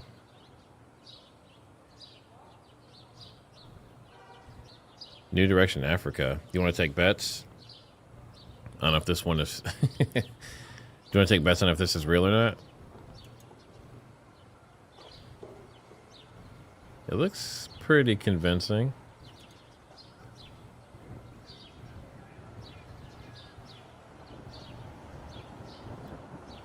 I don't see anyone contesting if it's real or not.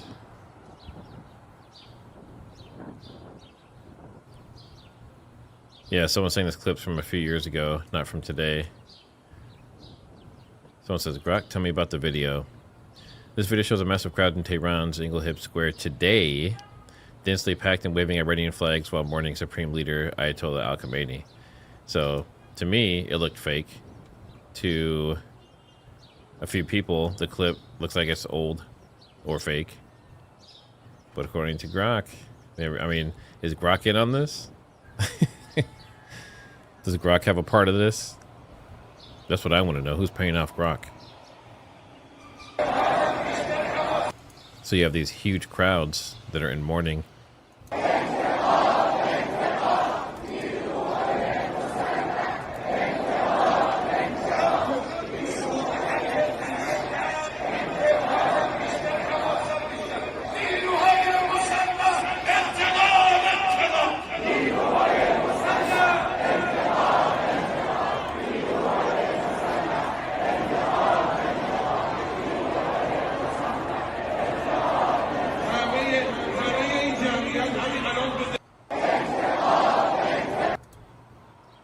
I mean, according to Grok, it's real, so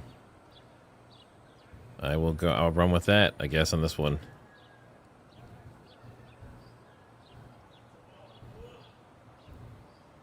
And yeah, we saw the Dubai interceptions. So, yeah, I mean, Tehran's been getting hit. We know that. Obviously, they're going to get hit the most of anyone. I wonder if there's any... I'm going to follow up on this, the 13 people that were shot. Let me put this other thing back on here. Doubt of attacks yesterday, but it seems now to be under the ire of these Iranian retaliatory strikes today. Indeed, the spread of this has now increased. Zain, thanks for that for the time being. Zain Batsravi there in Doha. As Zain just mentioned, Iran's latest attack on the region has targeted Oman, which had been mediating indirect talks between Tehran and Washington directly before all this happened. 2 drones targeted the commercial port of Duqm. One of them hit a mobile home for workers, injuring 1 person. Iran's attacks have also reached Qatar, Kuwait, the UAE, Bahrain, Jordan, Saudi Arabia, and indeed, as we've been talking about, Israel. And Oman's Maritime Security Center says an oil tanker has also been attacked. 4 people have been injured, and the whole crew of 20 have been evacuated. This happened on the Strait of Hormuz.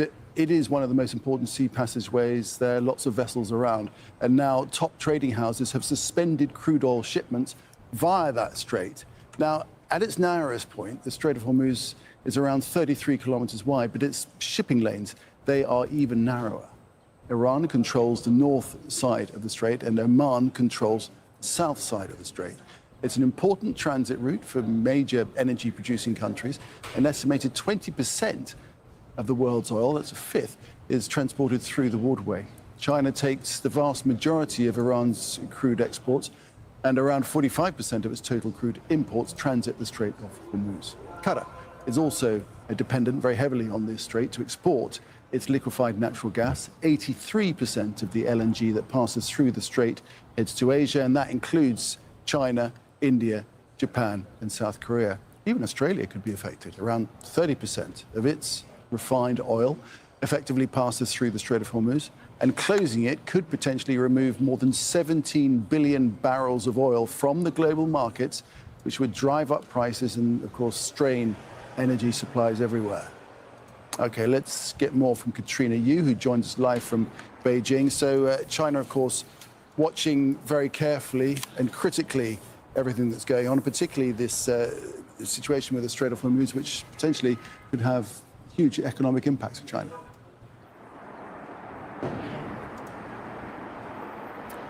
That's right. Well, China is among the governments that have called for an immediate halt to any attacks on Iran for a de-escalation.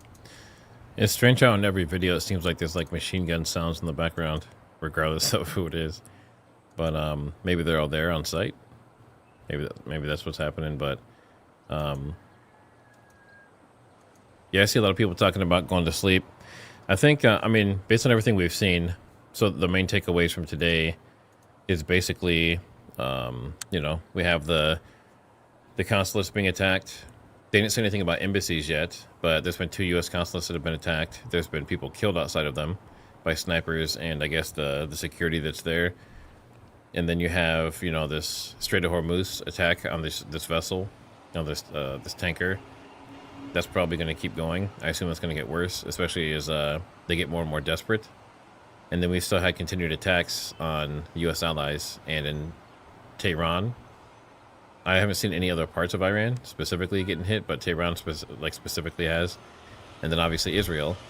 Looks like they've been hit in multiple spots, but the military is telling them that they cannot show images and video and that kind of stuff legally. So it might be much worse than what we're actually getting access to. So I don't really see anything else coming out new. And I don't want to keep you guys on here just to keep you on. So what I'll probably do is I think we'll call it. But I appreciate you guys being here. And as you head out, please hit that like. Subscribe if you're enjoying any of this content. I also do a lot of other content, but obviously this is very important to cover. And let me make sure. Yep, I got to all the super chats. So we're good there. All right, awesome. Yeah, so make sure you guys hit that like, subscribe if you want to support the channel. There's links down in the description. I have some gear. I have some affiliate links and things like that. But I appreciate you being here with me. And yes, it is late night, so hopefully you guys can get some sleep and hopefully it doesn't ruin your day tomorrow. But You know, don't let this stuff stress you out too much. Obviously, it's not here yet, technically. And I think as far as like attacks on the mainland, it's possible, but I wouldn't worry too much about it right now. But I'll see everyone probably most likely tomorrow. So have a good night, and I will see you soon.